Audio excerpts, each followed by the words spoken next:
Good morning. This is the Colorado Energy and Carbon Management Commission, June 18th, Wednesday morning hearing. It's 9 a.m. We start with roll call. Thank you, Commissioner Ackerman, Here. Commissioner Cross, Present. Commissioner Mesner, Here. Commissioner Oath, Here. Commissioner Ray, Commissioner Robbins. Here. Mr. Chair, you have 5 commissioners present on camera at the moment. Yeah, and I think Commissioner Ray will be with us here in a bit, which is great. We've got a healthy agenda today, including the finalization of the Town of Frederick, City of Tacona well or location closure case. Before we get into that, we have a little bit of time set aside for commissioner comments. Does any commissioner have comments for the rest of us? Seeing none, we move to consent. Does anyone have questions on consent? Seeing none, do we have a motion to approve consent? So moved. Second. Motion and a second. Further discussion? Seeing none, all those in favor signify by saying aye. Aye. Aye. Any opposed? Motion carries. We kind of have an exciting little moment this morning. The Energy and Carbon Management Commission has a new website. And we are going to hear from Kristen Kemp. Good morning. Thank you. Give me a moment to screen share. While you're getting ready, I'll just let everyone know that I spent some time playing around with the new website yesterday, and it's awesome. Yay.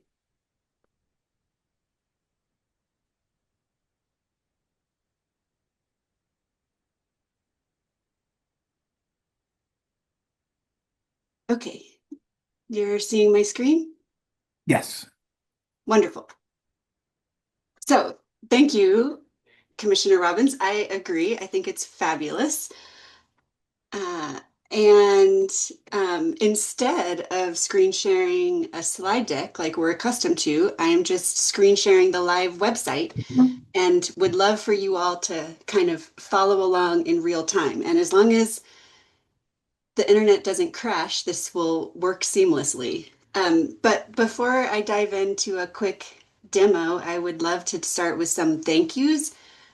First to you all and the commission in place 2 years ago who gave staff the direction in the first place to overhaul the website. So thank you for directing us to do that. And huge thank you to our web team, which is Chris, John, Bryce, Megan, Aubrey, and Raj in particular. Raj and John just did a Herculean amount of work in building this. And to say it was a heavy lift is an understatement. We literally built every page and every character that you see. So just wonderful team and really proud of the work that we put together in the last 6 months to make this happen. And I want to say that as significant as the website is, it's only a tool. It happens to be a really big external communications tool, but it's only as good as we use it, and we're going to be using it really, really well. And what you see here is a sort of paradigm shift in the intended primary audience of our website. So um, the focus of this website from an audience perspective is the community at large. And so while operators can find everything that they need to do work and find all access to their forms, this whole site is geared for the layperson in mind or the community member in mind. And so a big thank you also to all of the folks who contributed to user design in the last 2 years, which started almost 18 months ago. We led some focus groups with community members at large, operators, E&GO groups, staff, et cetera, hearing from them about what worked really great on the now old, or what I'm calling the green website, what had room for improvement, all sorts of things.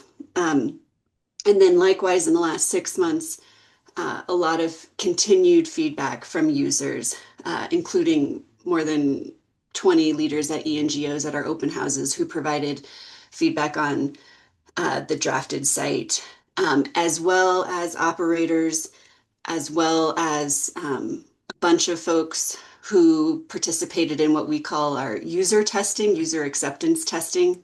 So suffice it to say, we um, really collected a lot of feedback from folks, and I feel confident that we were able to integrate most of that feedback into what you're looking at now. So what we heard loud and clear from community members, and what is very much reflected in the cumulative impacts rules that you recently adopted, is that we want to reduce as many barriers as possible for the community to engage in our work. And in reducing those barriers, make it all the easier for folks to engage. And so this tool, this big website, is one mechanism that we can do to foster easier and improved engagement. Okay, so let's brag a little bit. I'm going to start on the homepage. So new URL, ecmc.colorado.gov. And for anyone with technical worries, the green website, the old URL, all redirects to this site. So there's no loss in functionality. If you want to, I would encourage you to like update your bookmarks and things like that. But you land on the new homepage, and what I would call your attention to first is that with community members in mind, engagement in mind, you will see that this site is far more interactive or two-way communication. So right up top, this blue bar banner is one example of more interactive two-way communication. There's places all over the website where we ask users of the website to engage with us in simple ways, not necessarily a comment at a hearing, but in this instance, just tell us what you think about the new website. So you'll see that a lot throughout the website. And related, if you scroll down, every footer of every page includes how to contact us, but importantly, our accessibility statement. So really proud that this website exceeds compliance with House Bill 211110 for digital accessibility and links to EDO's accessibility statement as well. If you scroll back up, regarding accessibility and language accessibility, we inserted a Google language widget. So you can convert the website to any language that Google knows. So there you go. Commissioner Ackerman, I feel like you once told me you're fluent in maybe 5 languages, so you can test it out, but I am confident that this widget works. I'll call out the Google language translation widget is maybe 98% accurate. It doesn't always take into account cultural nuances of language equity. One interesting example that you might have heard me already say is carbon sequestration translates in Spanish to carbon kidnapping. So the widget is a wonderful tool for language equity access, but not perfect. And like I was mentioning, because the site has so much interactive feedback opportunity, we can always make ourselves available to do language translation upon request if the widget isn't perfect. So another hugely important component of the site is more intuitive navigation. And so again, based on lots of user testing, we redesigned the site navigation for the layperson in mind. So in general, stuff that we oversee, the ways in which we regulate that stuff, how to participate in a hearing, et cetera, et cetera. Importantly, I'm going to click over to programs now if you want to follow along. The typical community member may or may not really be aware of what ECMC regulates relative to another state agency, like we're all the state. So we attempted to also help folks find what they might be looking for, which also helps our staff in reducing public inquiries.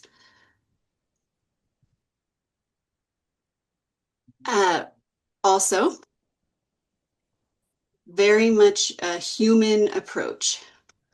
So we have now an entire section for community resources.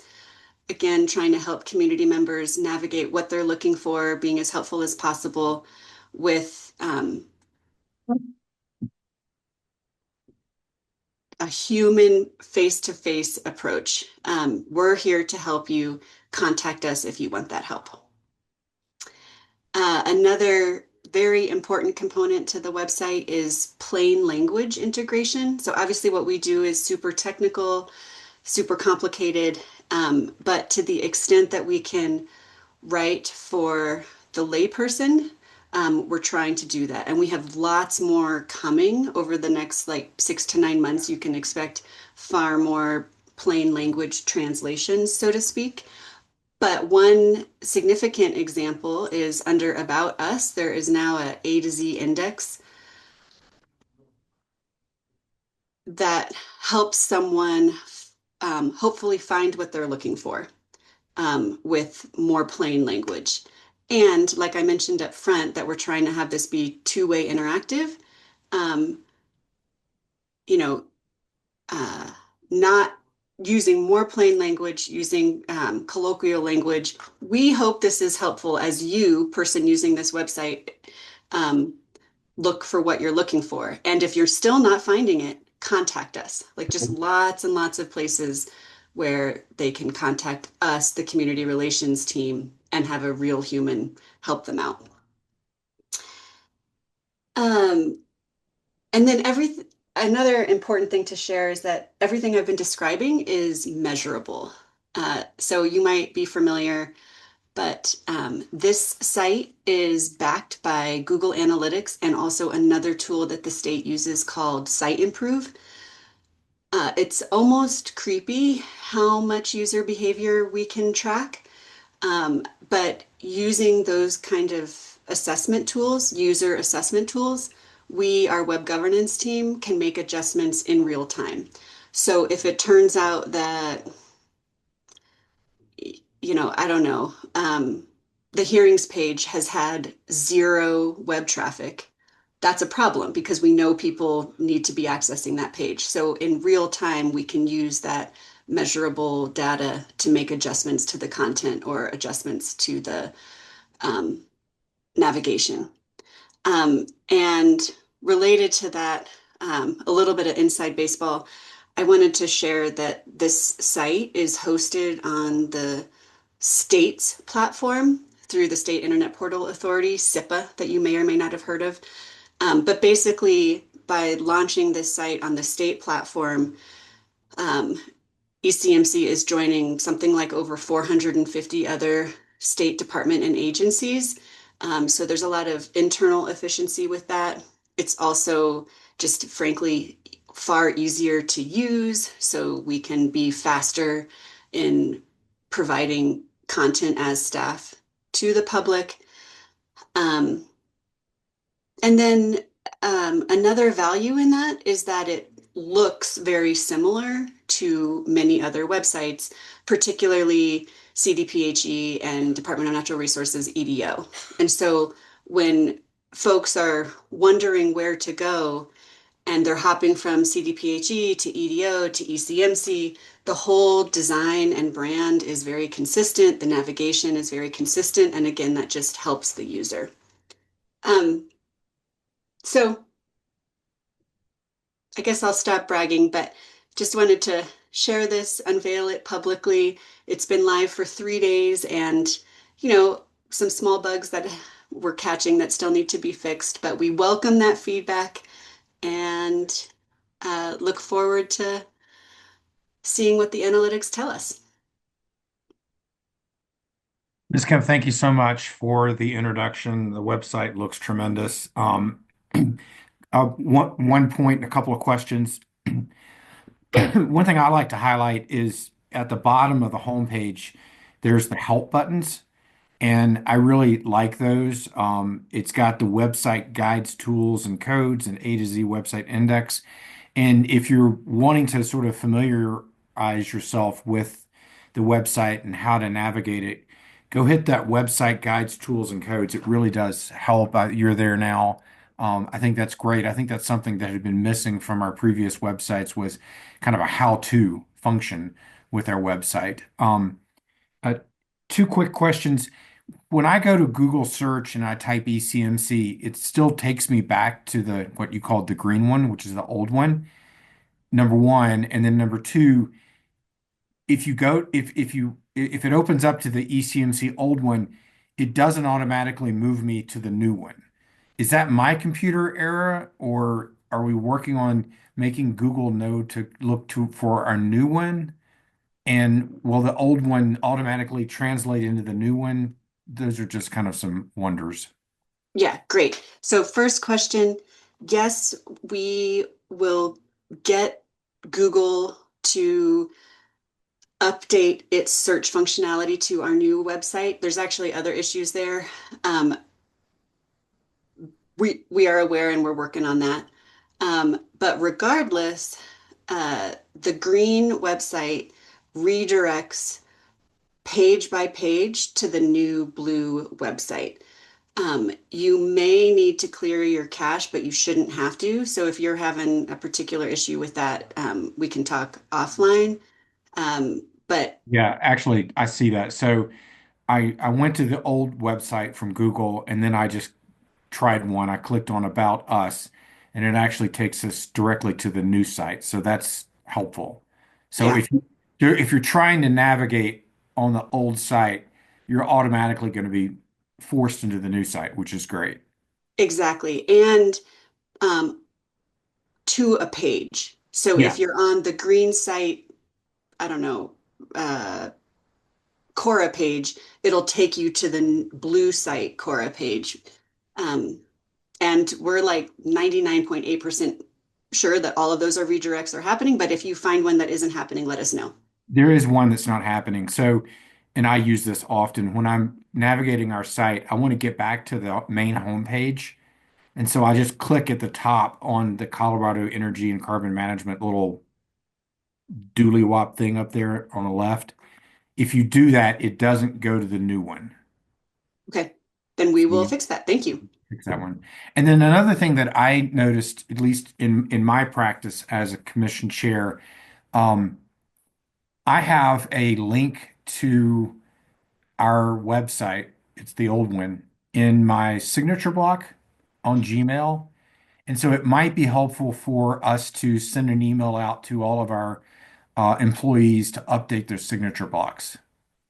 Yes, thank you. That is also in Great Minds Think Alike. So all of our materials eventually will need to get reprinted. You know, we have changed the URL, which is pretty significant. Hmm. Um, Digital updates to like email signatures is the lowest hanging fruit. Yes. The great news, though, is that because of the redirect, it's not essential. Like, we don't need to do a mass printing of everyone's new business cards or brochures and things like that. But absolutely, yes. Okay, well, again, teeny knits. This looks fantastic. So really want to thank you and all the team that has put a tremendous amount of effort into this. This is, I think, a demonstrative exhibit of who ECMC is in today's world. We've done a lot in the last 6.5 years, and this is a little icing on the cake. So thanks again. Other commissioners with questions or comments? And I see Commissioner Ray, you're with us now. Did you have a question or comment or just making your No, visualization present? apologies, Chair. I had to step away, but glad to be with you. Okay, great. Well, again, I want to thank the web editing team, especially Raj and John, and all of the folks who contributed feedback. We heard them loud and clear that um, we needed to make these enhancements, and I'm really pleased. And yet there's more to come. So use that top button at the top banner and keep giving us suggestions for improvement. Great. I'll encourage everybody to go play around with the new website. Especially the language function. It's very fun. Commissioner Ackerman, go have fun with that. All right. With that, we will move from website news to docket 240900228. Well or location closure, applicant City of Tacoma and Town of Frederick, respondent KP Kaufman Incorporated. You want to elevate the lawyers?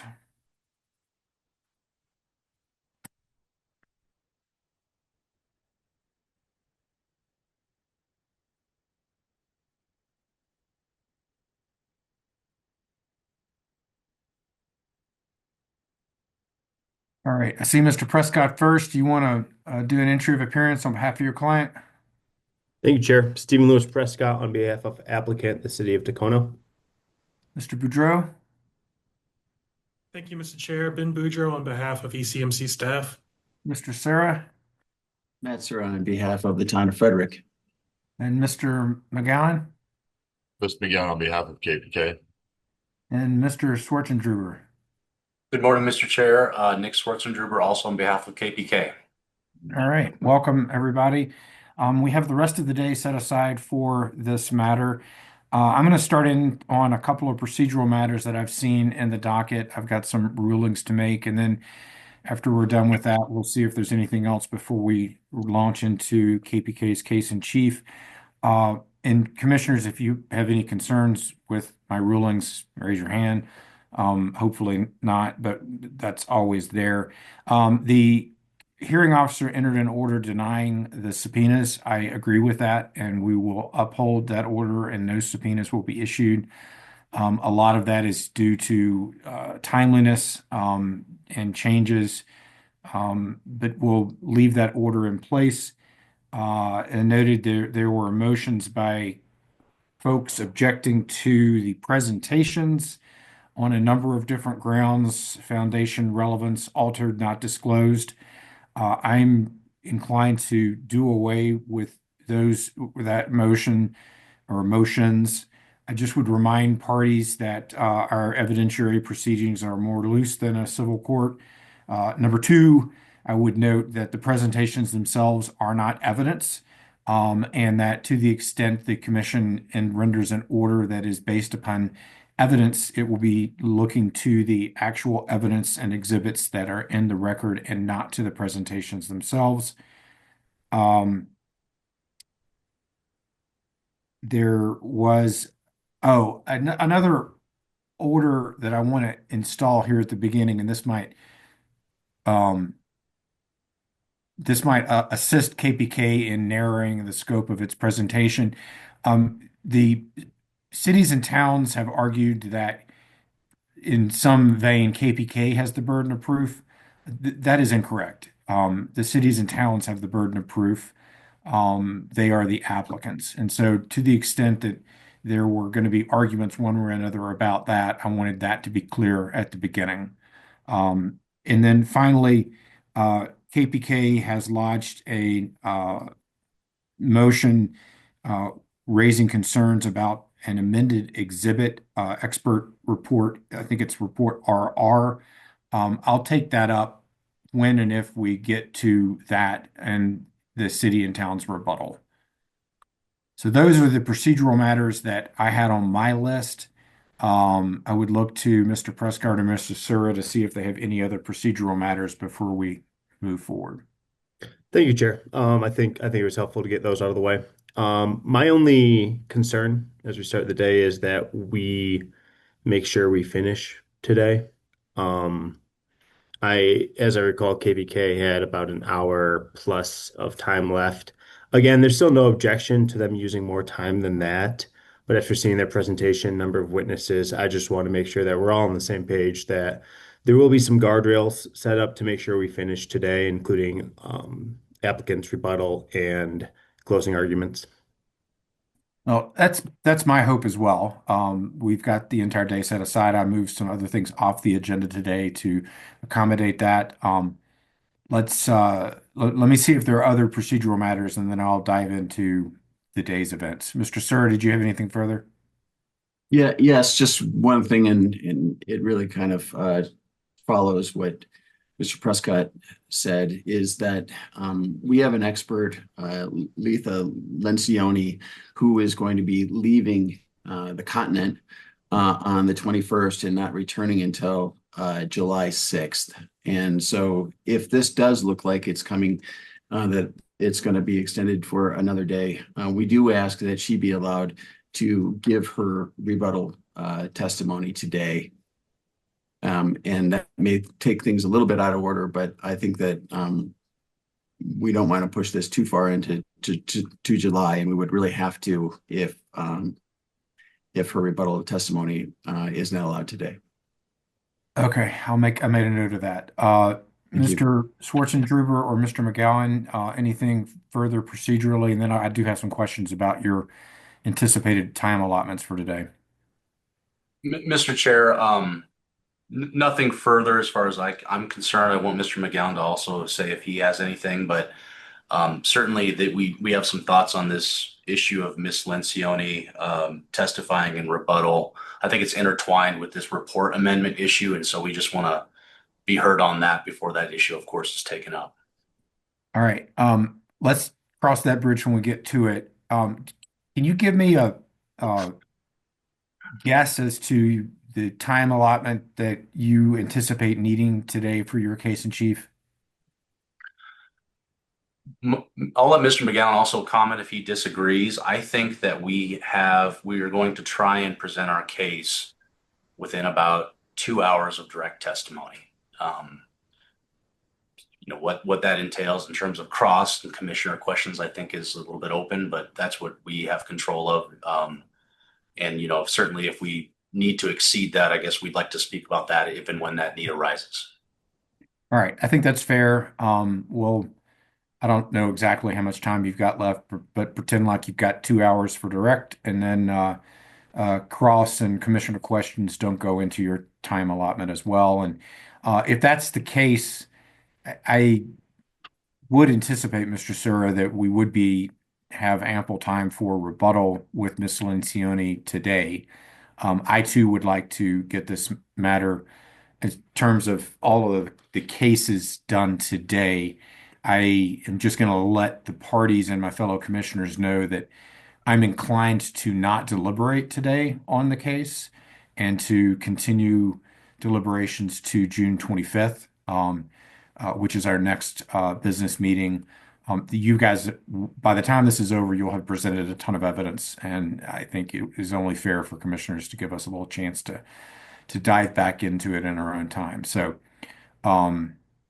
not trying to get through deliberations today also gives us the whole day to get through the cases. Is that fair to everybody? Nodding of heads up and down would be great. Mr. McGowan, your partner or your co-counsel wanted to make sure you were good with everything. Are you good with everything? Yes, Mr. Chair, that all sounds great to me. All right. Well, let's dive right in. Mr. Schwartzendruber and Mr. McGowan, your first witness. KPK will first call Mr. Avi Mailer as a witness. If he can be elevated. And then we've got our Assistant Attorney General Davenport to swear in the witness. Mr. Chair, does it make sense to bring up all of KPK's witnesses, at least for their initial presentation, to swear in now, or should we go one by one? It's fine with me. I don't know if they're all with us, Okay. Mr. Schwartzendruber. I'm not sure either. Our case is really more sequential, so I don't know if there'll be a need for that. Okay. But All right, we'll just do it one at a time then. okay. Mr. Mailer, if you could unmute, raise your hand, state your name, and say that you swear to tell the truth, please. I swear to tell the truth. Avi Mailer. Sorry, I didn't catch the beginning of that. Go ahead. Try again, please. Thank you. I, Avi Mailer, swear to tell the truth. Thank you. And Mr. Mailer, if you would, please introduce yourself and maybe even use your first slide to do that and maybe just get started on the presentation. I'll give you the floor.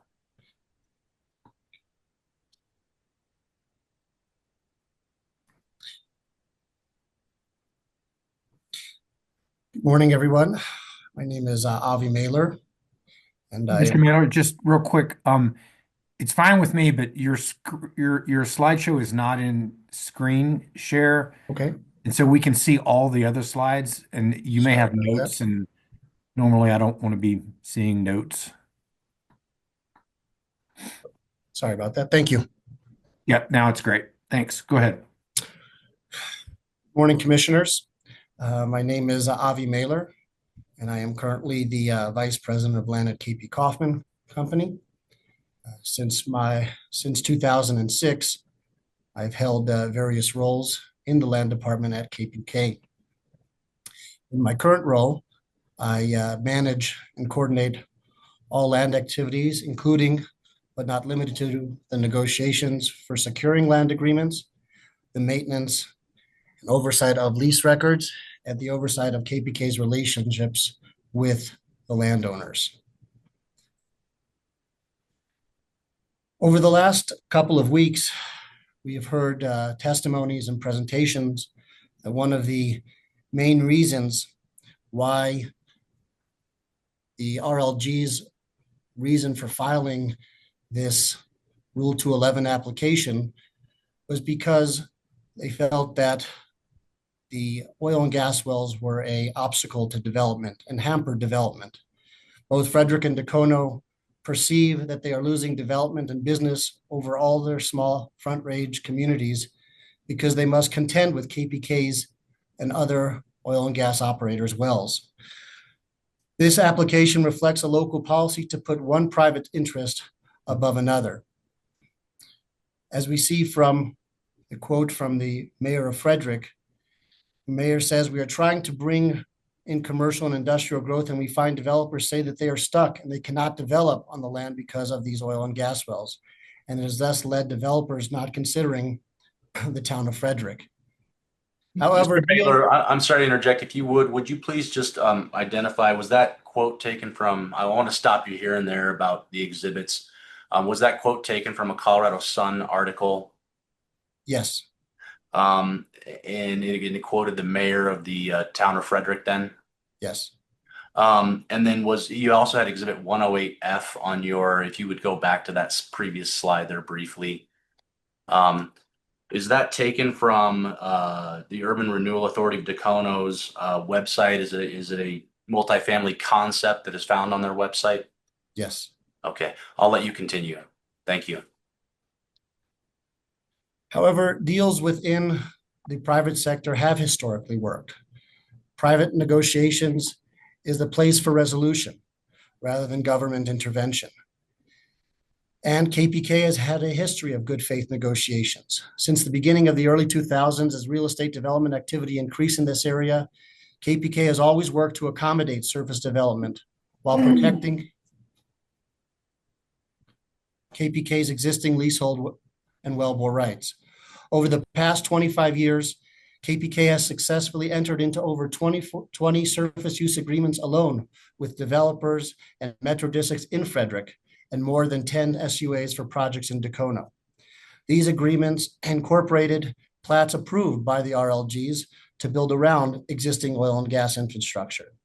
In fact, 12 out of the now 19 wells located in Dacono and associated with these proceedings are subject to an existing SUA. 14 out of the 26 wells located in Frederick and associated with these proceedings are subject to an existing SUA. An existing contractual framework for competing use existed at the time of the original SUAs, and KPK stands ready, willing, and able to amend those agreements or create new ones when there is no SUA with the current surface owners if the SUAs no longer serve their anticipated uses. Furthermore, locations that do not have an existing SUA are subject to Colorado revised statutes and a body of case law under which both parties are to reasonably accommodate one another.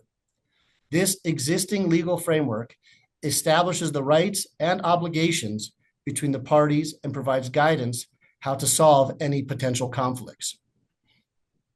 Over the last number of years, there's been a shift from the traditional surface use agreements whereby developers, metro districts, plat and build around existing oil and gas wells and preferred the option to plug and abandon existing oil and gas wells and associated facilities. KPK has successfully negotiated and executed, with no overt threat of condemnation, several of these types of plugging and abandonment agreements with various developers, existing metro districts, or future metro districts. These are standard arm's length transactions for them to purchase the wells for plugging and abandonment and acquire the surface rights and their locations in and around these well bores. The following slides are a number of these examples of these types of exhibits, of these types of agreements. The following exhibits are and represent these type of deals made with metro districts or other surface owners in anticipation of surface development.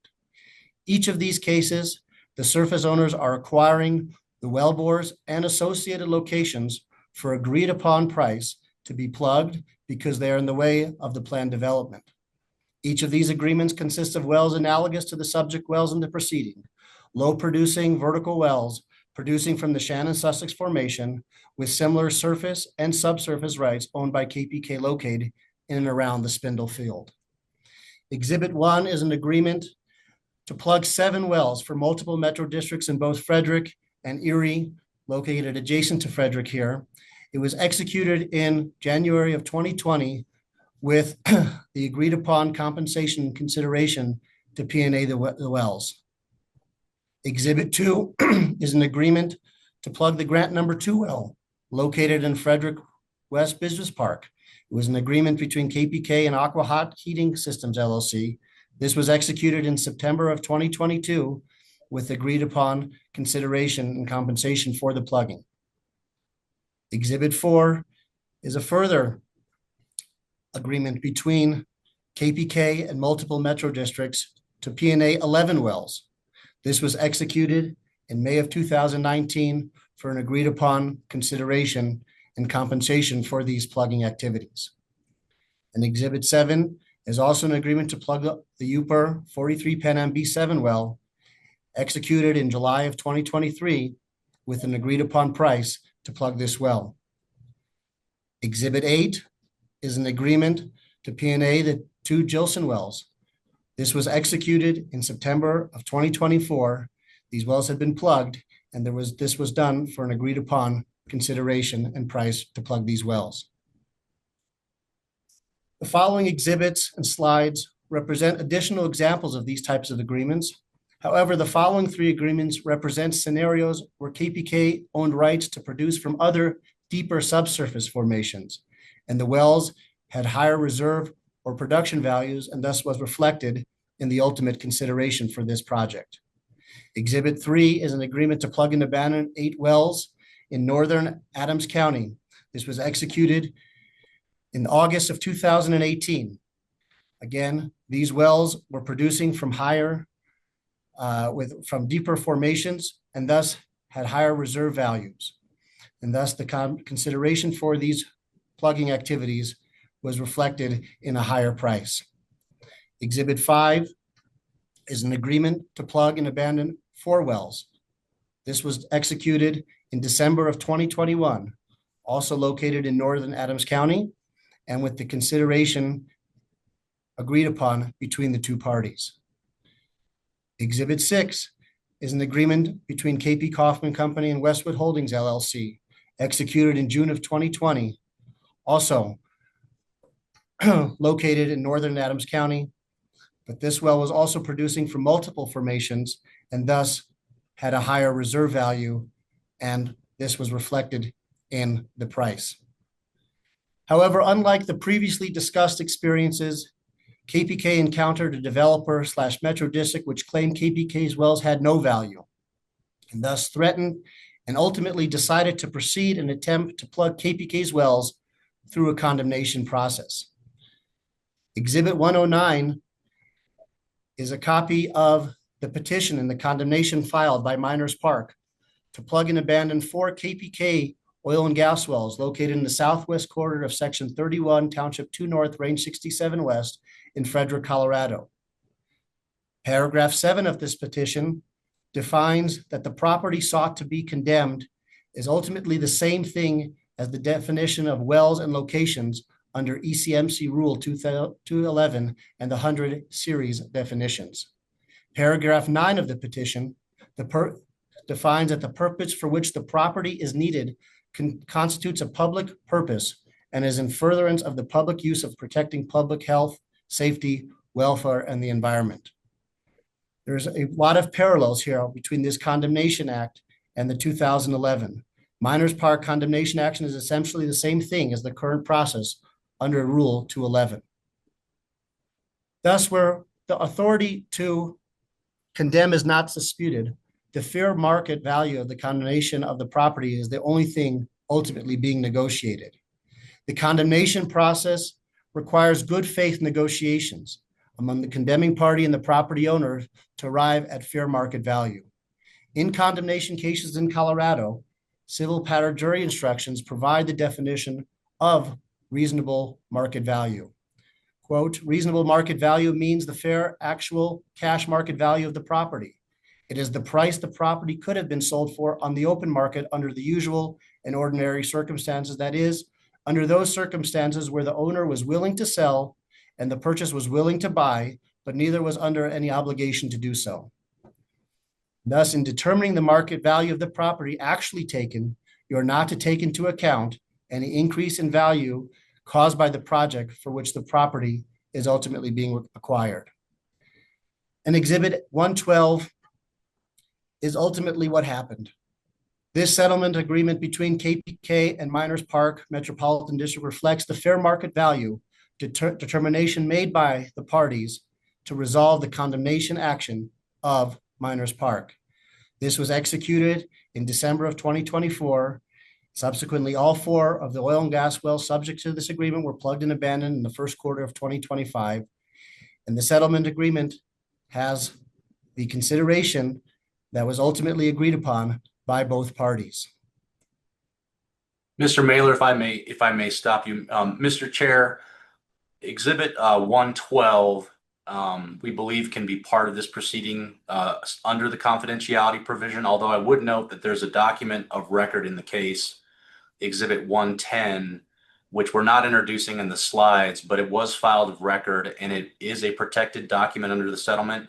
And so I just wanted to point that out. And I don't know if there's a mechanism in the filing system to have it sealed or suppressed or something like that, but I did want to note that and say that we do want to seek those protections if they're available. Go ahead, Mr. Mailer, unless Mr. Robbins has something to say about that. Yeah, you're right, Mr. Schwarzenegger. Whether those protections are available or not is beyond my understanding. I would ask that you take that up with the hearing officer, and if available, we'll use them for sure. Thank you. Go ahead, Mr. Mailer. As has been noted a couple of times, that originally there were 19 wells in the DeCono application. 2 of those wells have since been removed. Exhibit 143 reflects the agreement that was consummated between KPK and the developer to plug and abandon the Cosset number 1 and Cosset number 2 wells, thus removing them from this application. These wells were subject to this application, and we heard testimony that the applicants assert that these wells had no value, but the market says otherwise. Market value is best determined by comparable transactions like the ones previously discussed. Positive economic value for these wells is further supported by the engineering analysis indicating that these wells do have remaining economic value. All of KPK's leasehold and spindle is held by production, which affords KPK the right to potentially enhance production of these existing wellbores through refracs and secondary recovery mechanisms. Forcing KPK to P&A these wells prevents KPK from realistically accessing or producing its leasehold rights through anticipated or even unanticipated beneficial uses. Some of the KPK wells indicated by the green dots subject to this application are within Dacona's urban renewal plan boundary. And they too, the urban renewal authorities, hold an independent right to statutory condemnation. The next number of slides have been correspondence that we have already seen in other presentations. And these further highlight the RLG's roles in discussions with developers and urban renewal authorities regarding the 211 process. RLGs have had significant correspondence with developers and urban renewal authorities on utilizing Rule 211 to force KPK to P&A wells, as evidenced by these following examples. This correspondence demonstrates that the applicants are using Rule 211 to ultimately circumvent statutory condemnation processes. These emails and correspondence and exhibits speak for themselves, and thus we will just roll through them relatively quickly. Again, further correspondence between City of Dacono and developers. Thus, as noted, Sorry, was that correspondence taken from documents either disclosed in this case or produced pursuant to core requests to the applicants? yes. Thank you. Thus, as noted and presented earlier, deals within the private sector have historically worked. Thus, the nature of this so-called good faith conferral from the both towns didn't really lend for the traditional negotiation process. As you can see in these two exhibits, the towns, through their respective legal representatives, effectively demand for KPK to plug their wells, to put together a timetable for these wells to be plugged. Therefore, in conclusion, as demonstrated, KPK has historically successfully negotiated and executed many surface use agreements. KPK, when needed, has modified existing agreements based on evolving surface issues.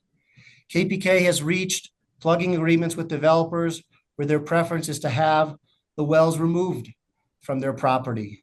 KPK has settled a condemnation suit with ultimately the same result as the traditional, more friendly negotiated agreements. And KPK believes that ultimately the condemnation process provides the same comprehensive statutory process that the applicant should not be permitted to bypass through a 211 application. Thank you. And that concludes direct examination, Mr. Chair. All right, very good. Let's stop the screen share. So we're doing that. And we will go to cross-examination. Mr. Sura, I see you've unmuted, so I'll call on you first. I appreciate that. I'm going to just share my screen quickly to go through a couple of these slides. Good morning, Mr. Mailer. Thank you for your testimony. Morning.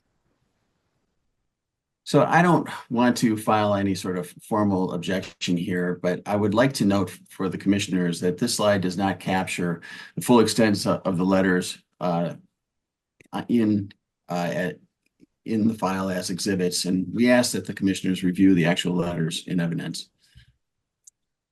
I'd like to turn to Exhibit 7, and this is an agreement that you had with, is it 527 LLC? Yes. And this involves the UPR 43 Pan Am B7, and that's located in Erie, is it not? It is. Okay, so the slide stated that you received $250,000 for the plugging of this well, but it was actually $550,000, wasn't it? The full consideration for the entire project was $550,000. Yes. Okay. You talk about fair market value a lot in your presentation, and when negotiating the plugging of a well, you say you allow the market to determine the cost. Is that correct? Yes. And as part of those negotiations, you've had at least once in the past discussed the number of homes, additional homes that could be built if the wells were not present. Isn't that correct? There are times that that factor does come up. It's fair market value, but it's not really an open market, is it? I believe it is. Okay, so in an open market, you typically have more than one person to negotiate. But in this case, it's really kind of a closed market in that the only entities that a landowner can negotiate with is KP Kaufman. Isn't that correct?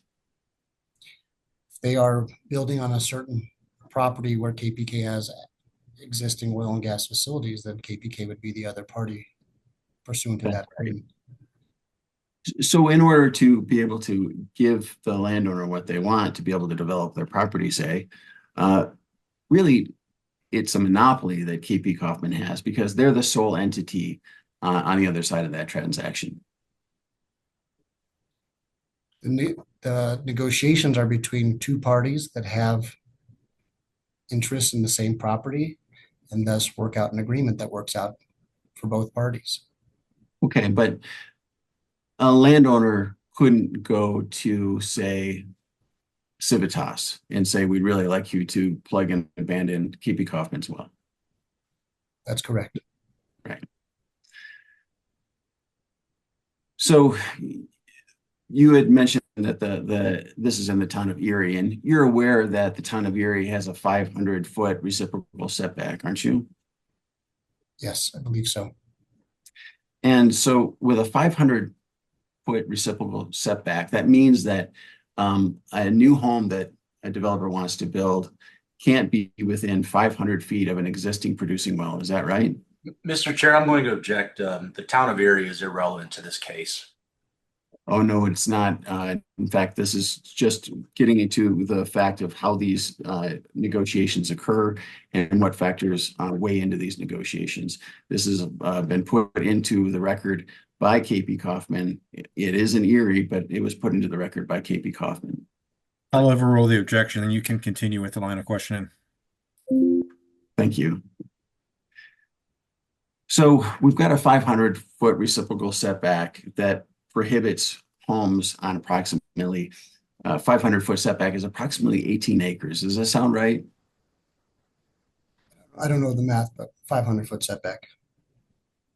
Okay, so with a 500-foot setback, a developer or any landowner that has KP Kaufman well on their property in Erie really wouldn't be able to develop 18 acres of that property. Is that right? If your math is correct, then that would correct. Okay. So in that case, it really improves your negotiating leverage, doesn't it? Again, each party has the ability to make an informed decision whether or not they want to develop on this land with the circumstances that present itself. But you would have to admit that a developer that is going to lose 18 acres of their property because of this reciprocal setback in Erie has a lot more motivation to come to an agreement with you. Isn't that right? If they want to develop the property, they would come and negotiate with KPK. Thank you for that answer. Moving to Exhibit 8. This was an agreement with a St. Vrain School District. Is that right? Yes. Okay, so it was $500,000 in taxpayer money had to be used to plug and abandon 2 wells. Is that correct? Yes, it was an agreement to plug 2 wells for $500,000. Okay, and that's the 2 Gilson number 1 and Gilson number 5. Gilson number 1 and Gilson number 5, they're low producing wells, aren't they? I believe that they would qualify for that definition of low producing. In fact, the Gilson number 1 only produced 0.331 MCF per day in 2024. Isn't that right? I don't know offhand.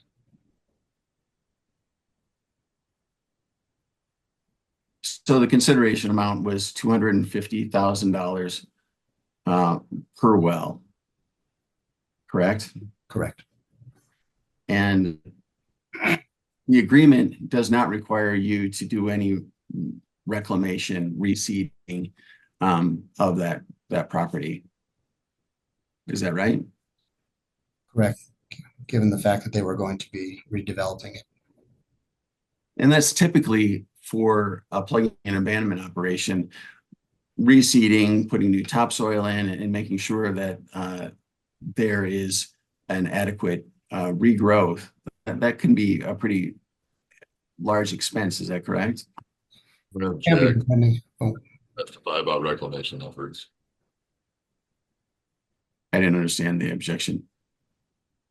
Well, his direct testimony was not about reclamation experts, so your cross is outside the scope of direct examination. We're talking specifically about this report or this agreement that was put into the record by KP Kaufman and that he has been speaking to in his testimony.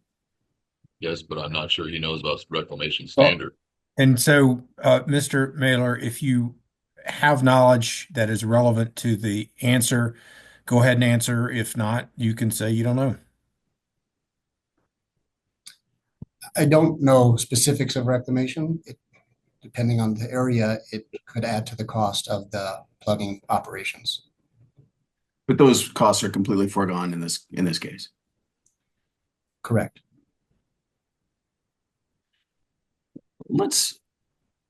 You also knew in your discussions that this land, these two wells that needed to be plugged and abandoned, because the St. Vrain School District was going to be building a new high school in the town of Frederick. Is that right? Yes. And you also knew that the St. Vrain School District was under real time constraints to be able to get this construction started this year. Is that right? They did want to get it started this year. However, they approached us a couple years ago about this project, and wasn't like they came to us a month before they wanted to start building.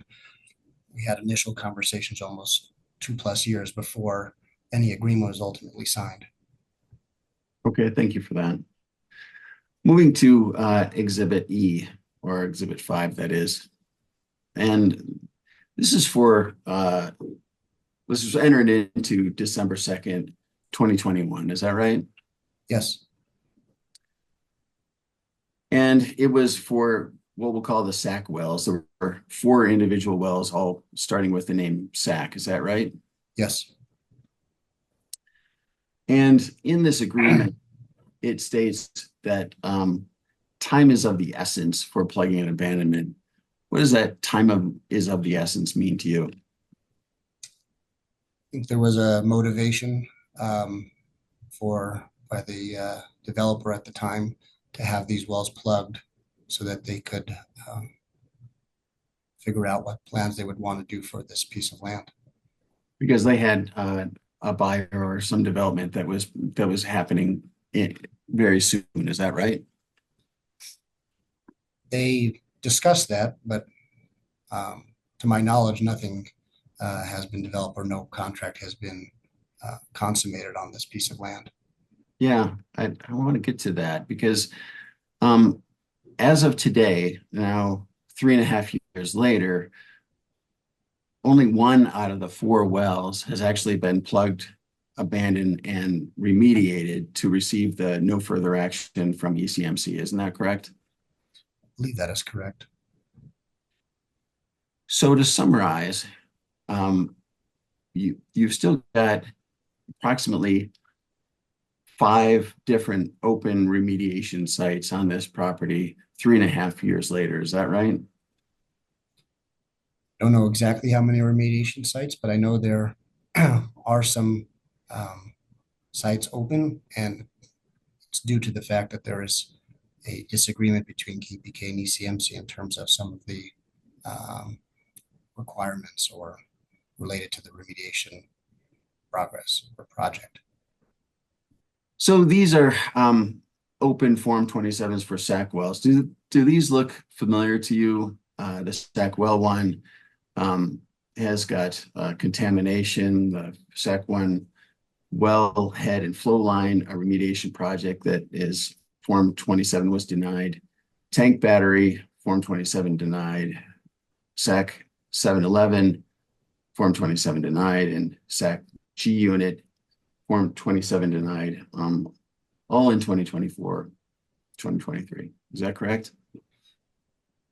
Mr. Chair, this is council testifying. This isn't even a slide that Mr. Mailer presented. Yeah, we would like to enter these into evidence as rebuttal. Well, let's do that in your rebuttal case, Mr. Sura. The point is, Mr. Mailer, they said this landowner 3.5 years ago was willing to spend $1 million, gave KP Kaufman $1 million to plug and abandon wells and did not require reclamation. Is that right? I don't remember all the terms of the agreement. But the first part of the statement was correct about the compensation. So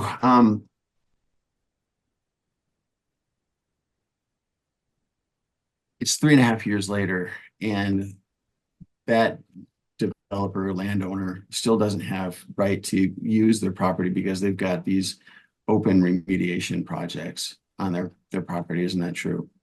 We've been in constant communication with the landowner, updating him. I know he's actually reached out to the ECMC a couple of times to try to set up a meeting with them to figure out how we can move this off center. And I know that this is something that he's motivated to do, as are we. Got no further questions. Thank you. No redirect, Mr. Chair. I do have some cross. Oh, thank you. Mr. Prescott, did you indicate you had cross? Yes, please, briefly. Okay. Thank you, Mr. Mailer. Good morning. Thanks for Good morning. being here this morning. Thank you. How long have you been with KBK? Since basically 2006. Okay. And did you listen to the Frederick and Dacono witnesses testify previously in this case? I did. Which witness testified that they're concerned about losing development in their city and town? I believe it was Ms. Van Dudekam. And she said that they're pursuing this application because that's their concern. I said it was one of their primary concerns. It was one of the concerns that they had talked about, I believe. Okay. And did you hear the other reasons they gave, or Ms. Van Dudekam gave? Yes, I did. Okay. You discussed SUAs. These are agreements to accommodate the oil and gas drilling and operations and surface development on the same land, right? Generally, yes. Okay. You testified in the past 5 years, KBK has shifted from negotiating SUAs to negotiating plugging agreements, right? That's been the preference of the developers. So since 2020, KBK is no longer looking to have their wells accommodated or to drill new wells, but they are plugging their wells, right? We are approached by developers about wanting to develop the land with the current existing oil and gas locations. So therefore, the agreements are focused on the existing wells and what to do with them. And let's talk about the plugging agreements. Some of your exhibits have strict confidentiality provisions, don't they? They generally have some type of confidentiality agreement with them. Specifically, Exhibit 4 and Exhibit 112 expressly state you can't share these exhibits, right? You can't share these agreements, right? The documents speak for themselves in terms of the obligations. And did you get the other party's permission to share those in this case? You have to talk with our legal counsel. They discuss with them. So, hearing nothing, that's a pretty serious breach of those agreements by presenting them as evidence in a case, right? He's not entitled to go conclusions. That's not his role. I would agree with that. Let's move on. Some of those exhibits aren't even signed by the developer, right? Exhibit 6, for example. Exhibit 6 again. I don't have it in front of me. Sorry. We'll just make a record of that. Some of them are also missing pages, so we don't even know what the entire agreement says, right? Like Exhibit 8. I believe the exhibits are in its entirety filed in whatever they've been filed in its entirety. These were just snippets of the exhibit. No, I'm talking about the Exhibit 8 that was filed in its entirety. I got pages 1, 3, 5, and 7. We're missing half the agreement in there. Are you aware of that? I wasn't aware of that. Okay. And then these agreements contain the amount of payment in exchange for KVK plugging the wells, but also releasing easements, releasing surface rights, releasing SUAs, sometimes even releasing the leases, correct? We never released the leases. Okay, let's go to Exhibit 3, and I can share my screen on that.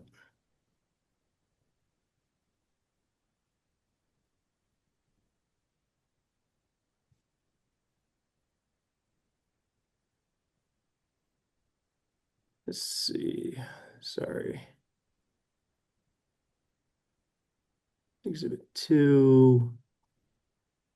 All right, this says Exhibit C. That's the same as Exhibit 3, correct? Yes. And you testified about this during your examination. Yes. 2018 plugging agreement involving 8 wells 7 years ago, right? Yes. And the developer is buying the land for development, right? Yes. The wells were spud between 1986 and 2002, so they're much younger than the subject wells in this case, right? Some of them are, yes. Most of the wells in this case were drilled in the 70s, right? Okay. And then, even though they're younger than the wells at issue in this case, the bottom line says the wells are currently shut in, producing, or have operations currently being performed. So they're in all different states, not too different from the wells in this case, right? Yes. I don't remember exactly which wells were doing what at that time, but yes. All right. And then going to page 2, there's a schedule of payment and timing for P&A for the wells there. Is that right? Yes.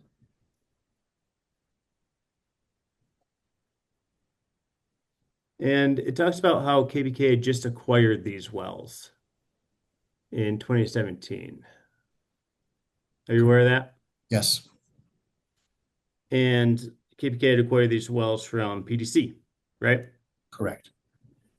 So KPK had these wells for a year before entering into this plugging agreement. Is that right? Yes. And when KPK acquired the wells from PDC, KPK agreed to accept all environmental liability, plugging, abandonment, remediation liability, right? Objection. He does not know the terms of that transaction. That transaction is not that issue here. Do you know the answer, Mr. Mailer? Yeah, Mr. Mailer, if you know the answer, you can testify to it. If not, that's fine. And we acquired these wells in an assignment, and generally when you acquire wells, you accept upon yourself the responsibility to P&A these wells. All right. And this agreement expressly references that assignment right here, correct? Yes. And did you go back and review that when you were preparing for your testimony about this agreement today? No. Okay. And do you know what KBK paid for those wells? I don't remember offhand. Was that? I'm sorry. I don't remember offhand. Okay. But KBK acquired those wells along with liability associated with the wells, right? Correct. Yeah, not that transaction is not pertinent here, and he did not review the agreement. He's already testified to that. So, and he's not here to offer a legal opinion on what was in a contract for the purchase and sale of the well, a prior agreement. He's only here to testify to this agreement. And Mr. Mailer, you said you never agreed to release leases, but that's exactly what this agreement does, right? The KPK actually never acquired the leases. We acquired the wellbores to those. We didn't acquire the leases. So we just acquired the wellbore rights to these well bores. And my recollection, I think the developer just wanted a full assurance and a reference to the leases that we were operating under, but limited wellbore rights, but we didn't acquire the leases. So we thus weren't able to release the lease. Mr. Mueller, I have that assignment. Are you sure you didn't acquire the leases with that assignment? I believe we only had wellbore rights in that. Okay, well, it's public record. If you didn't review that before this, then I won't ask you any more questions about it, but I will ask that the commission take notice of the assignment and the acquisition of leases therein. I mean, I would object. I mean, you're asking him to take public notice. First off, we only agreed to administrative notice of commission records. Second off, because a public document's public doesn't mean the commission can take administrative notice of it. Third, that document's not even in the record, and it's not part of evidence. And fourth, to admit it would be new evidence, which has been already ruled on in this case. I'm trying to be efficient here. I'm happy to pull it up and impeach the testimony of the witness. I'm just trying to move on. We'll take notice and we'll give it what regard it needs to get. Keep going, Mr. Prescott. Thank you. Let me stop sharing the screen here. So, Mr. Mailer, with these plugging agreements, developers aren't just paying KBK to plug the wells. Developers paying to remove all encumbrances from the land, and KBK agrees to release surface rights, easements, and the like, right? Correct, associated with these well bores. And this is necessary for a developer if they want to sell land to a home builder, remove title exceptions, that kind of stuff, right? They have their motivations for why they want to remove these wells. Is that one possible motivation? Potentially, yes. Thank you.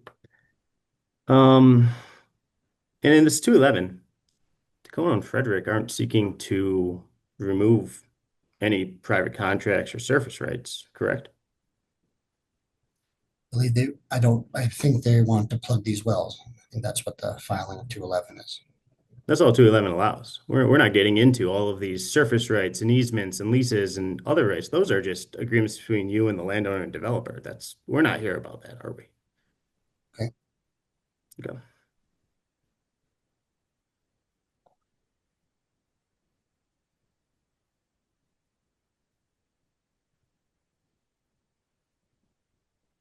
And you discussed that Miners Park Metro District condemnation case and settlement, right?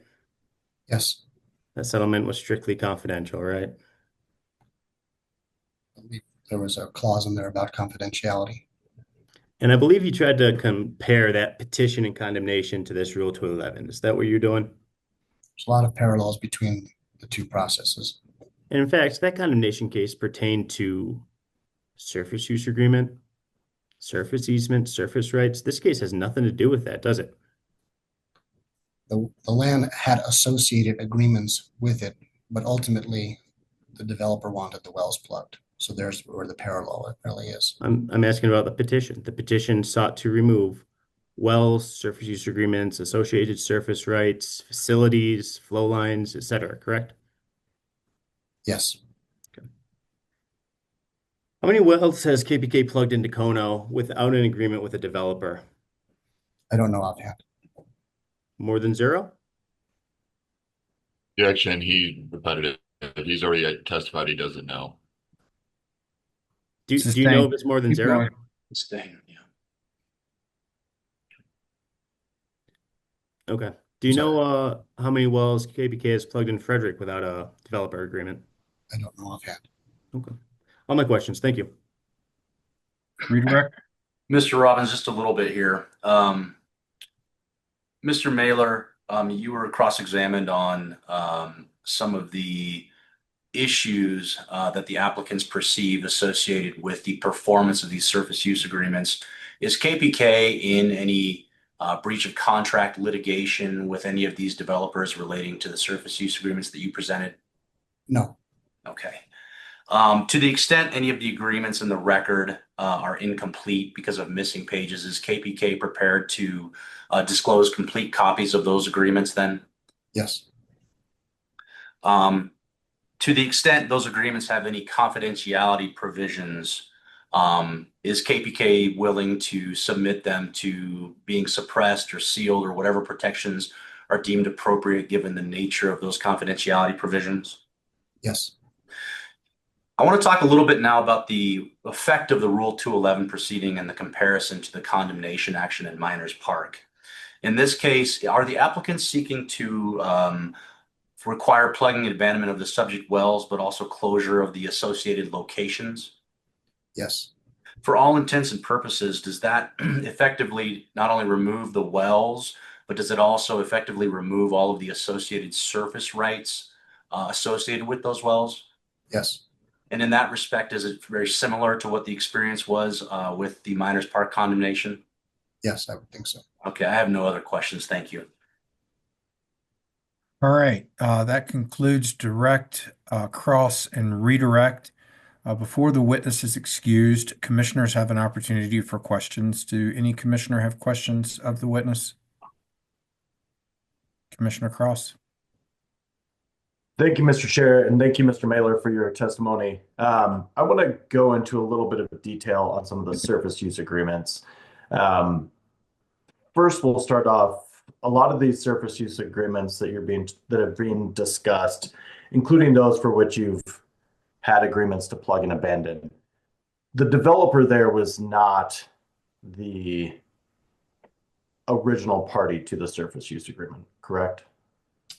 It varies on the case. Okay. So in many of these situations, obviously based on the knowledge you have, not knowing the full intents, but the developers were assigned these surface use agreements, understanding that there were wells, flow lines, et cetera, there when they purchased it, correct? When they purchased the property, it generally came with the covenant that it runs with the land, that they would be also subject to these surface use agreements in place. Okay. And I believe your testimony was 12 of the 19 wells, and that's now 17 under the petition, but 12 of the 19 wells were subject to surface use agreements in Dacono, and 14 of the 26 wells in Frederick were subject to surface use agreements. Is that correct? Yes. Can you provide a little bit more detail on the wells that are not subject to surface use agreements? Why there's not a surface use agreement in place any longer? Again, some of these surface use agreements were historical ones and not taken in the last, 5 or 10 years, and thus didn't have any planned development at the time. Could have just been regular farmland, and the wells continue to operate, and the surface owner has no plans to do anything different with the land. And thus the surface use agreement wasn't required because we were operating under the original oil and gas lease on that piece of property. So you're saying that under those, there's kind of an implied surface use agreement there that came with the lease itself? Oil and gas lease allows for the oil and gas operator the ability to produce and use the surface in and around the oil and gas well to produce the well. And so for those 7 wells, we'll use the 19 under the initial petition, even though it's now 17, but under the 7 wells in Dacono and the 12 wells in Frederick, it's because they're with the original owner or subject to the initial lease, and that's why there's no surface use agreement. Not necessarily the original owner still owns the land, but it's subject to the original oil and gas lease, correct? Okay. And do you know if there's been any situations in which there was a surface use agreement, but it has since expired and or it has been breached? Not that it has been breached, and generally the surface use agreement doesn't expire until both parties sign off that they no longer need the surface use agreement. Okay. And you talked about the oil and gas leases and the accommodation doctrine and the ability to use it use that surface in order to access the minerals which are leased. For those, again, we'll use the 19 instead of the 17, but for those 7 wells in Dacono and 12 wells in Frederick, which are not subject to a surface use agreement, do you know if all of the wells in those situations are still producing? I don't know if they're actively producing, but they are held by production. They're held by production, even if they're not actively producing, because they're shut in, because they're In a lot of this area of Frederick, particularly Frederick and Dacono, KPK effectively shares leasehold with other operators. KPK has the shallow rights. The other operators have the deeper rights, operating under the same oil and gas lease, and thus our production can hold their leases, and their production can hold our leases. So other operators' production holds your lease on the shallower rights under those leases. Yes. Are those leases in the record as evidence currently? Do you know? I don't believe so. I don't know. Okay. And Mr. Chair, I may request, because I do think this could be pertinent for me going into it, if we can try and get those leases in there, that would be helpful. I want to go to a little bit again, and Mr. Sura touched on this briefly, the discussion of potential purchasers, as you talked about the reasonable market value of it, and you talked about the price somebody's willing to pay. And when you look at fair market value, you usually look at what anybody's willing to pay, right? But is there going to be somebody else that doesn't have any surface rights that's going to be willing to purchase or be willing to pay KPK to plug in abandoned wells over something that they would not have the ability to have any surface rights to? Believe so. So the only potential purchaser would be that surface owner, correct? Surface owner or prospective surface owner. Okay. And there was also some discussion about reclamation. I understand that you said you don't know all the details as to the reclamation. But in your expertise as someone in the land department is going into and testifying as to the market value of this, there was some discussions from Dacono and Frederick's experts about going into the value of the well itself. And as part of the value of the well, they talked about, and there was some disagreement on whether it should be taken up front or taken later on, but the cost to remediate and reclaim that site as opposed to as part of the cost that is taken into consideration with respect to the amount of money that comes from the production of those wells. Do you remember that testimony? I remember there was some discussion about that, yes. So do you agree with that testimony that if you're just looking at the value of the well in terms of the potential production, that if you're taking into those costs, you should take in the reclamation costs as well, in addition to those remediation costs?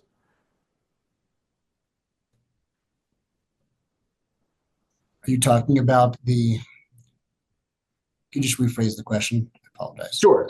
I guess boiling it down a little bit further from a 50,000 foot view, and then we'll try and narrow it down. Do you agree with their methodology to value the well in terms of looking at production as well as the cost that would go into the value of the well?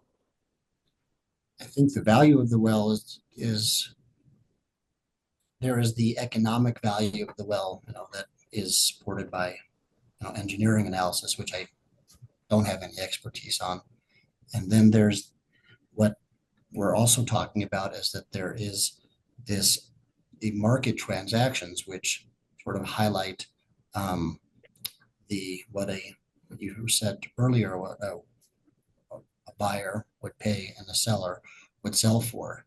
And in terms of whether or not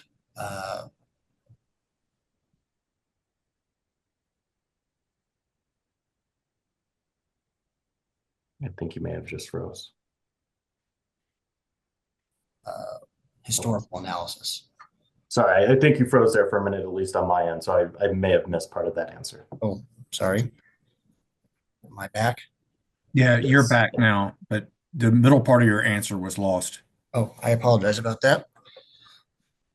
I was just saying that the engineering analysis and the factors that they take into account in terms of how you determine value or prospective reserve value. I don't really deal with that in terms of reclamation and remediation costs. In terms of, the other side of things where the market transactions where you have two parties where the willing buyer and a willing seller come to an agreement on costs, that's where we would take into account at times remediation or potential remediation projects. Okay, and I don't mean to critique, but in your job within the land department, part of what you do is you look at potential wells to purchase or sell at different times. So you're saying you sometimes look at the potential cost of remediation, the potential cost of reclamation, and buying and selling leases and or wellbores at times, and sometimes you don't? I think it's understood that at some point you're going to buy an asset, and assuming you don't sell it beforehand, there will come a time that you will have to plug and abandon and remediate the location. So it's factored in, but doesn't always necessarily effectuate, when we buy a piece of land or a well or an asset. So, I mean, it's assumed. It's but built you in. said it is factored in. So you would take into account potential reclamation remediation as you're coming to the value that you are placing on whether purchasing, or obviously a little bit different position, but if you're selling or purchasing, that's factored into the price. Yes, we would assume that we would be able to produce it and, make enough profit in order to cover all the future costs that might be associated with this well. Okay. That's helpful. And so one of the things that you're trying to discuss in your testimony is that you have a representative value of the wells because you can look at comparable transactions in which you've had agreements to plug and abandon and give up the wellbore rights, whereas the surface rights are already with those developers. And as went into with the cross-examination a little bit, there are situations there where remediation is required, plugging and abandoning is required, but reclamation is not required, correct? Correct there. So for all 19, again, understanding it's 17 under the application now, but for all 19 wells in Dacono and 26 wells in Frederick, do you know if there's developers seeking to develop on all of that leasehold, or is this a situation where they're trying to get these wells plugged and abandoned in some circumstances because there's developers wanting to use this land, but in some circumstances not? I would say, without having all the agreements in front of me, but a lot of those agreements are historical agreements where development has already taken place. There are business parks or homes or retail buildings have already been built. So those wells are subject to existing SUAs. They were entered into X number of years ago, and there's been development that has already occurred. And there are some that development hasn't occurred yet, but they were entered into in, 2005, before there was a turn in the real estate market, and no one has come back to that land yet. Okay. So would you say it's fair to say that your testimony about the comparable transactions is likely relevant to those situations of a subset of the, again, 19 wells in Dacono and 26 wells in Frederick, in which developers are trying to do something with the land, but there's not going to be a transaction where there's maybe that development that has already occurred? So there is two things, and I think maybe just for a point of clarification, the 12 SUAs in place, or the 14 SUAs in place, are different, and those are not included in the other plugging agreements that have taken place in the last number of years. So fully understand that. Yeah. And I'm maybe taking a step away from the SUAs, but just trying to understand when you're comparing it to those comparable transactions in the other situations that you brought up in your exhibits. Regardless of the SUA in place or not, some of the wells here are, as you said, in situations where development has not occurred, but people perhaps want development to occur. But there are also situations where development already has occurred. So it's not a situation where a transaction is looking to happen so they can do something new on the land. There are more situations where the Dacono and Frederick are looking to just plug and abandon those wells, correct? So yeah, there are. So for most of the locations, yes, the wells that are subject to existing SUAs and development has already occurred. Generally, there isn't a new approach to do something different with the land where the oil and gas wells currently sit in and around the existing development.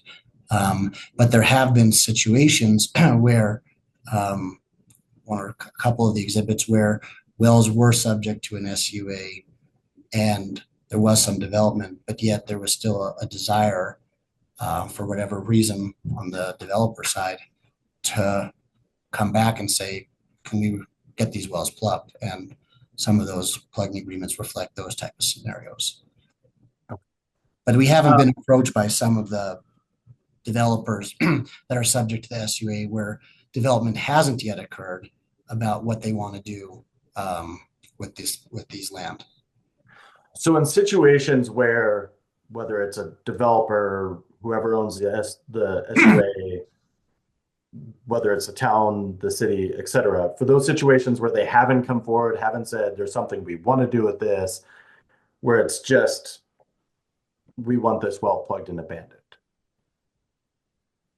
Why would your discussion of comparable market transactions be a market value point for us to look at, as opposed to looking at production and costs associated with the well moving forward?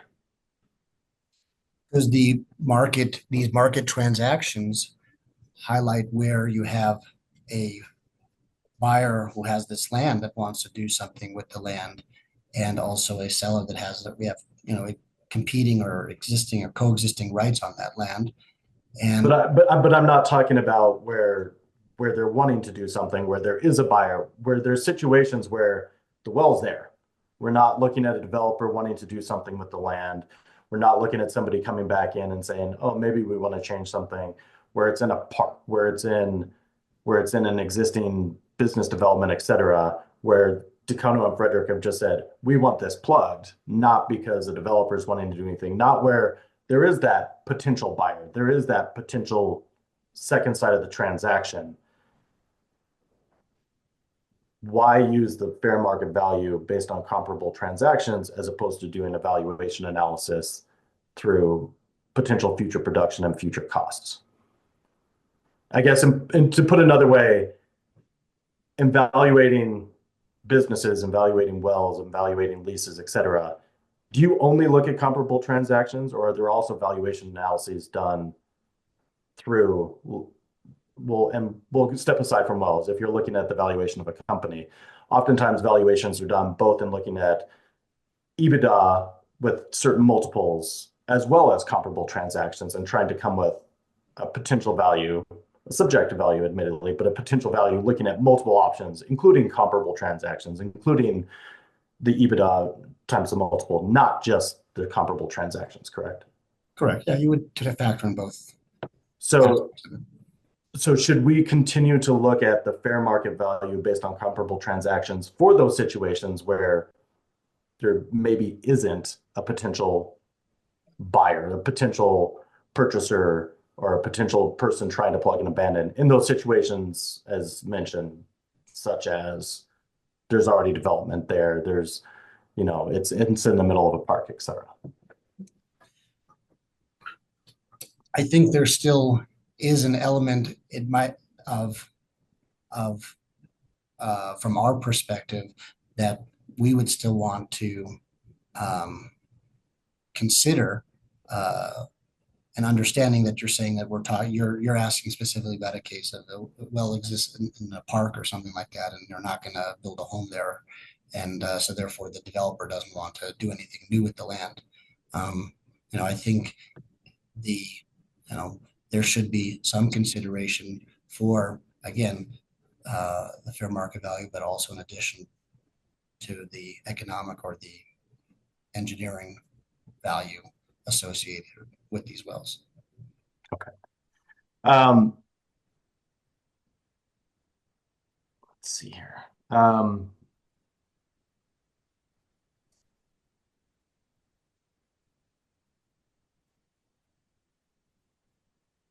As you look at, and I want to kind of take a step back and kind of look broader again here for a minute. Would you say that as you're looking at these comparable transactions, the value attributed to the agreements to plug and abandon, would you say that's a value for, first off, would you say it's a value for the well, or would you say it's a value for the land? I think it's a combination of both. Okay, can you please explain that? I think there is the well associated reserve value, associated production, and there's the surface rights associated with the wells. Okay. And so I guess hearkening back to the very first question I asked, because it's associated with the surface value, which I think is what you said there.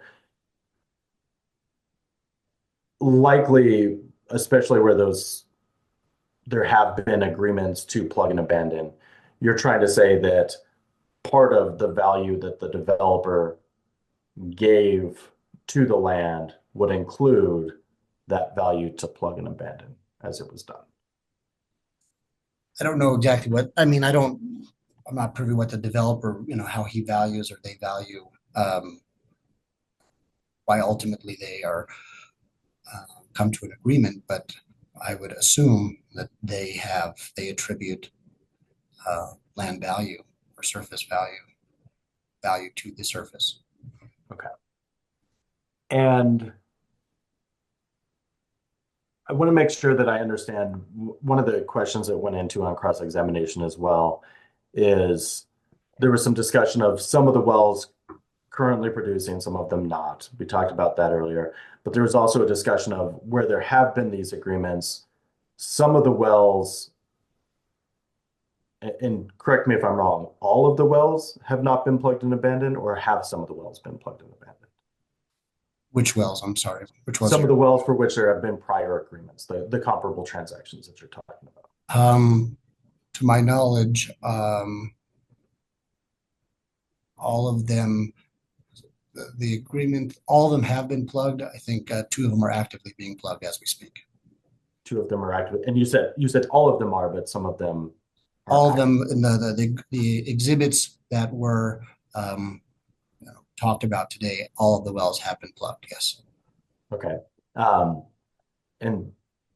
But there was also some discussion of some of them have not been closed out because of, I think you called it, disagreements with ECMC staff about what constitutes closure. Is that correct? I believe that referenced the SAC wells. Yes. Okay. And so that's not with respect to the plugging and abandoning aspect. That's with respect to the remediation aspect. Correct. Those four wells have been plugged. There have not been issues with whether or not wells have been properly plugged. Correct. Okay.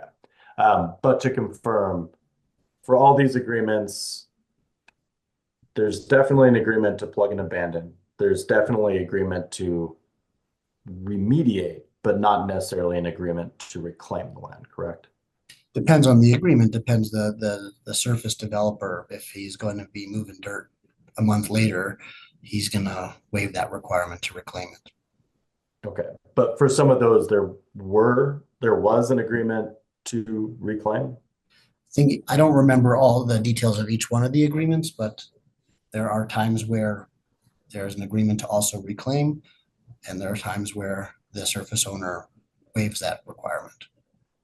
And how much has the price differed with your understanding on those prior agreements? How much has the price differed when there is the agreement to reclaim as well?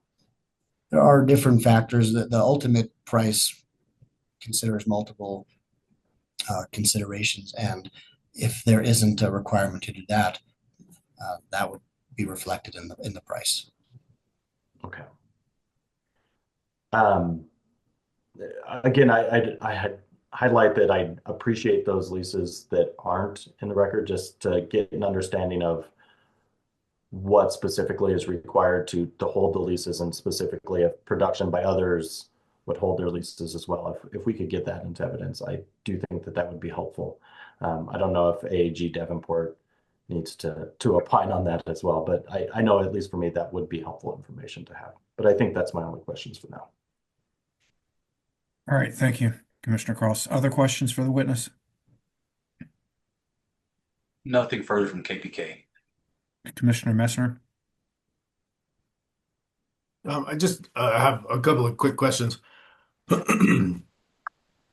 I'm trying to better understand, Mr. Mailer, how the testimony that you provided is relevant to a determination of whether a well is used or useful.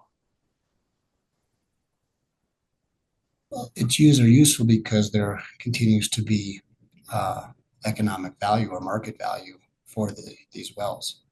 But your market value is primarily gauged on surface uses and potential real estate benefits. And, as I look at the definition of used and useful, while there is a broad topic in there of other relevant information, the primary elements in the determination of used and useful don't include fair market value of surface uses. I think it's combined. I mean, you will hear testimony from KPK's engineering expert about the other piece of value that would further support the concept of used or useful. This is an element of it. Okay. Can you show, or can you, are you aware that the used or useful definition doesn't include a determination of fair market value?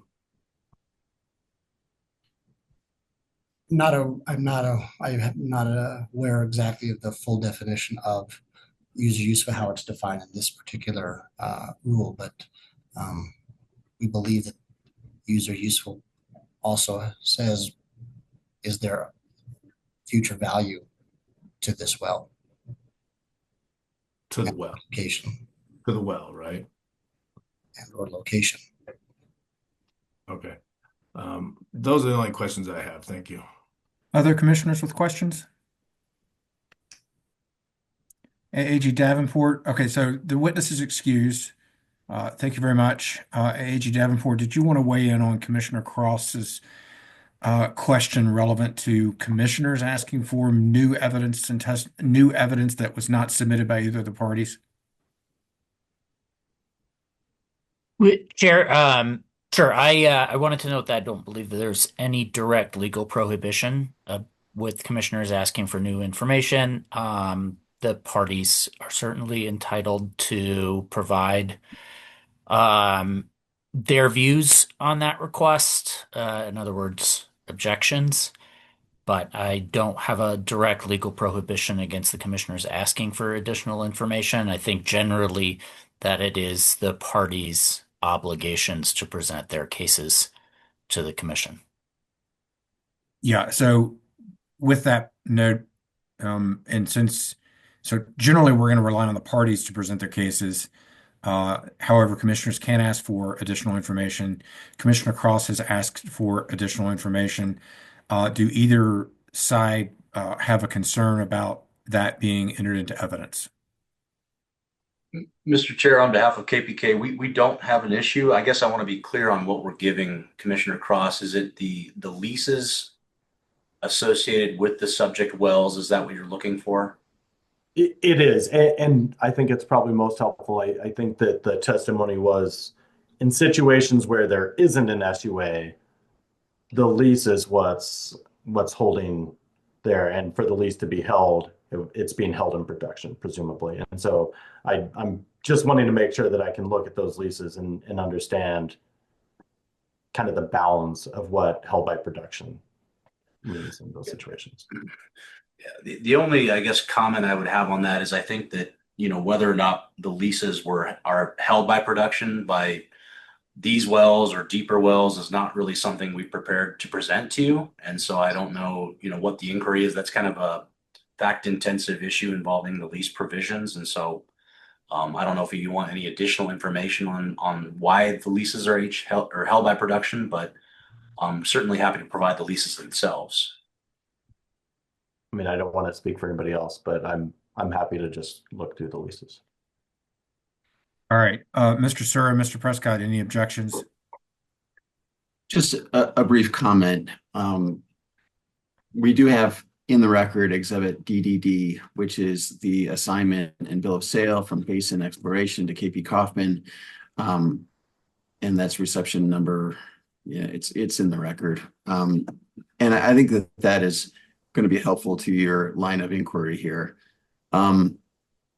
Because they only have the right to the Sussex and Shannon formations for the most part, for all these wells.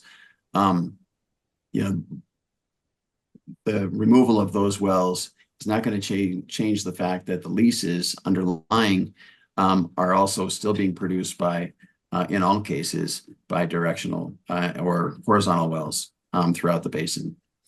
So the only lease provision that you would need to find is if there was a really strange lease that only was leasing the Shannon and Sussex. And in my investigations, I have seen nothing like that. All right, that's not an objection. Thank you for the clarification. Mr. Prescott? Two-part response. No objection to any commissioner seeking additional information if it would be helpful. My concern objection pertains to opinions by a lay witness about legal issues related to contract interpretation and the assertion that these leases are not held by production and just general contract interpretation issues that are beyond the commission's jurisdiction. All right, duly noted. Leases will be entered into the record. Mr. Schwartzendruber, if you could identify the documents and put them into the docket through Mr. Thomas, that would be helpful. We are now done with the first witness. It is 10:47. Let's return at 11 o'clock. All right, welcome back. We are undertaking docket 2409-00228. And we now will hear the second witness for the respondent KPK. Thank you, Mr. Chair. And before I call Mr. Kaufman, just to be real clear about your ruling, I understand you admitted all exhibits, but subject to determination as to weight, but not admissibility. So I don't need to interrupt my witness to admit the exhibits, it sounds like. Is that fair? That's fair. Okay, thank you. Yeah, so KPK will call as its second witness, Mr. Jeffrey Kaufman. And we'll have Mr. Davenport swear in Mr. Kaufman. Thank you, Chair. Thank you, Mr. Schwartzendruber. Mr. Kaufman, would you please raise your hand, state your name, and say that you swear to tell the truth? I, Jeffrey Kaufman, swear to tell the truth. Thank you. Good morning, Mr. Kaufman. If you would, please just dive right into your slides and introduce yourself and start with your testimony.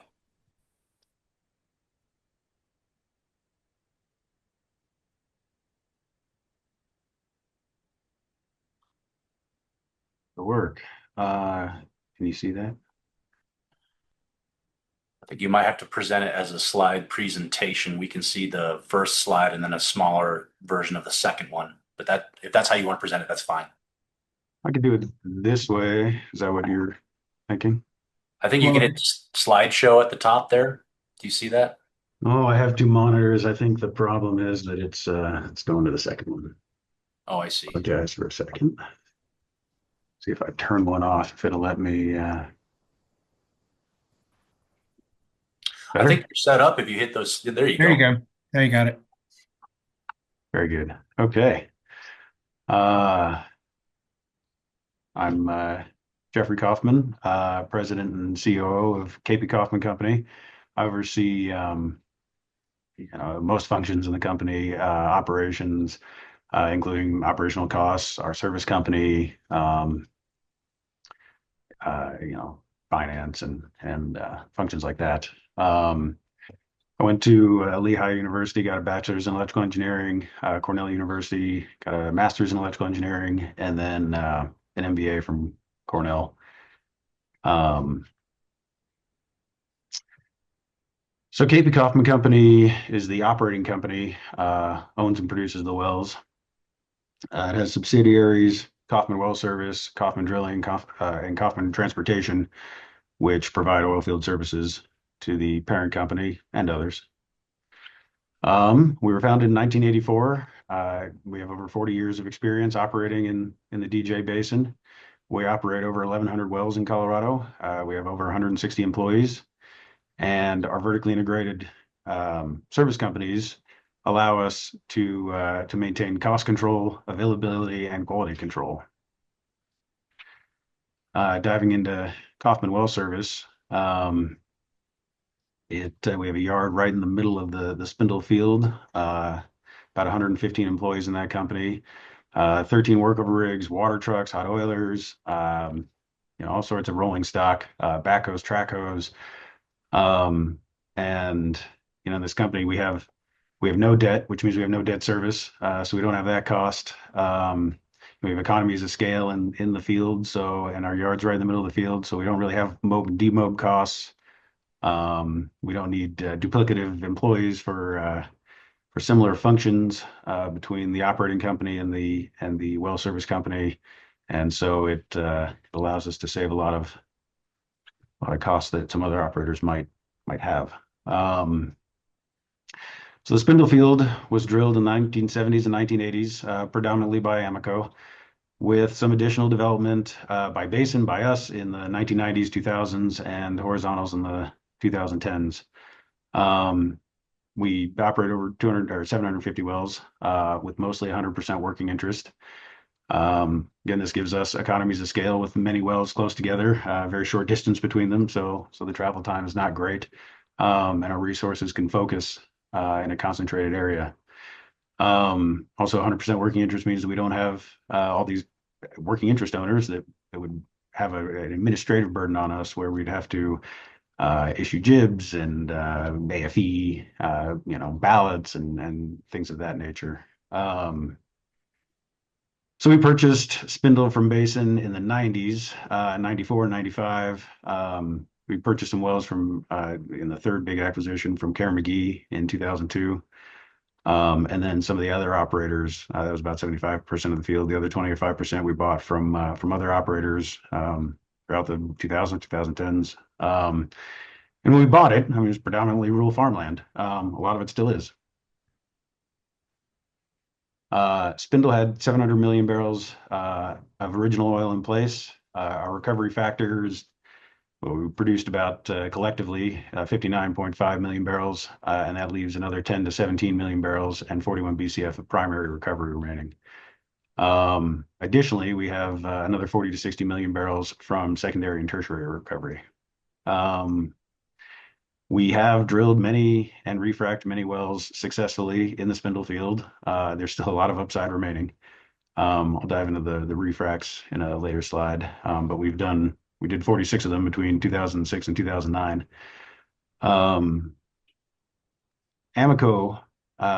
in 1986 went about this LRE reduction plan to consolidate a lot of the batteries in the field. And so instead of there being, one per 4 wells, now there's one for dozens. That reduced surface footprint, that made, the tank gauging and surface equipment maintenance, all of that upkeep a lot less because there are fewer tank batteries out there. And most wells are electrified, so we don't have oil changes and, the maintenance of a gas engine, or the pollution of a gas engine. And we're able to intermit the wells. So if they're running all the time, you're going to have more wear and tear than being able to turn them off and turn them on again. That intermitting saves a lot of cost, a lot of wear and tear. So, and fuel. Many wells have another 20 to 80 years of life. Between primary and refracs and then secondary and tertiary recovery, there's still a lot of oil in place, a lot more to produce. Emeco and Basin did have 3 water floods and a gas flood. And they worked. Wells produced more. And there's additional potential through enhanced oil recovery. So, as I said, 100% working interest gives us control, and it reduces our administrative burden. The efficient operation of our wells is key to our business, and it makes it where the user useful standard doesn't fit this case. We have our vertically integrated service companies that provide services with equipment we own at a lower cost than if we had vendors. Again, economies of scale, and the incremental contribution of each well is important because we have this whole system, and again, one tank battery can serve dozens and dozens and dozens of wells. So each well that contributes into that tank battery, as long as it has a positive contribution margin, every dollar helps, and every dollar contributes. The next 2 points, in the interest of time, I kind of covered, but last point's important.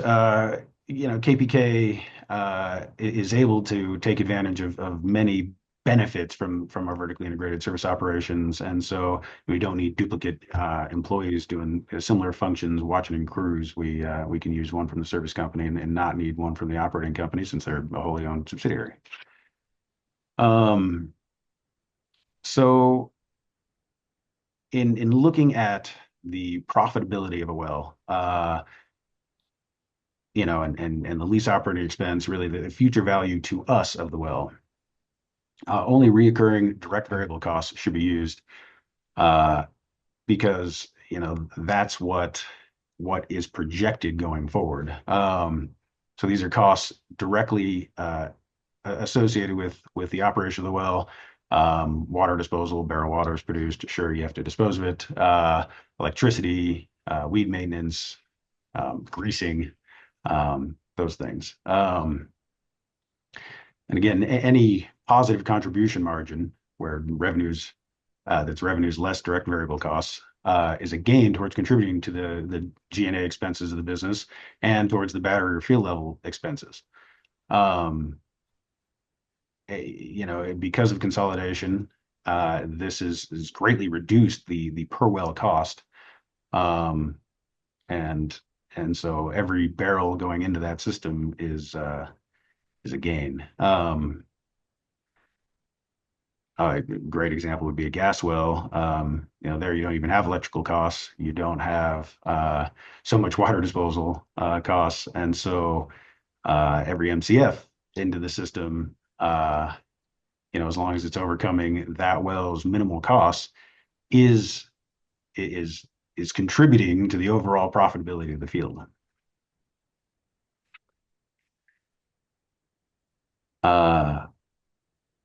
All right, well, so remediation costs, they exist whether or not we plug the wells. We could plug the wells tomorrow. We still are going to have the remediation costs that are already out there. So that really shouldn't be determined. That shouldn't be used to determine whether or not we plug that well. That liability is already there. Many of our flow lines we've upgraded already. This is well documented in other hearings. We contracted Campos EPC to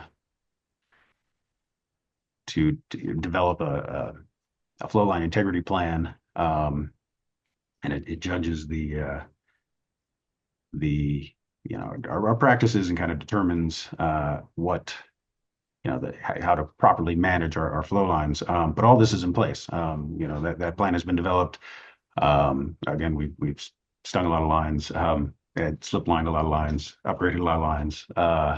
And so that has greatly reduced the chance of future failures. The LOE analysis we provided includes battery and some field-wide costs at $297 a well. This cost accounting data, real cost accounting data, was determined, was used to determine the positive contribution margin. And really, that needs to be weighed against the plugging and abandonment decision. Is this well positively contributing to the profitability of the well? And the direct cost accounting data tells you that. The KPK's decline curve analysis, including real cost data for spindle over 5 years, it includes the real cost data over 5 years, including all the allocated costs that are part of overhead and field-wide costs, with an average of $397 a well. I don't think that should be used necessarily to determine whether or not you P&A a well, but Ms. Clark in her decline curve analysis used some of those costs, as Lencioni was describing. So our operational expenses were run through essentially 5 years of data, January 2020 through 2024. A lot of these have duplicate codes. So someone out there coding can kind of code it to one code or the other.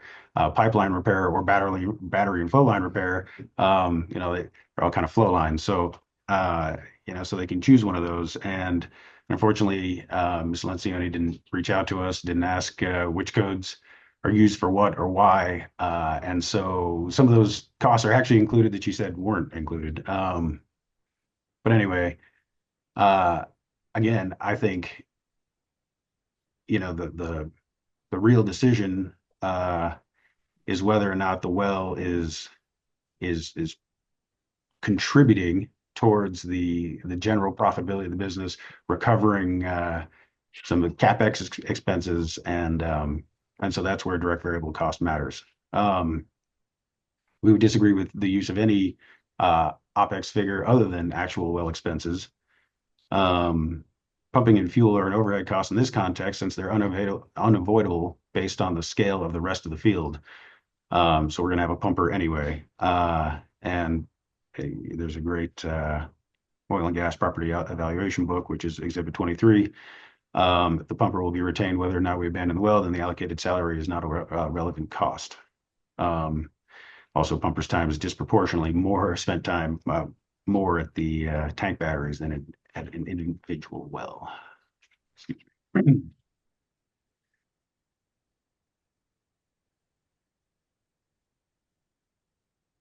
The reduced cost from our vertically integrated business structure also reduces the cost to plug and abandon wells for us.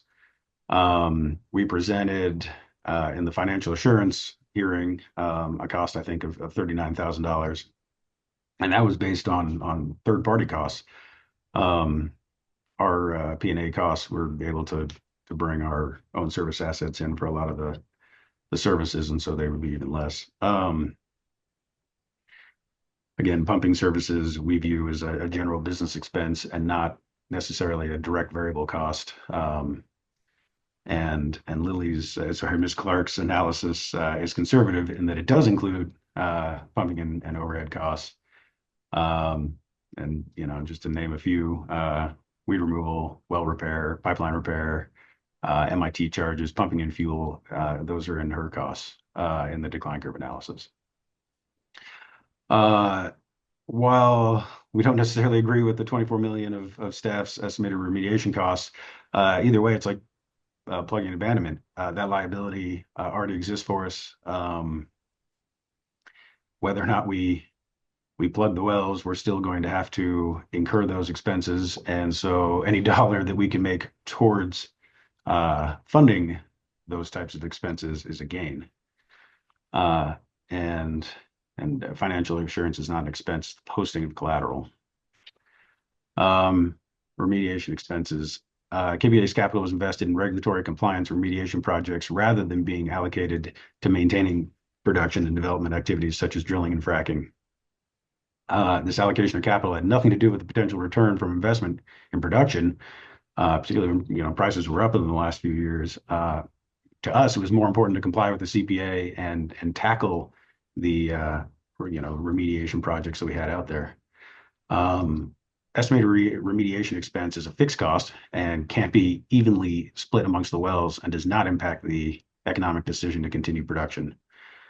For our financial assurance cost analysis, similar to P&A costs are not a direct variable operating cost, they're a liability. Any positive cash flow produced subsequently contributes to the eventual liability of plugging the well. Continued profitability from the operation of the well cuts into P&A cost when it ultimately occurs. So P&A merely hastens liability and decreases the positive contribution made towards it. Early P&A of the well only further increases the cost of P&A since the operator foregoes additional positive cash flow that would contribute to the already incurred liabilities and our overhead and general profitability. Similar to P&As, existing remediation projects are liability unaffected by P&A of the well and have no bearing on the P&A decision. Early P&A of the well will only deprive the company of additional positive cash flow. So diving into the refracs, again, we did a lot of refracs, 46 of them in between 2006 to 2009. And Midland and Sewell here, Exhibit 16, did an analysis of some of the refrac potential in the subject wells, and on average, that PV9 is 73.5, rounded to $74,000. Now that's net PV10. So you have your gross cash flow and less royalties and taxes and capex, and then you have the LOEs factored into the future revenue, and you get that number discounted back. So we performed many Sussex refracs with positive economics. We continue doing it, and Netherland and Sewell acknowledged that. We've had bank loans against it, so the banks believed in it. We had to present to them and improve their value, and it was working. And that leaves significant primary recovery upside with a beneficial use even before secondary and tertiary recovery. And then secondary and tertiary recovery, Spindlefield. The Spindlefield is a good candidate. Again, there's a lot of primary remaining, but in total, there are a lot more barrels to be recovered. We have been in conversations with many parties about this. It is of interest. It's the new, some of the new policies coming out of Washington and even the state encouraging it. We're near many anthropogenic sources of CO2, which, the DOE is interested in pairing sources of CO2 and uses of CO2. And to do this, we need to maintain our wellbores. We need to be able to have, depending on our flood patterns, and there have been studies about this on, what configuration, but you need the wells to be able to make some into injectors and some into producers. Forced P&A may remove the ability to efficiently operate the field for secondary or tertiary recovery because you'd lose the potential injection and production locations. These current prospective uses of the wells, finishing primary production, refrac, secondary and tertiary recovery, they make the wells both used and useful. Unfortunately, the 901A orders have impacted KBK's ability to produce and implement some of these projects due to the forced shut-in. Other difficulties with regulatory issues have also impacted KPK's ability to execute production development projects due to the funds being diverted to regulatory compliance and remediation projects. We have worked with many developers. We have agreed to leave a well. We've agreed to plug wells. Sometimes the developer, they have different preferences depending on the design of their neighborhood.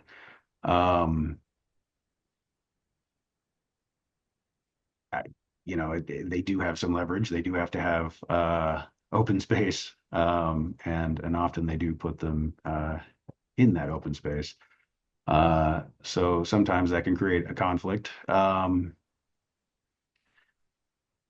And the next slide I think really dives into that.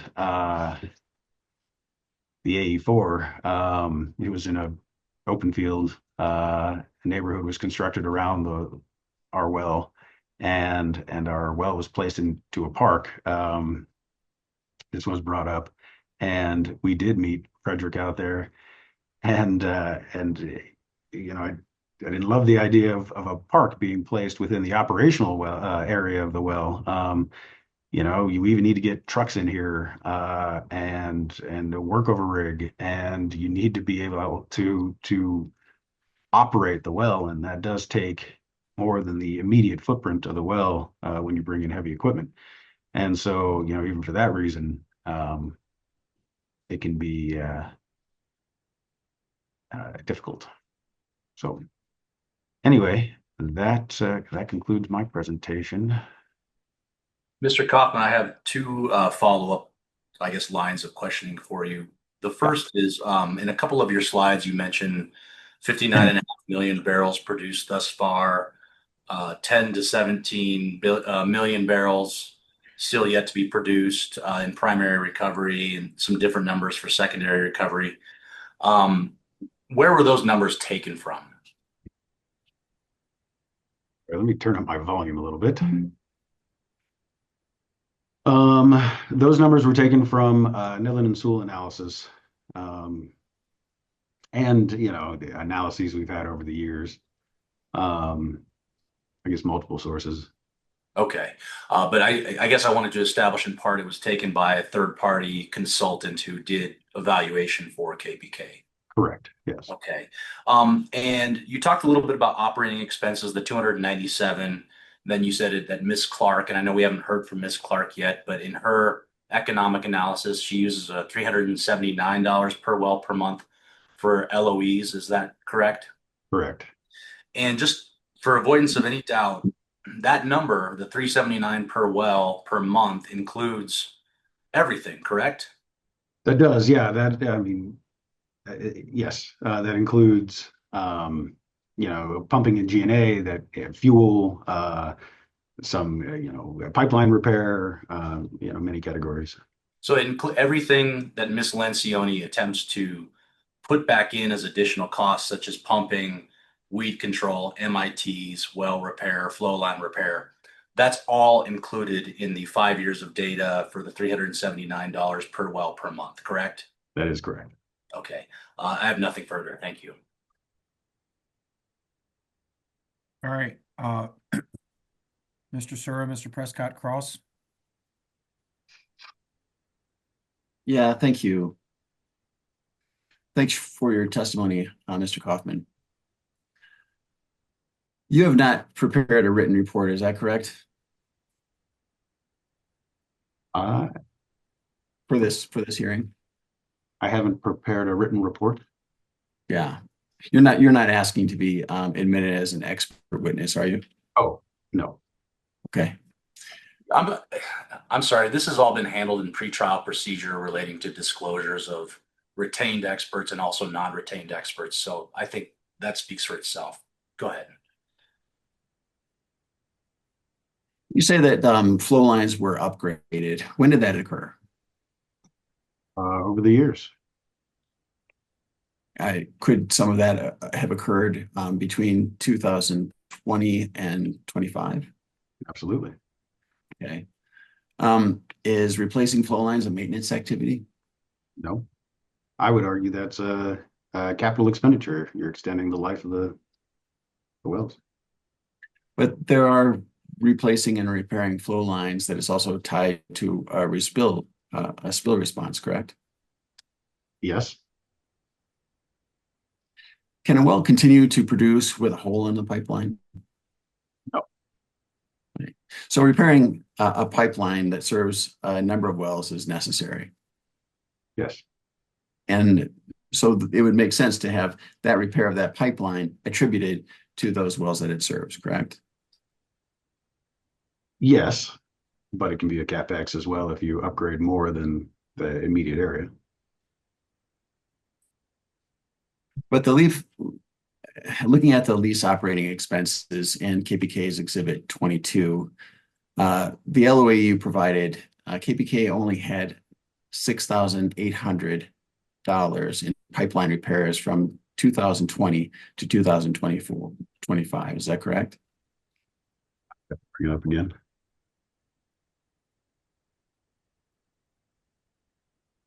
Is it correct? I don't know. I can look if you'd like. Yeah, let me pull it up then if you don't have it.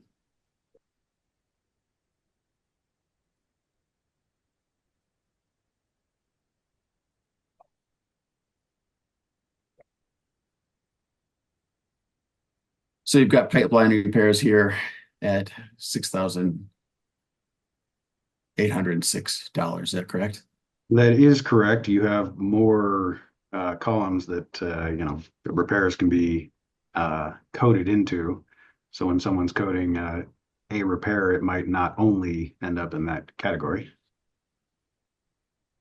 Okay, so when you're doing a pipeline repair, are you only attributing that pipeline repair to the actual fixing of the pipeline itself, or does the remediation that is involved in that spill also become part of that expense?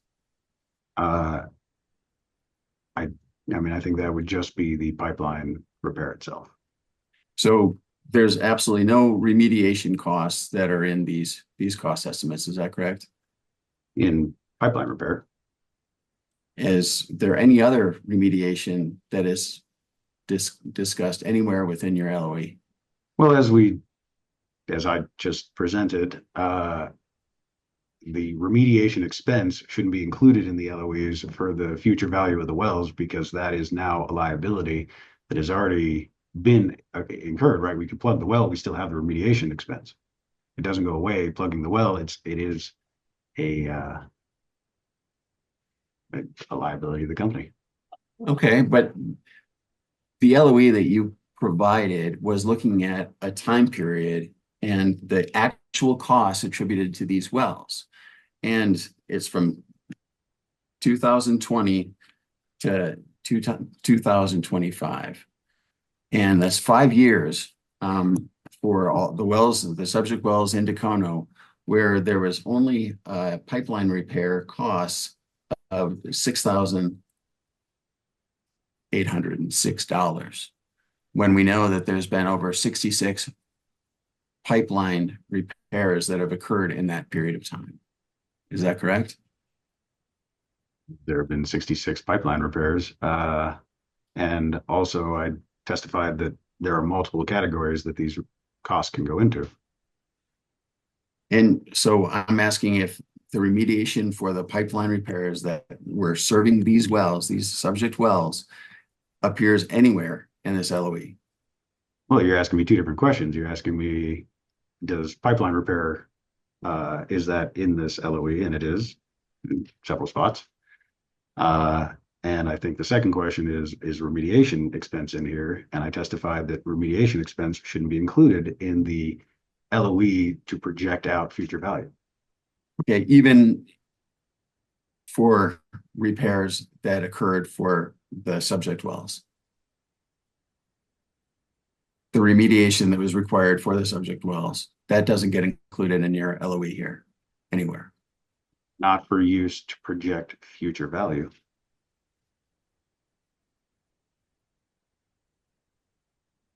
So are pipeline repairs in an area allocable to the wells that it serves? Yes, these are the costs from the wells that are in this hearing. But my question is if there's a pipeline that is serving a number of wells, and all of those wells are shut in because they can't produce while that pipeline is being fixed, does that repair get attributed to the number of wells that were offline during that repair? It should. And that number, you'll stick by $6,800 for 5 years.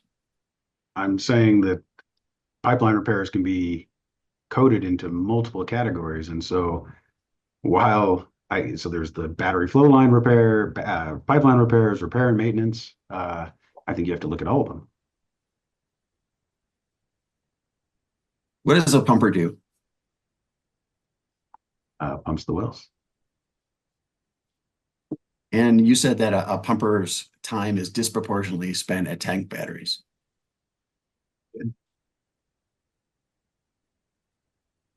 Is that right? That's right. Okay, so looking at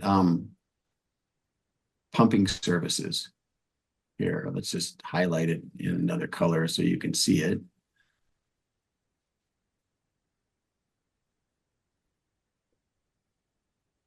Yeah. So pumping services in this case, we're talking about 5 years, 2020 to 2025, got a total of $65.54 for all the pumping for these wells. So what I testified is that I don't think pumping services should be in this analysis at all. That's an overhead item that the pumper wouldn't be let go because we plug these wells, or we regard it as an overhead cost. And yet it's in here, but you're just saying it's inaccurate. Well, I would argue that we shouldn't have pumping costs. The pumper and that associated cost in the LOE used for the future productivity of the well. Are you familiar with the Grant tank battery and the Grant wells associated? Yes. Okay. So a pumper's time spent at the Grant tank battery, if it was running, that serves those individual Grant wells, is that time of that pumper allocable to those wells? We have a lot of wells in the area, and the pumper would spend his time at other wells.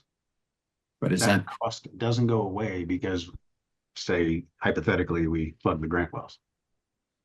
I'm just asking if the time that the pumper spends at the Grant tank battery, is that allocated to the individual wells, or is there a special allocation to the battery itself? It is allocated to neither. Okay, so you don't really track that. Again, for this analysis, I don't think that a pumper, in essence, is a fixed cost. It's not a direct variable cost of the well. Can an individual well produce without a pumper? No. So, yeah, that pumping services is $65 for 5 years. But moving on, some of these wells also produce water. Is that correct? They do. And you've got for water services, and I'm assuming water in this case is for water hauling. Is that You would right? be incorrect. That is, Okay, help me with that. so I think there should be a disposal code for water disposal. Okay, Disposal production water. That's it. okay, thank you for that. What does water cover? Probably a freshwater purchase for something. I'd have to look at the individual expense. Okay, thanks for that.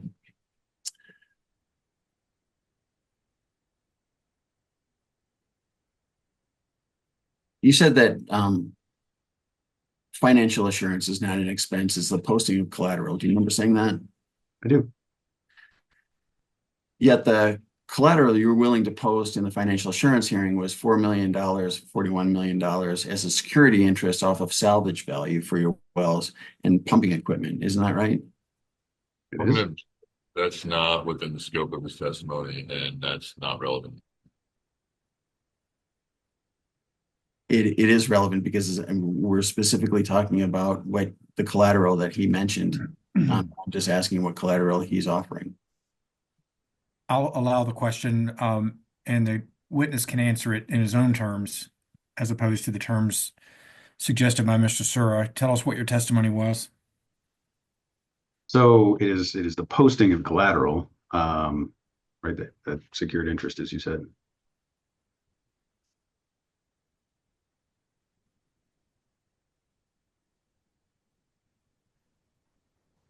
You agree that the definition of, you've looked at the definition of user useful, is that right? I have.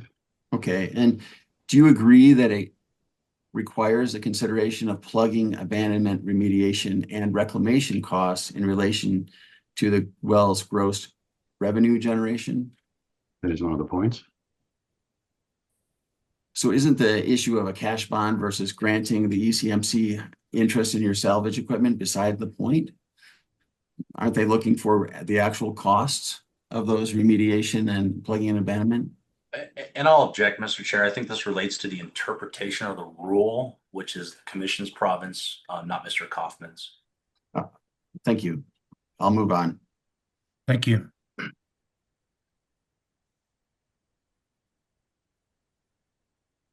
I'm going to change my screen now.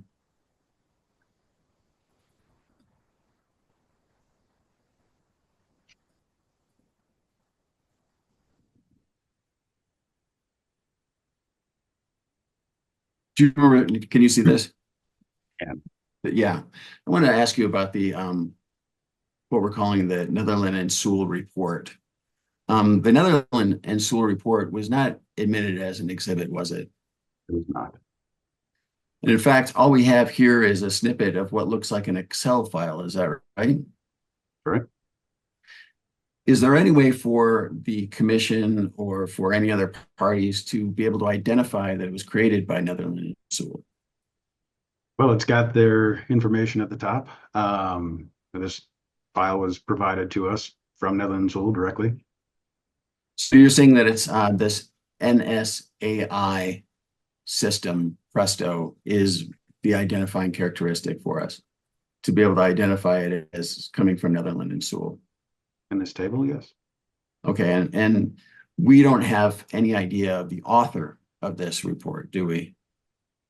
Well, I contracted Netherland Sewell to perform this analysis for us. We have them.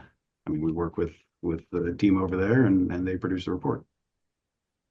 And I appreciate that, but we don't know the author of this. There's nothing identifying the author in this slide or in the exhibit, which is exactly what's in this slide. But Netherland Sewell is the author of it. But okay, but we don't know that it could have come from an intern within Netherland Sewell because we don't have any distinguishing characteristics, nothing identifying who the author was. Is that right? Well, an intern, I don't think would ever communicate with their clients. So they sent their client their final version. But yeah. So you stated really for the first time that, because this wasn't in any of the earlier pre-hearing statements or response statements, that KP Kaufman had a number of refracts from 2006 to 2009. Is that right? Right. And that's the numbers here. Yep. You have not submitted those a list of those 46 wells into evidence, have you? Did not submit a list of those wells into evidence, no. You stated that you have made good money on refracking those. Wouldn't it be in your interest to put those into evidence so we can see that indeed you made some good money, that the refracking was successful and they were better wells as a result? I'm going to object. I think this is becoming argumentative as to what is in KPK's interests as far as the admission of evidence. That's not Okay. within the ambit of Mr. Kaufman's testimony. Okay, thank you. Are you aware that we requested the list of wells from your attorney? I was not a part of those discussions, though I think that was a very, very recent thing. So you are aware that we've asked more than once for a list of the 46 wells so we could evaluate for ourselves the efficacy of the refracking efforts done 15 years ago. I am not aware of multiple times, but I can ask my attorneys if they've had those communications with you. Okay. You're stating that the refracs had positive economics, but there's no analysis of the performance of those refracs in the record, is there? So this table you're looking at, that the effectiveness of the refracs was used, I think, in this analysis essentially to predict the profitability of other refracs. Okay, but there's nothing that any party would be able to understand that there was an analysis that was based on other information that isn't in this exhibit, correct?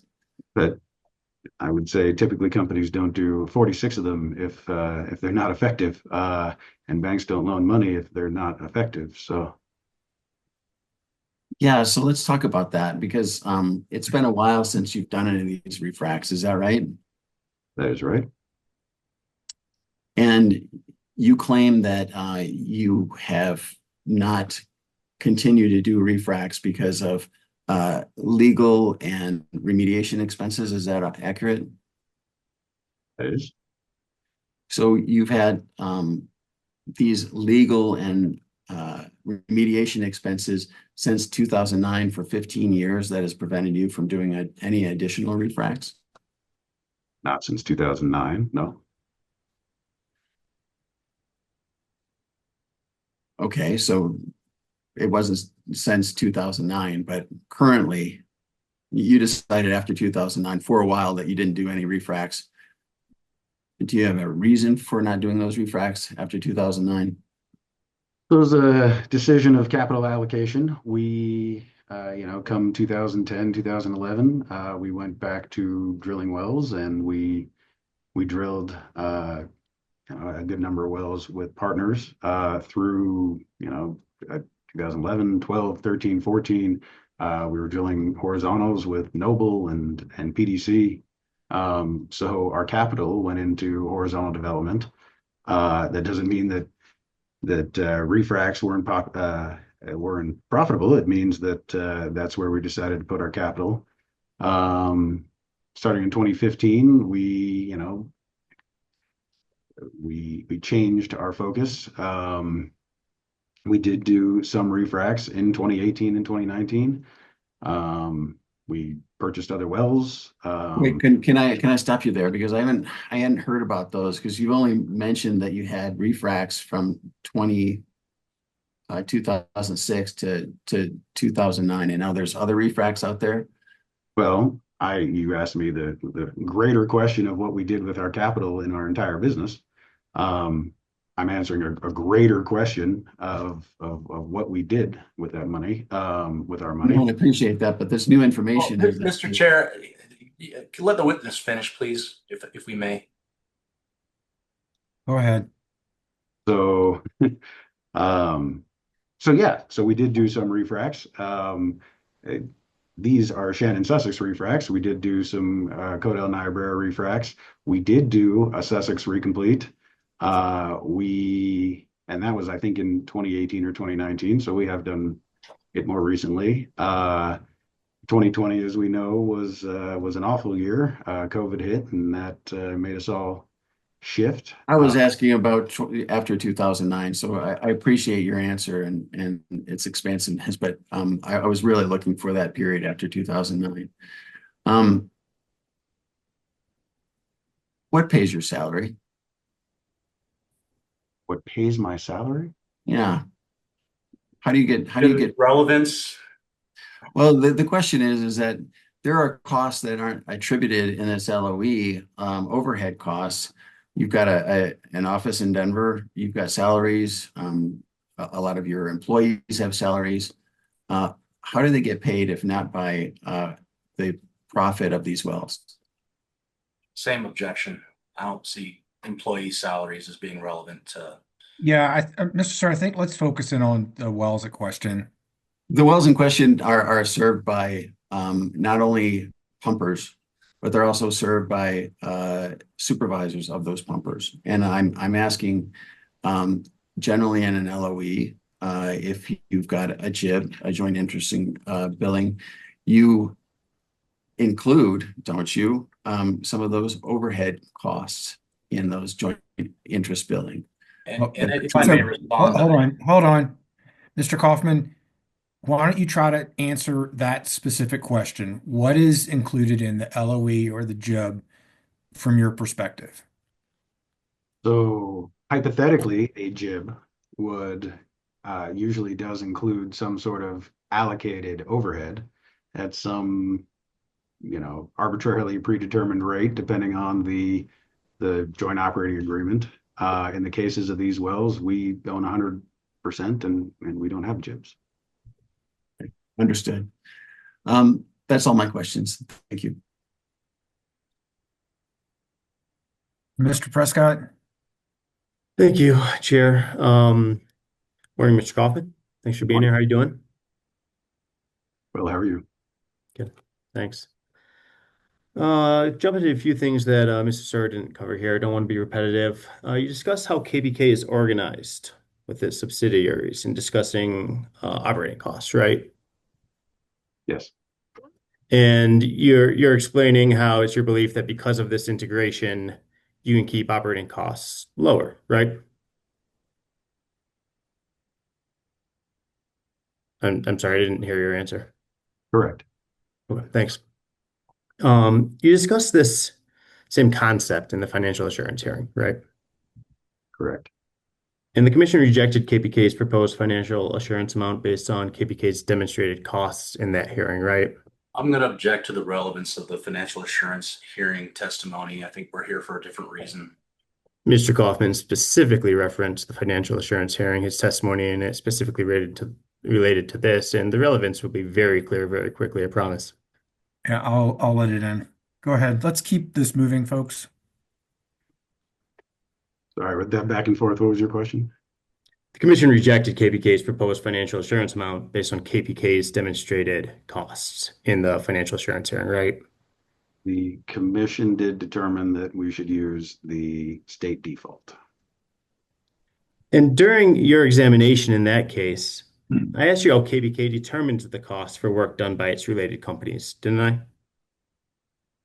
Long time ago, but okay. Well, if it'll refresh your recollection and pull up the transcript. I don't think that's necessary. Okay. So when I asked you how KBK determined the cost, you said that's an internal transfer price. Does that ring a bell? Okay. Yes. And then I asked, how is it set? And you said, I think it's a number we decided, right? Is that a yes for the record? I'll take your word for it. Okay.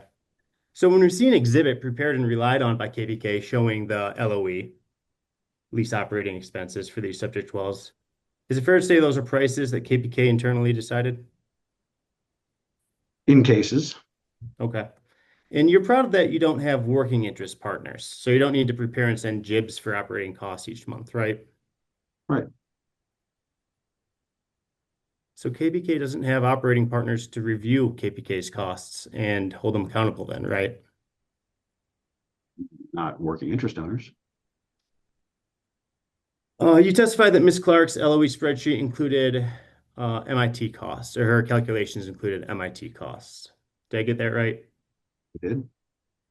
How many mechanical integrity tests has KBK performed on these wells in the past 5 years? I don't know.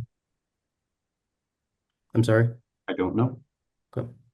MIT's cost approximately $35,000, right? No. How much does KBK think they cost? Tremendously less than that. Okay. And do you recall from her costs how much she attributed to MIT costs? She didn't contribute anything to MIT's, did she? I think she used a cost that did an LOE figure that did include MIT costs. That assumes an MIT was done, but if none were done, there'd be no cost, right? I don't think her numbers are the same data set. I think hers are a field-wide cost, whereas the 297 was these wells specifically. And go into some of the other things you discussed, potential for refracking, enhanced oil recovery, CO2 injection.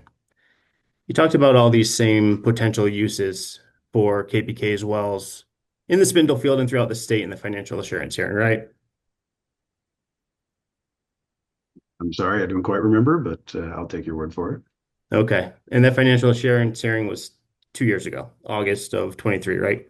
Yes.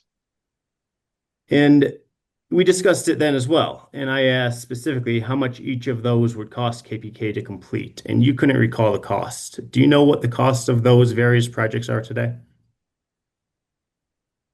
I mean, that's a very big question. You're talking about a lot of wells and a lot of different projects, and I could probably prepare a presentation and give it for a couple hours. I don't know how to answer that question. I'm sorry. Okay. Well, you're talking about the potential for these wells to be used for CO2 injection. To talk about that as a real possibility, you need to know how much it costs and how you'd fund it. So what's the cost? So we have analyzed, pilot projects. We've analyzed scaling it up. That is in an analysis by Netherland Sewell. So they have costs in there. We've discussed that with the Department of Energy. The Department of Energy has a fantastic grant process to cover some of those costs. They expanded it to include enhanced oil recovery. So potentially many of those costs could be covered by government grants. Projects could privately fund. So to streamline this, you don't know the answer to my question. Is that right? Uh, But it's a I very don't broad believe, I'm going to object. I think that's argumentative. I think he gave an answer.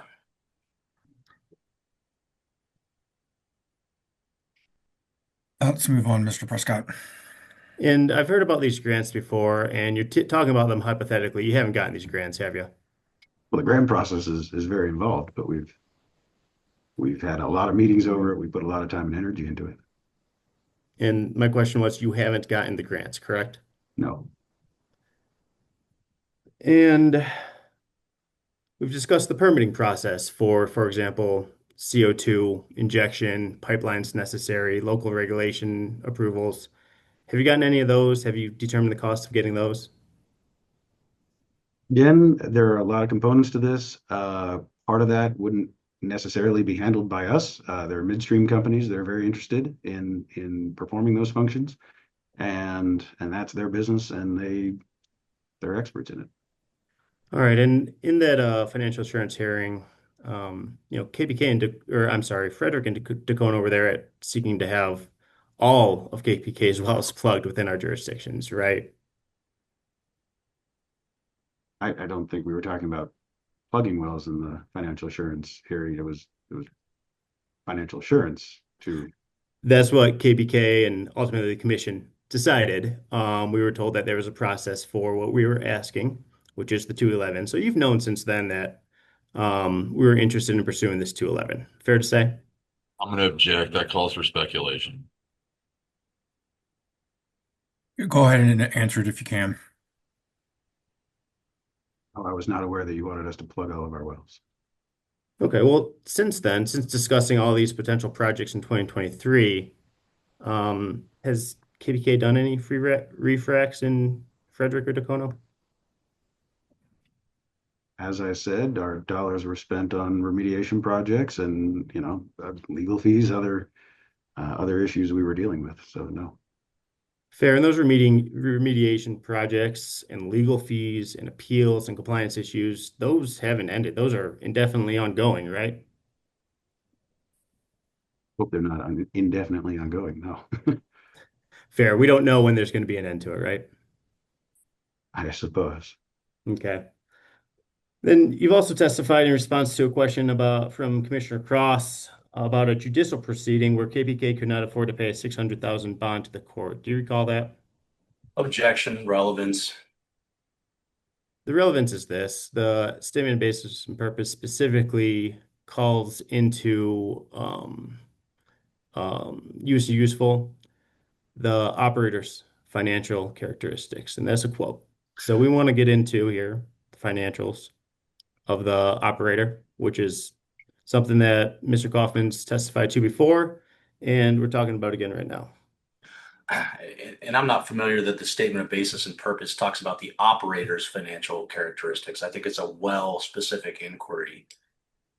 That's what the rule says. I'm going to allow the question just in an effort to allow both parties to present their case, but I would encourage Mr. Prescott that I do believe that we are looking at specific wells here. Understood. We'll keep it brief. So if I had a rental property somewhere and didn't want to remodel it right now because of whatever uses of my personal funds, and so I'm receiving less money than I could if I were to rent the property, or sorry, remodel the property and then rent it, then I should scrape the house. But All right, let me what's ask your you another question. I'm not sure where you went there. You're familiar with that condemnation case that was discussed previously, Miners Park and KPK, right? I am vaguely familiar with it. Do you know what law firm you had represent you in that one? To be honest, off the top of my head, I don't at the moment.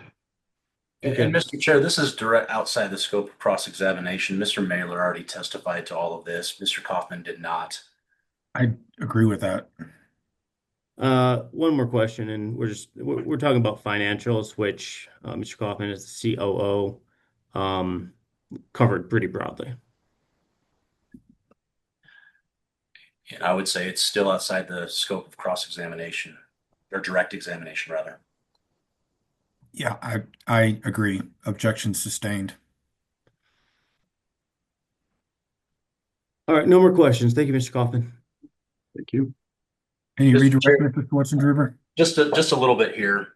Mr. Kaufman, I want to make sure your testimony is very, very clear between the distinction between recurring direct variable costs versus capital expenditures such as remediation and plugging and abandonment. Will you make that clarification to the commission, please, again? Yes. So reoccurring direct variable costs are costs that can be, that are directly attributable to the well and its operation. Electricity to make it go up and down, weed maintenance, water disposal, overhead. Those are as Mr. Sura mentioned, a downtown office that is not attributable to a single well, and plugging, that liability is out there. You're not going to plug a well early because you you now assign those costs to it. You're going to continue as long as the well is producing more money than the costs associated with producing that well. You're going to make money that will contribute against the plugging of a well or an office space. And in general, do the direct recurring variable costs go away with the plugging of the well versus capital expenditures which exist either way? Yeah, so the direct variable costs go away when you plug the well. Okay. Mr. Sura put in front of you a spreadsheet supporting the $297 per month for the wells that are subject to the application. Do you remember looking at that spreadsheet? I did. But that, in fact, is not the spreadsheet that Ms. Clark utilized for purposes of her economics, which include all items in both well level, battery level, and field level expenses for all of the wells in the field, correct? That's correct. Okay. Is the Netherlands Sewer report confidential business information of KPK? It is. Okay. And why is that? But it has a lot of sensitive data about the entire company. And you were cross-examined a little bit about refracts. Just to be clear, the refract value of $74,000 was a mean value, correct? Yes. Of the wells that are subject to the application? Correct. And that was a net present value, meaning that included all costs of the refrac, all future lease operating expenses, et cetera? Correct. Taxes, royalties, LOEs, CapEx, all in there. And you were asked some questions about whether your attorneys were consulted about providing the well information. Do you know whether or not that request was made after the hearing officer ordered that no further evidence be put into the record? Yes, it was very recent. Okay. You were also questioned by Mr. Lewis Prescott about enhanced oil field recovery. Do you remember that line of questioning? Yes. About all the costs that might be associated with that kind of project. Do you recall that? Yeah. Wouldn't those costs be something that would be incurred if the project moved forward at the end of the economic life of the wells? In other words, after both primary and secondary recovery? I'm sorry, after primary recovery, rather? Yes, these wells have still a lot of life with primary recovery, what they're doing now. And this would extend their life. Okay. And refracts are part of primary recovery, correct? Refracts are part of primary. Okay. And so those costs, obviously, because primary recovery is not over, have not yet been incurred then, well, for the most part, correct? Correct. Okay. That's all I have. Thank you. Mr. Boudreau, I failed to ask you if you wanted cross-examination on either of these witnesses. I assume you would have raised your hand if you did. That's right, Mr. Chair. Staff had no questions for either of the two witnesses, particularly considering staff's previous position that we're not commenting on the economics of the wells. Okay. Just didn't want to forget you. Thank you, All Mr. Chair. Mr. Kaufman, there may be questions from commissioners. Commissioners, do you have questions of the witness? Commissioner Messner? Thanks, Mr. Chair. Just a couple of questions. So I'm trying to better understand the refracts that you've submitted into evidence and have testified on. My understanding, at least, and maybe you can help me understand your perspective on it, is that there should be documentation at ECMC associated with any refracts. Has KPK submitted that documentation that would support this supposal that you've done refracts on these wells? So if you're referring to documents in COGIS, these occurred 2006 to 2009. I don't think there were any forms required back then. But you did just testify that you did one in 2018 or 19, correct? And that is, yeah. And there's documentation on that you've submitted? Yes, sir. Okay. And so you're saying that in 2006 to 2009, in your opinion, that there's no documentation that should have been submitted. So, yeah. Okay, I'll follow up on that one. Thank you. The other question that I have is, can you clarify where pipeline repair is in your LOE? So there are multiple items in there. You have battery slash flow line repair. Flow line repair, I mean, and our pipelines are one and the same. Those are synonymous to us. You have pipeline repair and you have repair and maintenance. So there are 3 line items that kind of cover the same topic. Okay, and so I, as a commissioner, am being asked to determine whether your expenses are accurate.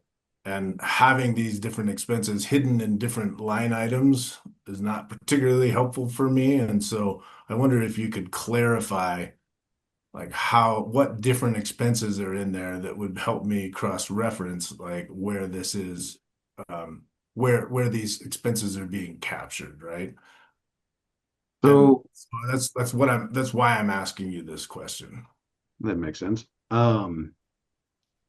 I mean, when it comes down to it, these are internal billing categories. These are for our cost accounting. They do get grouped into, a larger general account. And then we do have audited financials. Third-party audited financials. Have those been provided as evidence? And no, that's confidential business information, and I don't know. We'd have to talk to the lawyers. But I think that was I'm just relevant. trying to find something that you can direct me to that I can look at that may provide some better detail. Sure. So this is the detail. This spreadsheet has all of the billing categories that outline, each expense. And, as you can see, another example of that is like ECDs, incinerators, combustors are all synonyms. And so we have billing categories that are synonymous. And when you have, someone coding one of these, clearly we try to keep them consistent so that we can pull the data, but there are some categories that you have to, understand that these items may be in either one of them. And so if I'm looking at, something very obvious like ECD, incinerator, and combustor, you just combine all those categories. In this case, it is very similar. Flow line repair, pipeline repair, repair and maintenance. I'll give it to you. Maintenance could have additional items in it. But when you're conducting one of these activities, there are a lot of things involved, and so we could probably roll them all into repair and maintenance. Pipeline specific, if we're doing something, very, very specific, could be coded to just that code. But it doesn't mean that similar activity, repairing a pipeline, but also upgrading a valve at the same time, and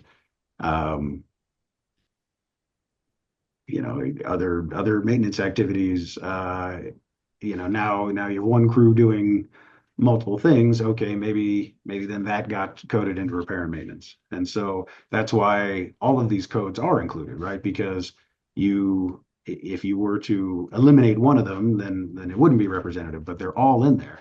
And so the final number, when all tallied, all the information's in there. Okay. I mean, it makes sense. It makes it hard for me to determine that. So I'll just let you know that. The other question I have is as I'm reviewing the rules and the statement of basis and purpose, it makes it clear to me that remediation does need to be considered in the overall determination of used and useful. And so your remediation, or at least in your opinion, that remediation is a CapEx expense, or it should be categorized in something different than your LOE. how am I as a commissioner? I mean, how can I find that remediation number and determine used or useful if it's not included in your LOE? I mean, where am I making that calculation? Where am I finding that information associated with remediation? Well, it's not in this because it's not one of the costs that you would. It is not an avoidable cost. If we plug the well, that cost is not going away, right? It is not a variable cost. That is.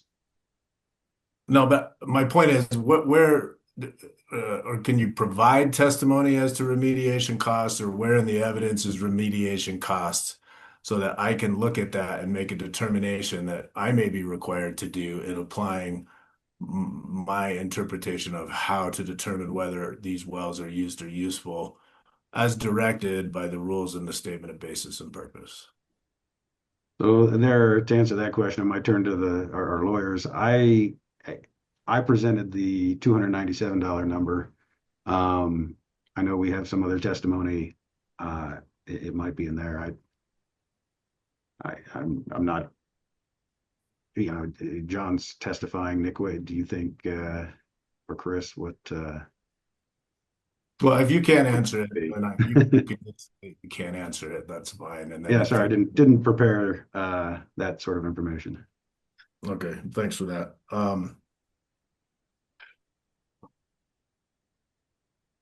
And then it's okay if you don't know the answer to this one too, but when it comes to carbon capture and sequestration and determining siting of carbon capture and sequestration and determining whether it's a viable, economically feasible for these particular wells in your determination, two things. How much is the economics associated with grant funding or tax credits or tax subsidies essential in a potentially successful carbon capture and sequestration project? And then two, are there particular siting considerations that you're looking at when determining whether or not a carbon capture and sequestration facility is viable or not, whether that's proximity to people or subdivisions, or whether that's proximity to particular facilities that may be emitting CO2? Well, so hopefully facilities wouldn't be Not right now, but thank you. Yeah. CO2, but so it's a multi-part question. So the economics piece, that yes, an EOR project could be economic without grant money. Taking CO2 from anthropogenic sources, as the DOE desired and the infrastructure bill mandated, piping it all the way from Denver. So depending on the source, that would be a great use of grant money. Pardon me. And so, really, it depends on the source of CO2. There are economic sources of CO2 without the grant money. And the infrastructure, the good thing is we own a lot of right of way, a lot of, a lot of pipeline easements. They're already established, and so we have that infrastructure already. You might, for example, you wouldn't necessarily need a facility at a lot of these places because of the pipeline network.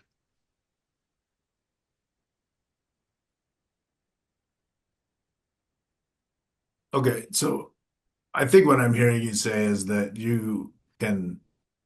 that in your opinion, the siting considerations for creating a carbon capture and sequestration well are dependent on pipelines, but not necessarily proximity to other sensitive receptors or sources of CO2. Is that right? Well, by I guess facility, I'm thinking, some large new construction. I think you could really minimize surface impact. Now the general change of the categorization of well from a producer to an injector. Yes, there's the requirements. Okay. And so some of the wells that you may have may or may not be appropriate for carbon capture and sequestration based on proximity to sensitive receptors, let's say. I think I can make that determination. I think that would be a conversation with the commission and staff and determining what that looks like. Okay. Thanks for answering my questions. Commissioner Kraus?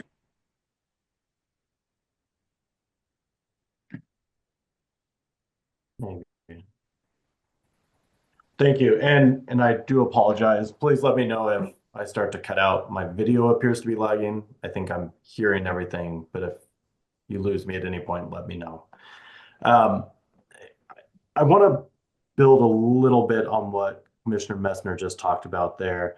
There was some discussion of the flow line, and I think your testimony was you characterize flow lines as a CapEx expenditure doing the work on the flow lines. Is that correct? Categorize upgrading of flow lines as a CapEx. Maintenance would be in the kind of per well cost that you were talking about, though. Okay.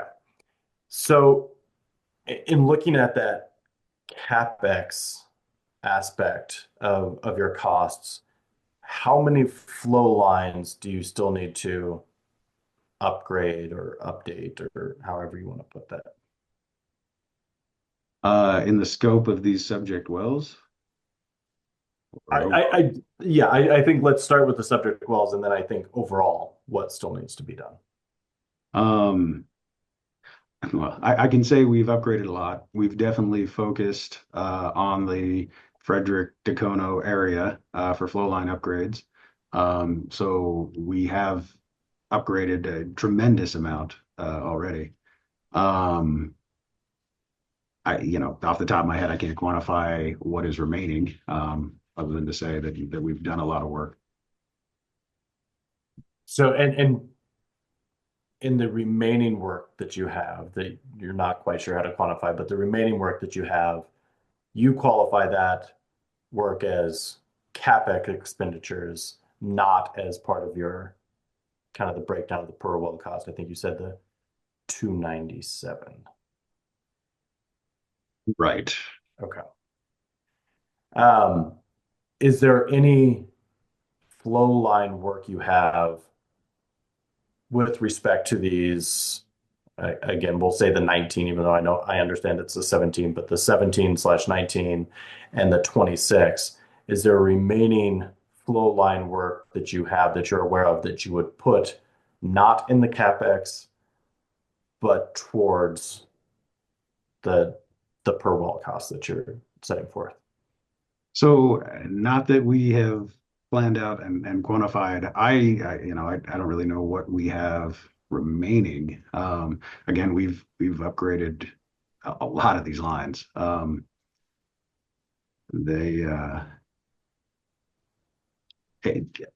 Yes, I guess there's nothing that would go into the LOE category for additional flow line work that is projected.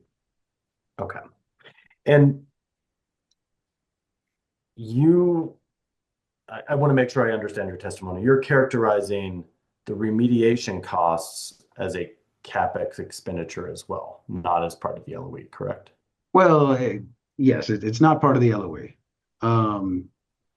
It is not a direct variable cost that should be projected in the economic life of the well, in that, every dollar of positive contribution margin that well produces then goes towards all of the other overhead we have.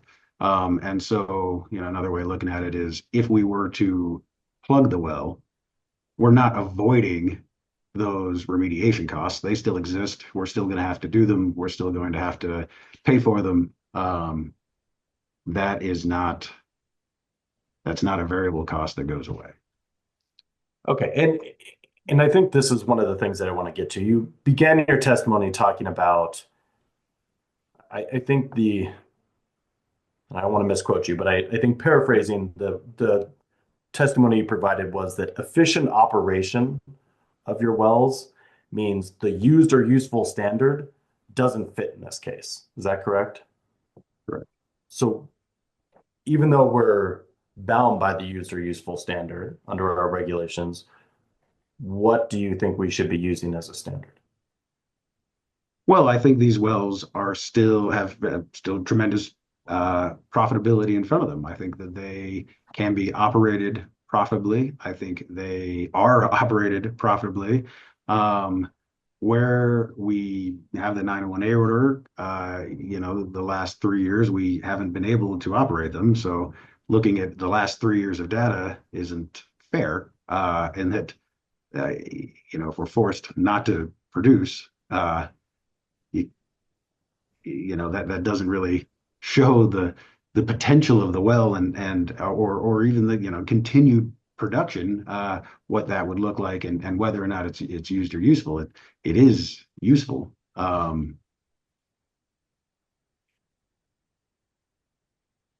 Okay.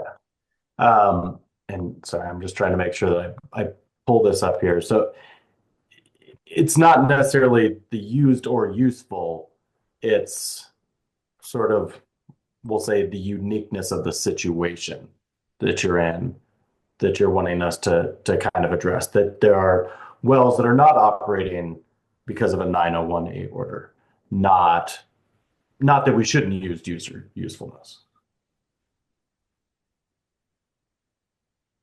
I guess I don't understand entirely. So I guess a different way to put it is you would rather us focus on not the used part, but that they are useful because they could have future production, is what you're saying. I mean, we could turn them on tomorrow and they would be productive and profitable. Okay. And as we look at the value, and again, I just want to make sure that I understand. So one of the things that you're talking about is you want to focus on the variable cost, the kind of day-to-day, what you had is the 297 was, I think, the number.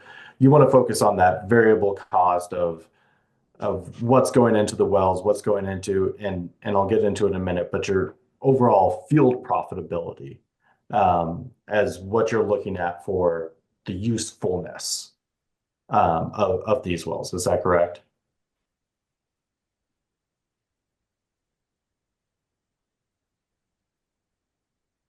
I guess I need to understand that one too. So we're looking at the wells making positive contribution margin, positively making money on their own that contribute to the business's profitability, that contribute to the business's costs as a whole. An analogy there would be, I'd say I owned a tourist shop and I sold, magnets and I sold hats and I sold cashmere sweaters. And, if I take my cashier's salary and the cost of the building, rental space, and I divided it evenly amongst all of my magnets and my hats and my cashmere sweaters, it would make my cashmere sweaters look very profitable and my magnets wouldn't be profitable at all. So then I stopped selling magnets and now all of that cost goes on to the hats and now the hats aren't profitable. And now, okay, my $200 cashmere sweaters, well, now they got to bear all this cost. They're not going to be profitable as well. Those magnets I'm selling a lot of them and they're profitable. I mean, they cost more than it cost me to purchase them. It cost me, a certain amount of space in the store, sure. but that store isn't changing shape if I don't sell the magnets anymore. I'm not letting go of some office space, so that's not an avoidable cost, right? So, I mean, cost accounting can be a funny thing that way, and that it really does matter how you burden something when you're looking at its profitability. Okay, no, and that makes sense. And let's run with the analogy you just provided there. So in your analogy, maybe the magnets you're talking about, oh, if you're putting more cost on that, then maybe they're not as much. But ultimately you want to look at, are those magnets what you're applying to the magnets, how much you're getting them for before you sell them. You want ultimately to be selling them for more than what they cost you, correct? Correct. Okay. And so as we're doing that, what I want to understand is as we're talking about this, you're like, we're going to have the remediation costs overall. We're going to have some of these overall business head costs overall, salaries, the office space, et cetera. All that's going to be there. But ultimately, the cost of those magnets, the cost of these wells versus all, I think it's approximately 1,200 of your wells overall, that overhead cost is going to go to these wells, correct? But not evenly, and not evenly, right? Think about it this way, right? I sell them for $5. I spend $2.50 of the magnet. I make $2.50. Yeah. That $2.50 isn't going to pay the many tens of thousands of dollars for the rental space, but it sure does help. And if I don't sell them, then that's going to reduce the amount of money that I'm bringing in to help pay for the office space. And I completely understand that. But what I want to get at is if you are saying, yes, I'm getting $2.50 back, but you're also having additional costs for those magnets. So maybe, and obviously the analogy starts to break apart here, but what I'm interested in is you have some of these wells that have significant remediation costs. So yes, and if you look at the per well costs of having the pumpers go out, you have the maintenance go in and everything else, the $297 per well. But if you also have $1 million of remediation costs that go into it, why are you not applying that? Because as you said, it doesn't apply evenly. So yes, that's not going to go to each well. So you can have a different profit margin for your cashmere sweaters than you're going to have for your magnets. And presumably for those wells that don't have open remediation projects, that don't have additional work that needs to be done, you're going to have the greater profit margin for those. And so my question is, how do you account for the usefulness of these wells, understanding that yes, operating these wells will bring you money that will help pay for it. But if you're only making, yes, you're making more than the $297 a month of the per well operating costs that you're talking about here, but you have $1 million, are you covering that $1 million of remediation with that well? I mean, that $1 million of remediation isn't going anywhere. In that it's not going away because I plugged the well, right? So I'm going to have to pay for that $1 million of remediation regardless. If I can make a few $100,000 towards that remediation, is that not useful? That's great. Let's pay for this remediation by producing the wells and being able to fund it.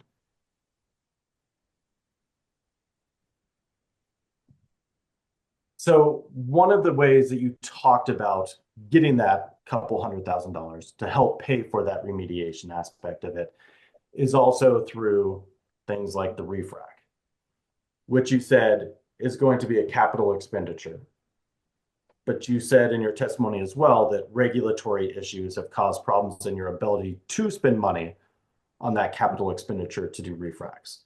So continuing to build off what you said, how do you do both? I mean, there are a lot of different ways to fund something. We can, and I'll stop you there for just a minute. I know that you talked previously about some of the refracs. You said if they weren't beneficial, we wouldn't be getting loans, we wouldn't be getting money from investors to go towards that.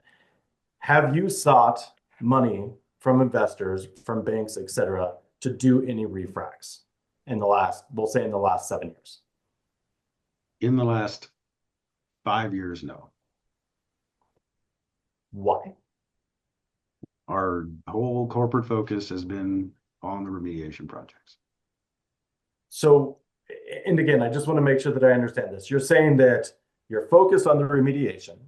And so having these wells operate, yes, it may not cover, and we'll just put it in round numbers. Say you have $1 million of remediation, you're going to be getting maybe a couple 100,000 from that well, but as you put those together, it's going to help pay for that remediation.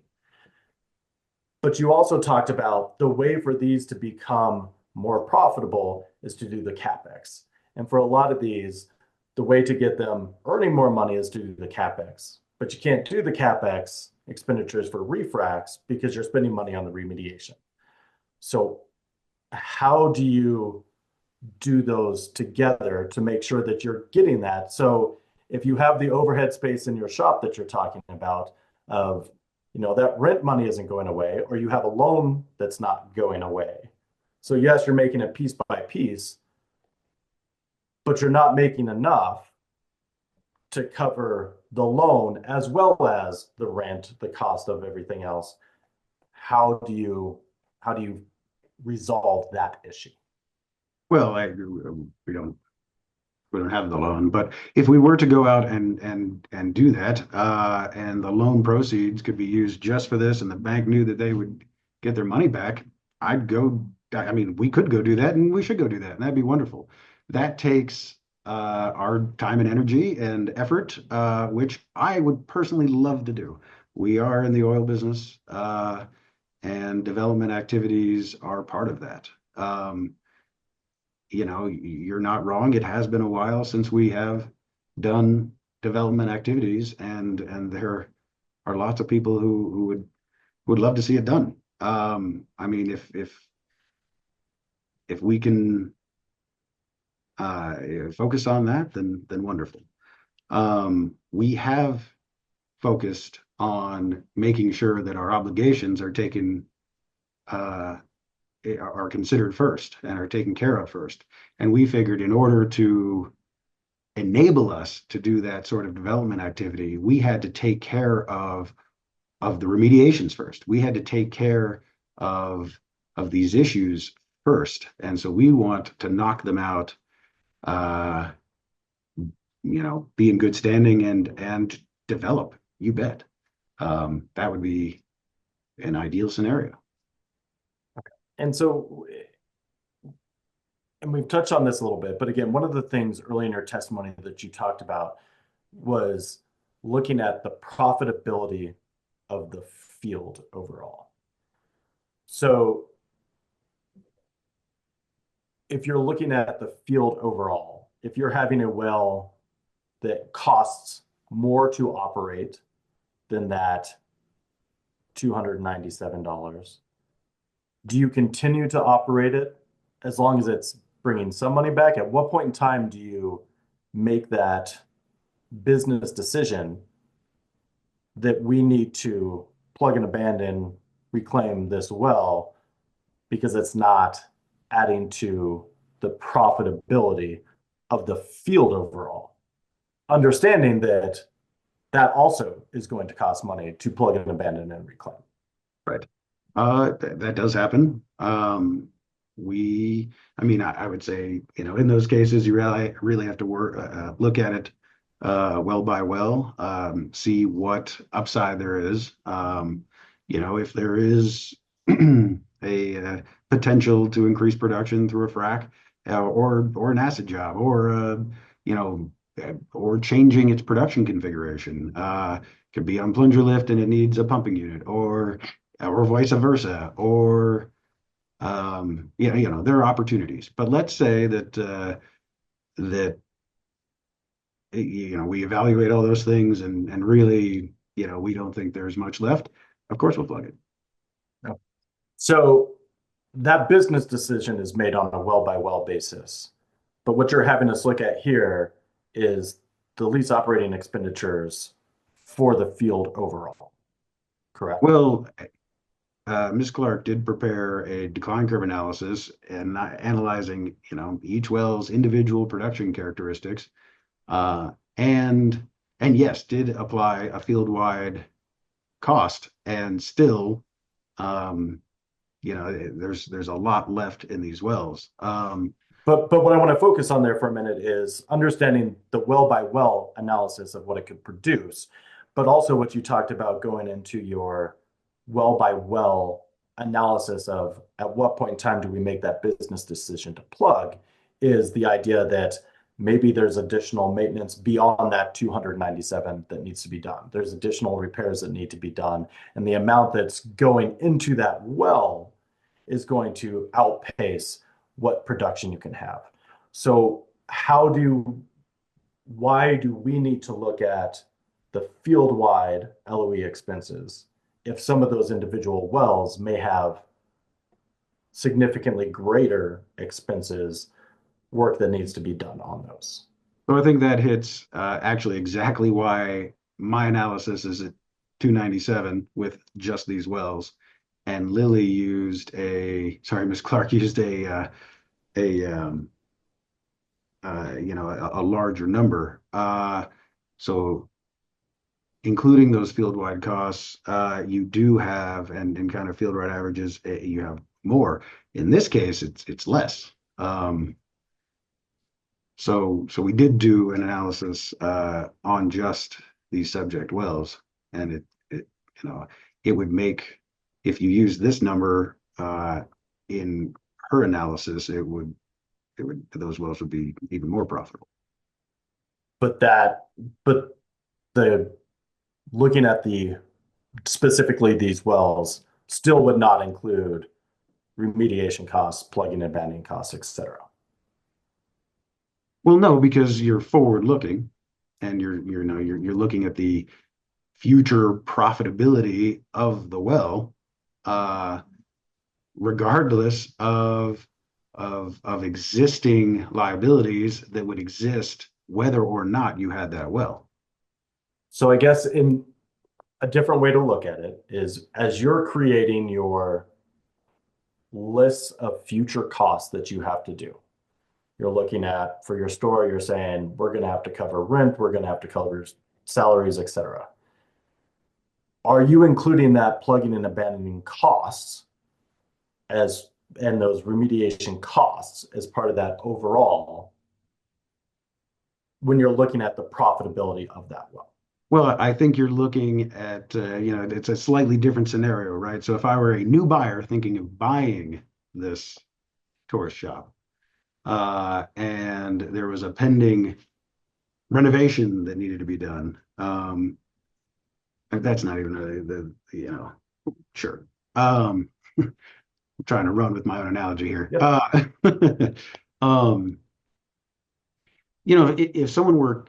If this were an eminent domain proceeding and we were talking about fair market value in between a willing buyer and a willing seller, it's a different analysis than we already own it. We already have that liability.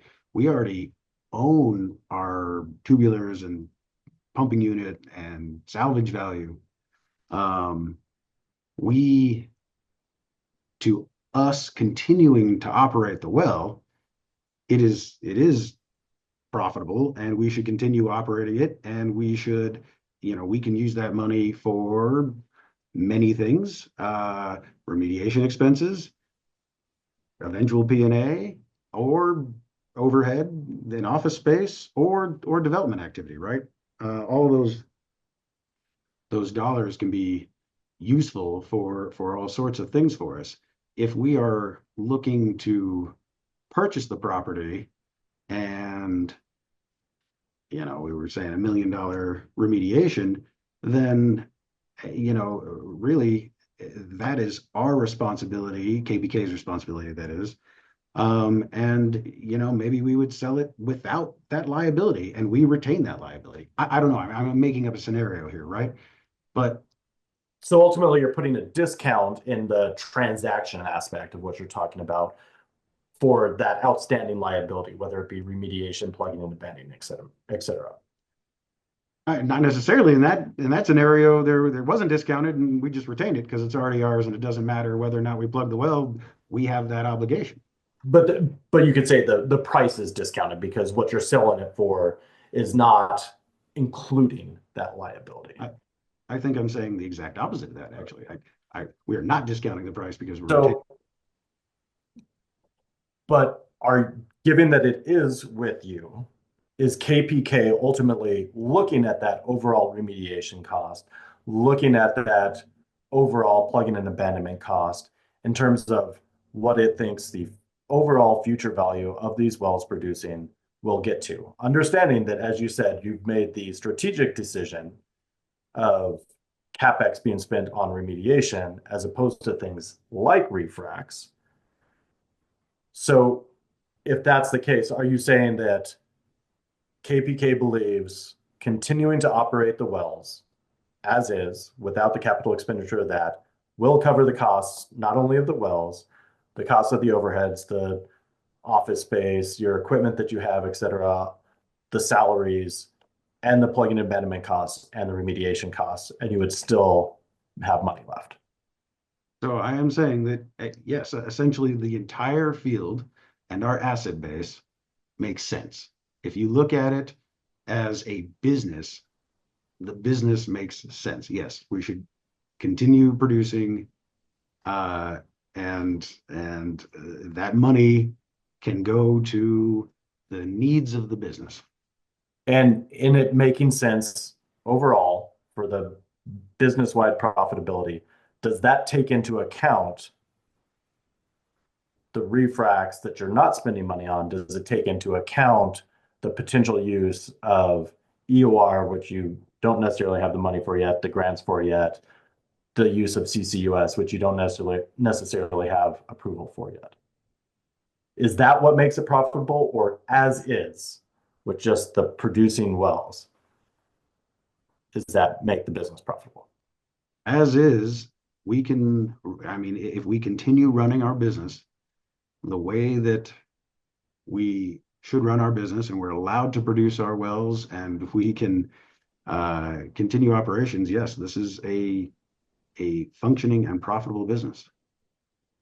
Okay, and just to clarify that last point, when you say the way you want to produce your wells, that would be assuming the 901A type issues are lifted.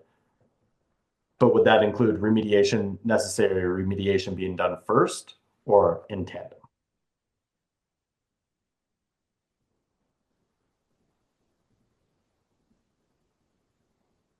That's a good question.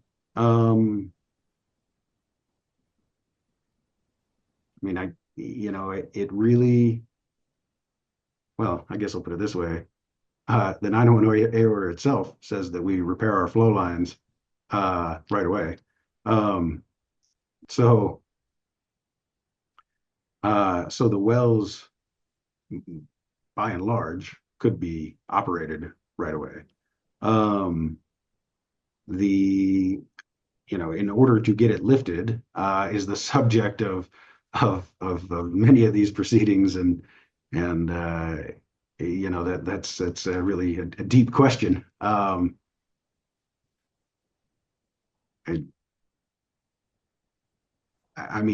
think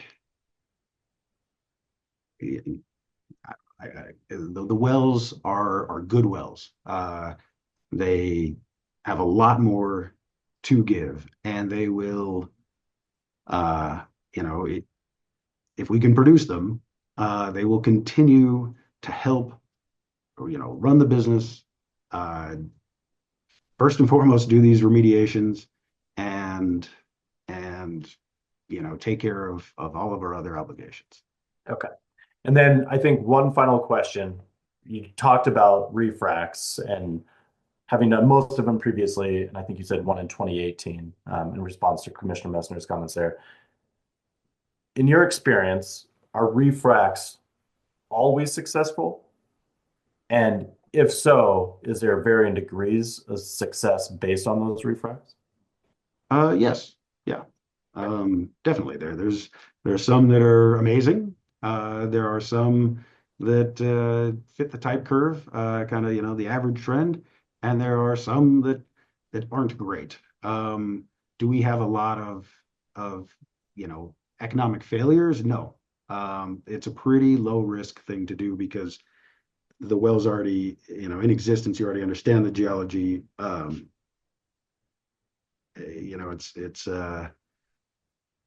It's more of a question of how good is it? Okay. And so you talked about the mean cost of refracking the wells. In terms of the potential benefit from those wells, have you looked at that as a mean using that variability of success? So I could go back to the table. The costs are pretty consistent, right? I mean, it really it's kind of the same work on each of these wells. The return or the gross revenue generated can be different. And Netherland Sewell's report has that. And that's why we just used the mean. There are some that are, in the and again, this is a discounted cash flow rate, so it's going to produce a lot more cash than that discounted rate. There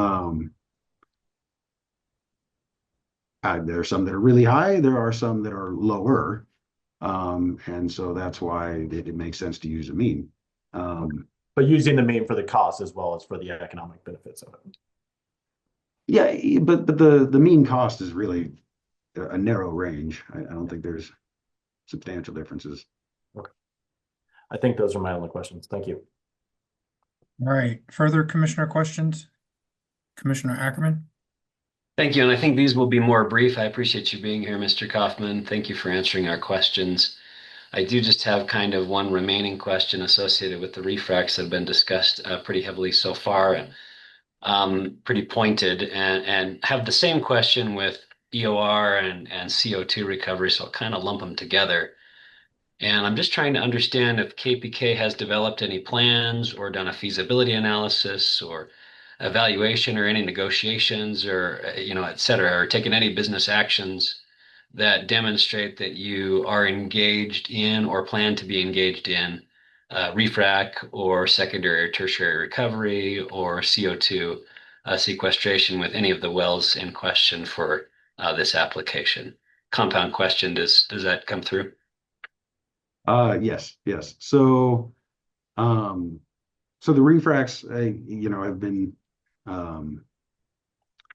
evaluated, I guess, and that was presented. The CO2 part of it, or secondary tertiary recovery. In fact, one of the one, if not two, of the pilots were in this area, and quite successful from a recovery standpoint. So I think, I mean, there's no question whether or not it'll work. From a contractual point of view, I guess we have. Yes, we've engaged an outside firm. We have talked to interested parties. There is a lot of interest. We've been approached, by midstream companies wanting to help. And so, it's definitely a project of interest. And I think, there aren't many, I guess I'll put it this way, there aren't many sandstones that are this close to anthropogenic sources of emissions. It's a nice project for the state of Colorado. It's a nice project for the country. I mean, as Ms. Lencioni testified, I mean, sure, there are reservoirs out there that have a lot more permeability and porosity and can be great. For Colorado, this is a very permeable reservoir, and I mean, it is orders of magnitude better than the Codell and Niobrara. So it's a good candidate. And again, it's been reviewed by and analyzed by Netherland and Sewell.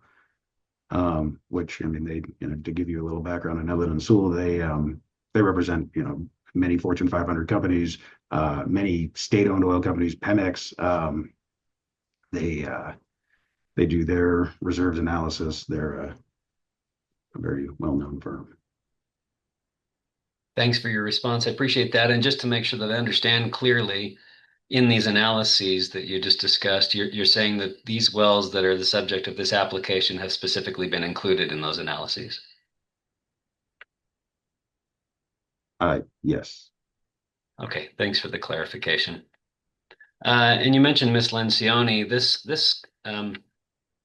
was suggested during the questioning of Ms. Lencioni by KPK's attorney, and so I wanted to clarify, has KPK acquired any additional rights outside of the Shannon or Sussex that will be accessed from these well locations? That's a good question. Yes, we have retained some rights in some of those wellbores, particularly the deeper wells. We are allowed to produce. We have the rights to produce from deeper formations.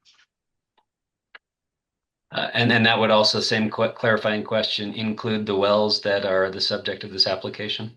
I believe so. Some of them, yeah. Okay, thank you. And this goes a little afield of your questioning. I'm sorry, probably should have addressed this to Mr. Mailer, but I think that you probably have some knowledge here. And I'm struggling a little bit with these, as you can tell, it seems like we all are, with the third-party agreement approach here to some degree for a number of reasons. And, through the documentation there, if KPK's actual P&A cost, as estimated by KPK, is $39,000 a well, why are the P&A charges that are levied under these third-party agreements, $250,000 to $500,000? Well, those agreements aren't reimbursing us for just for P&A cost. It's foregoing the use of that well. Now we're selling the the well bore and the reserves that it's producing, the future cash flow of that well. There's a lot more to it than plugging the well. A lot more value. I actually think personally that we should charge more than $250 a well, depending on the well. There are some that are quite good that unfortunately we have plugged in the past. So it depends, but there's more to it. Yeah, thanks. And that gets to my next point. And as you're strategizing from a business perspective, does KPK consider the potential for those kinds of private agreements? When you guys are valuing your wells that are low producing or no longer producing, or whether or not to hang on to them or keep them open, do you analyze whether or not any of those are subject to these potential third-party agreements? No, that's not a consideration for our own P&A. Thanks. Another thing that came up in these hearings is whether KPK is engaging in the practice of operating wells as minimally as possible in order to simply keep a lease open. Is that something that you actively consider as well?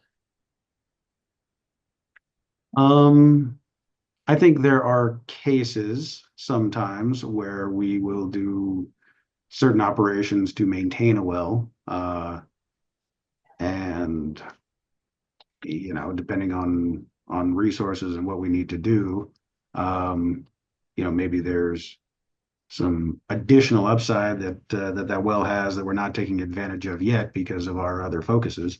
But that doesn't mean those opportunities don't exist or and I guess I'll put it this way, we still need to do the maintenance, and so we'll exercise valves and we'll grease things and we'll make sure that things are taken care of. Gotcha. So I'm inferring that the answer is sometimes you do that for potential future value. Is that a proper statement?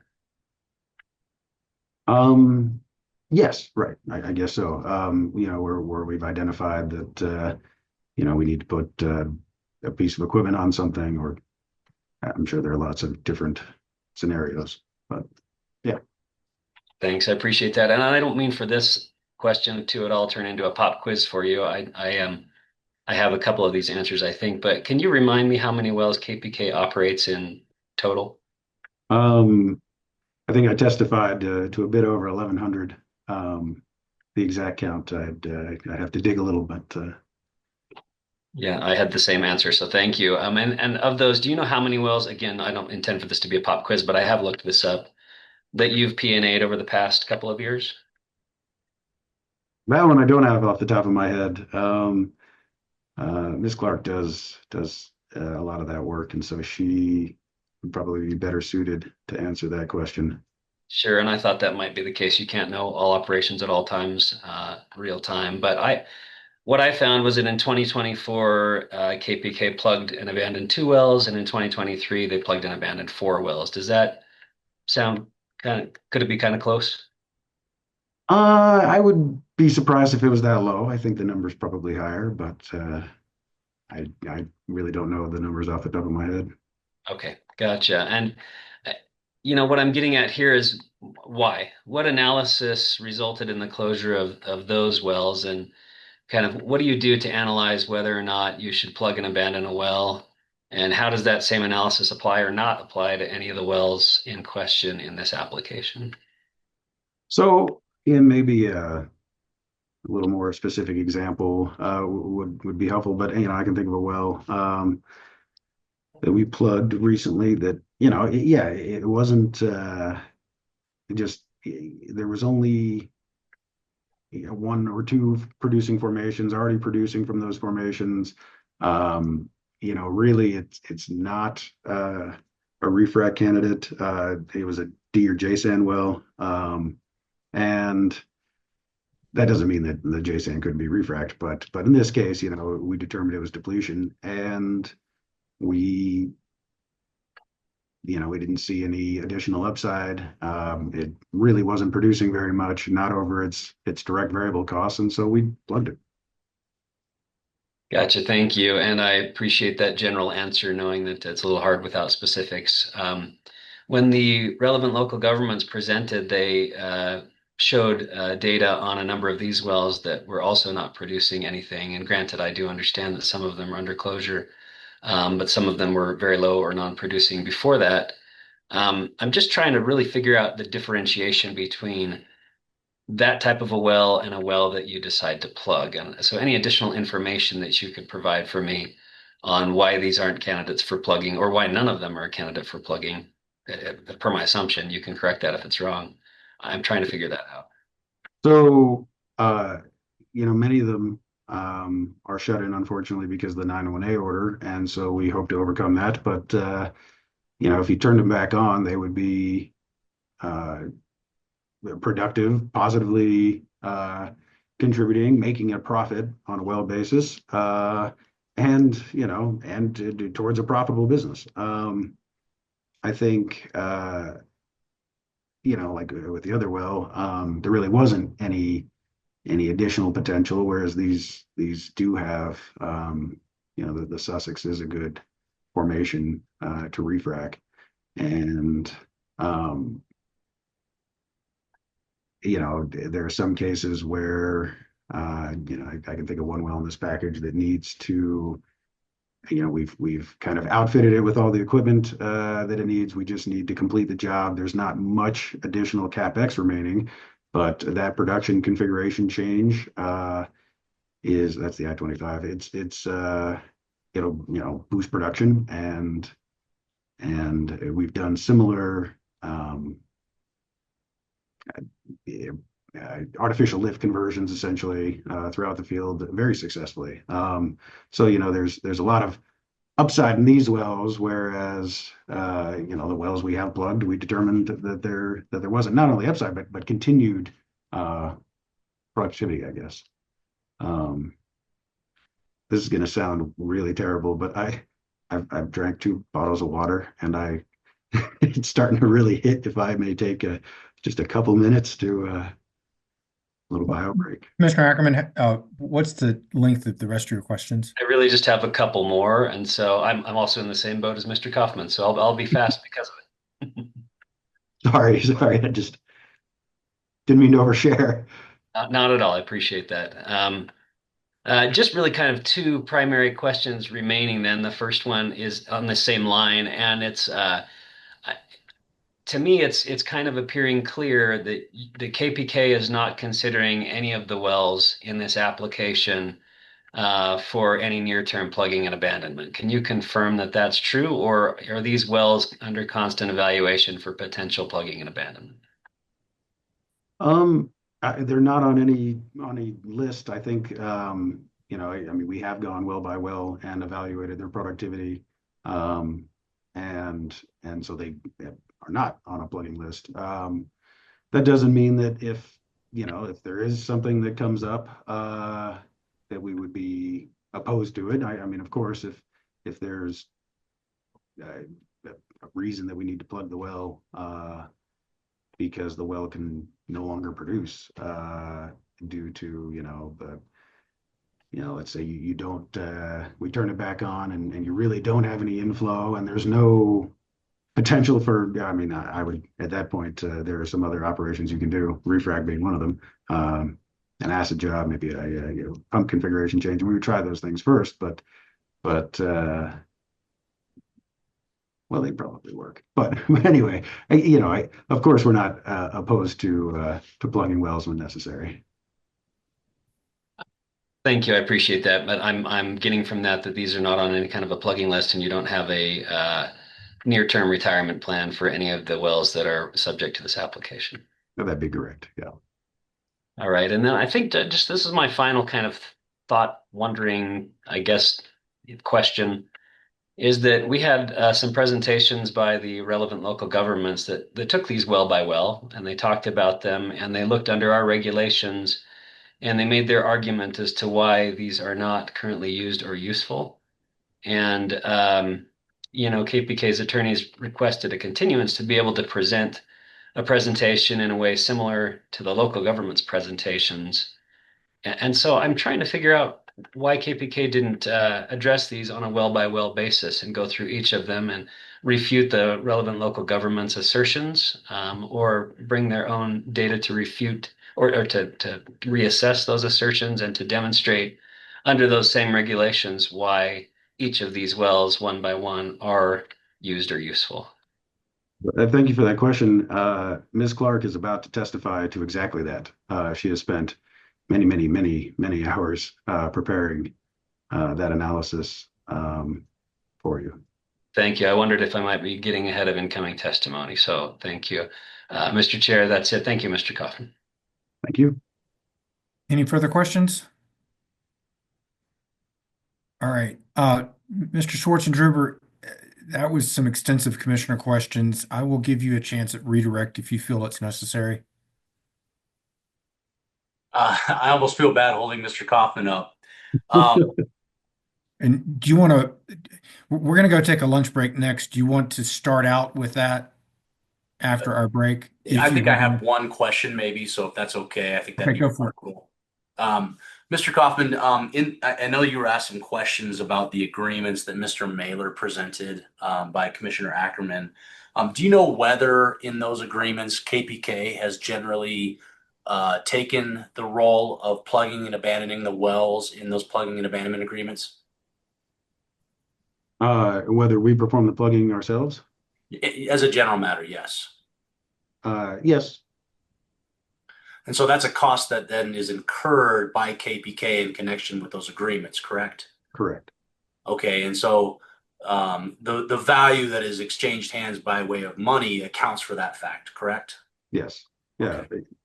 Other things lend value for the money being exchanged. Then, I mean, in addition to the plugging and abandonment assumption by KPK.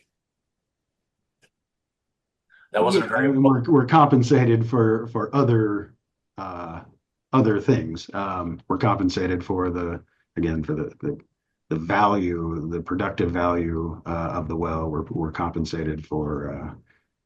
Yeah, I mean, there are a lot of factors that go into it.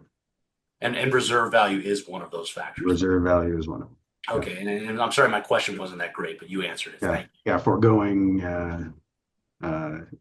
future production and all these opportunities. Right. Thank you. All right. To everyone, I'm just warning you that we've still got a lot to go through today. And I'm informing the parties that the commissioners do not have a hard stop, so I anticipate we'll be going past 5 today. So just brace yourself. Let's take a break. It's 1:07. Let's return at 1:40. All right, we're back on the record in this case 240900228. It's 1:40 on June 18th. With that, Mr. Schwartzendruber, I believe next up is your next witness. Yes, we would like to call Ms. Lily Clark next, please.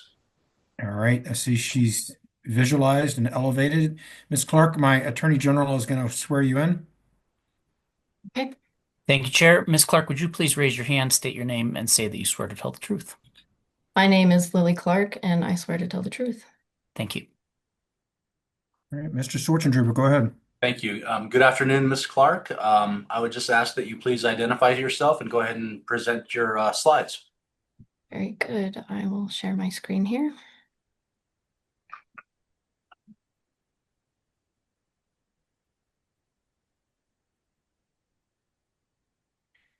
Hello, so my name is Lily Clark. I am the Director of Engineering at KP Kaufman Company. I have a Bachelor of Science in Petroleum Engineering from Colorado School of Mines that I received in May of 2020. I was an intern for KP Kaufman Company for 2 summers while I was in college and started full-time at KPK in May of 2020 after my graduation, started as the production and operations engineer at KPK, and in January of 2024, I became the director of engineering. All of this time gave me experience in the DJ Basin doing well valuation for production optimization, such as artificial lift changes, also the buying and selling of wells, different gas contract negotiations, and other legal matters. To begin with, I was told to do a valuation of each of the subject wells. So to do that, I did decline curve analysis, which is the standard practice for forecasting production and determining the value of a well. All of the historical production data I used came from the ECMC website going back to January of 1999. I took that data, plotted it on a semi-log chart, and I fit a trend line to that historical data using ARPS equations. Using these same equations, I forecasted the production into the future. An important principle to keep in mind when doing decline curve analysis is this golden rule, which is basically any trend or factors that impacted the trends will continue to govern the trends in the future. That doesn't mean that there can't be new trends for some other reason, increase in production from a stimulation, whatever.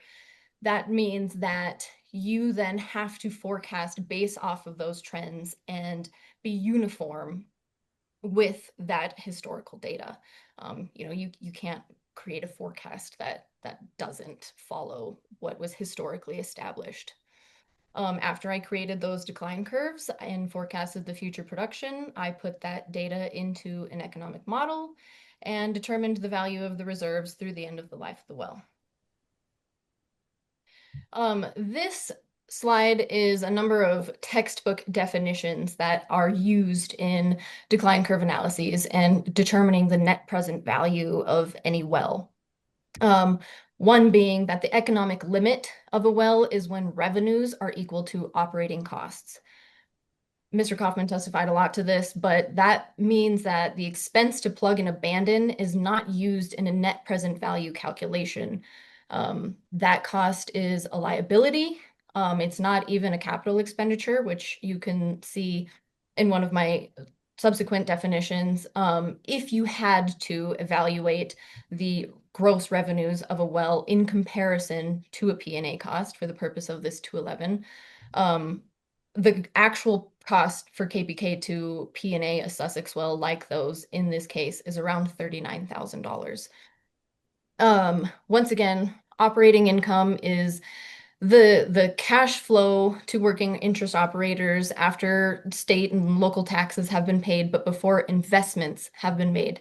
Investments, also known as capital expenditures, are costs that benefit future periods as opposed to operating costs that are, again, recurring, only benefiting a single period, on a monthly basis, yearly basis, whatever that might be. Again, that proves that abandonment costs are not a CapEx nor an OpEx. It's also not an investment because it's future economics. It doesn't benefit the future economics of a well, nor is it recurring. Same goes for remediation. That would not be a CapEx nor an OpEx. It's not an investment that benefits the future economics of the reserves or the well. It's also not recurring. Also, one other definition is the definition for net cash flow. It's the amount of money that goes in or out of a treasury during a certain period. It's equal to operating income less investments. Another important thing to note here is that at the time that the operating income is no longer positive, the wells are assumed to be plug and abandon. As Mr. Kaufman said, that's a liability that's already assumed. But you can, so that is an additional expense at the time that you decide to abandon the wells. However, you can use salvage value, or the equipment can be used to recoup the cost of plugging and abandonment. In my analysis, these are the economic constants that I used. You've got my oil and gas price, a standard 12.5% royalty, 4.5% taxes, my operating cost of $379 a month, and a discount rate of 3%. The reason I used a 3% per year discount rate is because this is solely accounting for long-term inflation rate.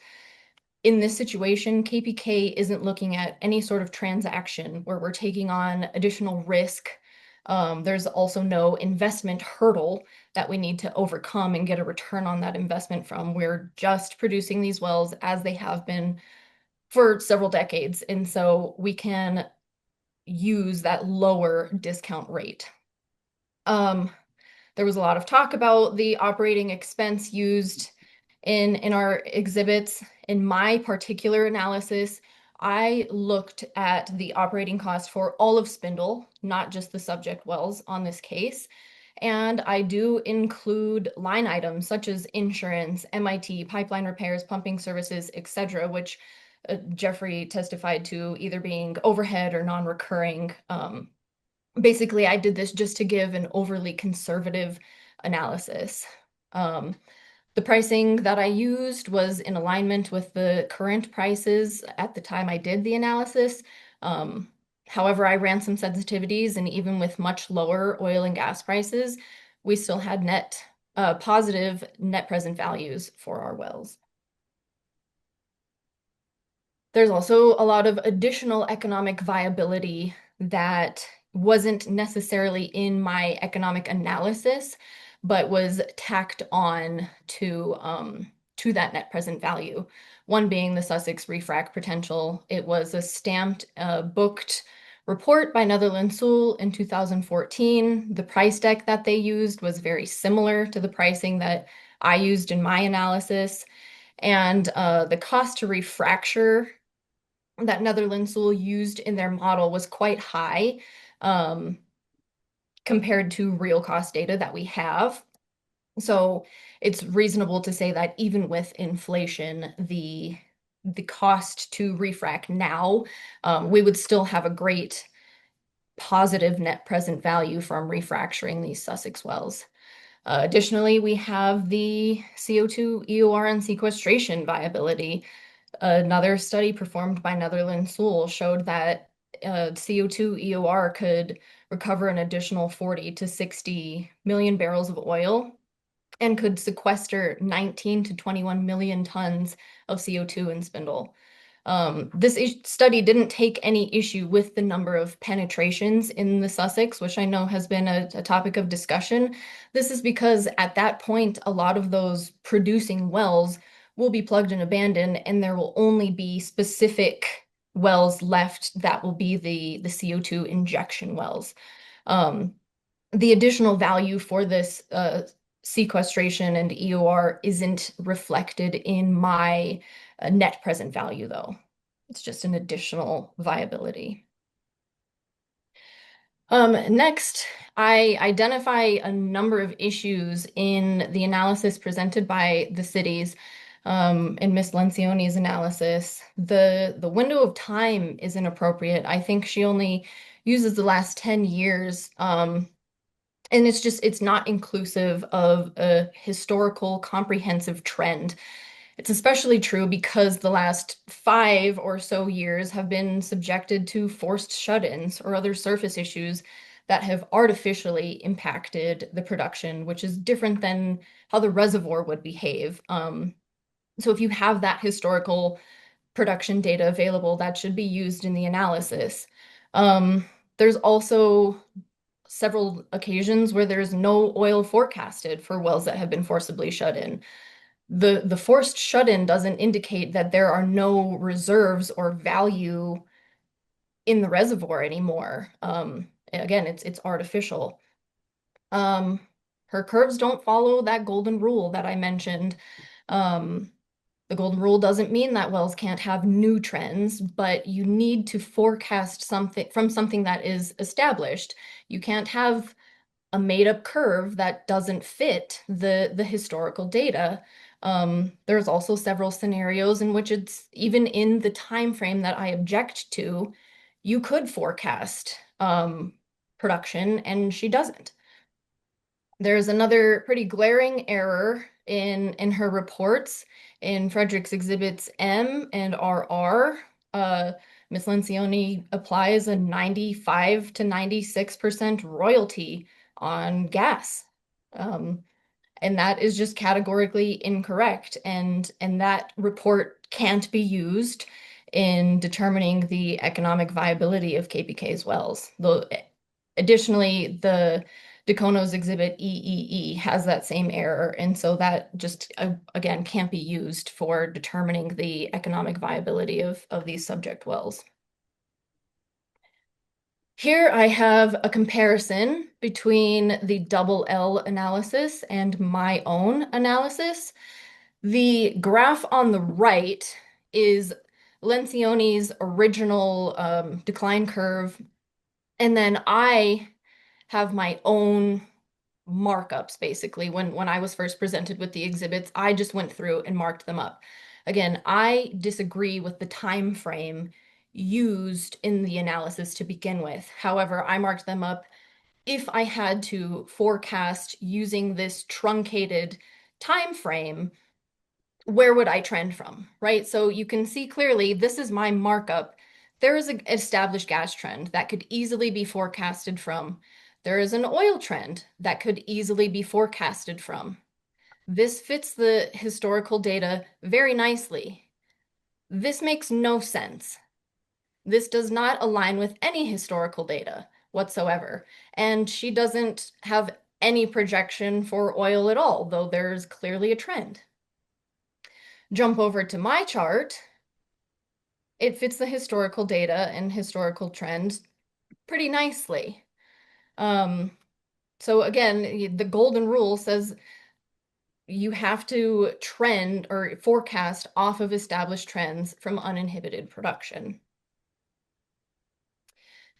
Here is an example of the Lencioni cash flow analysis showing that there is a 96% royalty taken off of gas. I guess with the presenting, my highlights have shifted, but anyway, you have gross MCF of 0.91. Your net is suddenly 0.04. That is a 96% royalty applied to gas, which is incredibly inappropriate. And it's an error that makes this report highly unreliable. Here's a snip of my cash flow for the Colorado Bank Trustee 1. This is just a snip of the first 3 years of my cash flow, but it goes out to the end of the life of the well where the revenues are equal to the costs. So for the Colorado National Trustee 1, I've got a net present value of over $84,000. Now, if you add the additional 74,000 refracture value, you get $158,000 in total proved value for the Colorado National Trustee 1. Again, these numbers that I have are net. They're not even gross because I do take costs and taxes and royalties into consideration. Clearly, gross is larger than net. So if you compare the gross number to the $39,000 in real cost, they become even more positive. Next example is the Morgan Unit A1, another Frederick well. Here's my markup again. I object to the time frame used because of the artificial shut-ins. It paints the wrong picture of the behavior of the reservoir. Clearly, there's even in the chart with the time frame I object to, clearly there is a gas trend, and my markup fits quite nicely. Clearly, there is an oil trend. My markup fits quite nicely. This line does not fit any historical production, does not fit the trends, does not follow the golden rule, and there is no forecast for oil. If you look at my curve, it fits the historical production quite nicely and is very reasonable. Once again, here is an example of the cash flow that discounts the gas by 96%, which is a critical error and again makes the report unreliable. Here's my cash flow analysis. Again, here's the first 3 years. The net present value of the Morgan A1 is 137,000 without any refracture. With the 74,000 refracture net present value, the total proved value is over $200,000. Again, these are net numbers. If you look at gross in compared to the 39,000, it is strongly positive. Here's another example, Max Serafini. The curves don't fit any historical production. Mine fit very nicely. This is an issue that goes on with the entirety of the Lencioni analysis.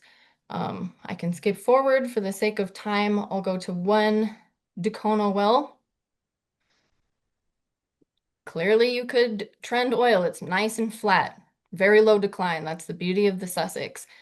Suddenly she has this curve that points to the ground.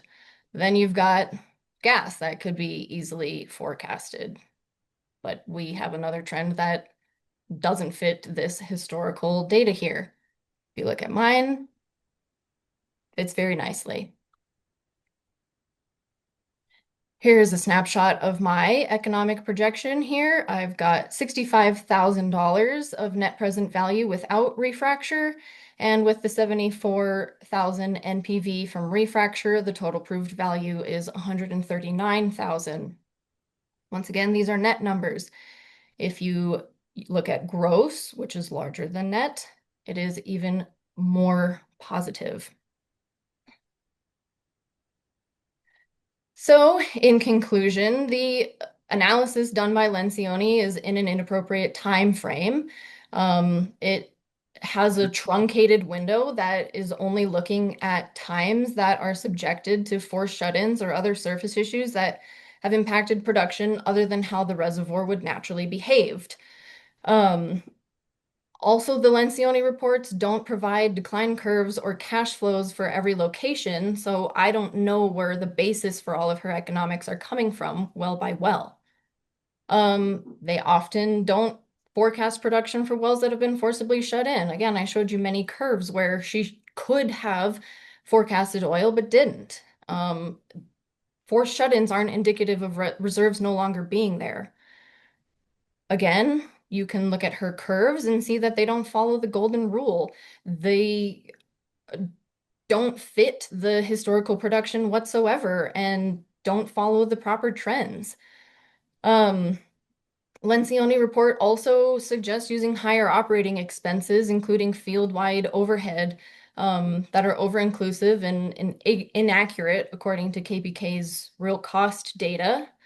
Again, using my textbook definitions, plugging and abandonment costs are not included in net present value calculations as they are a liability. And finally, the economic analyses in Frederick Exhibits M and RR and the Dacono Report Triple E are categorically incorrect due to computational errors that apply a 95% plus royalty to gas. So these reports can't be used to determine the usefulness and economic viability of the subject wells.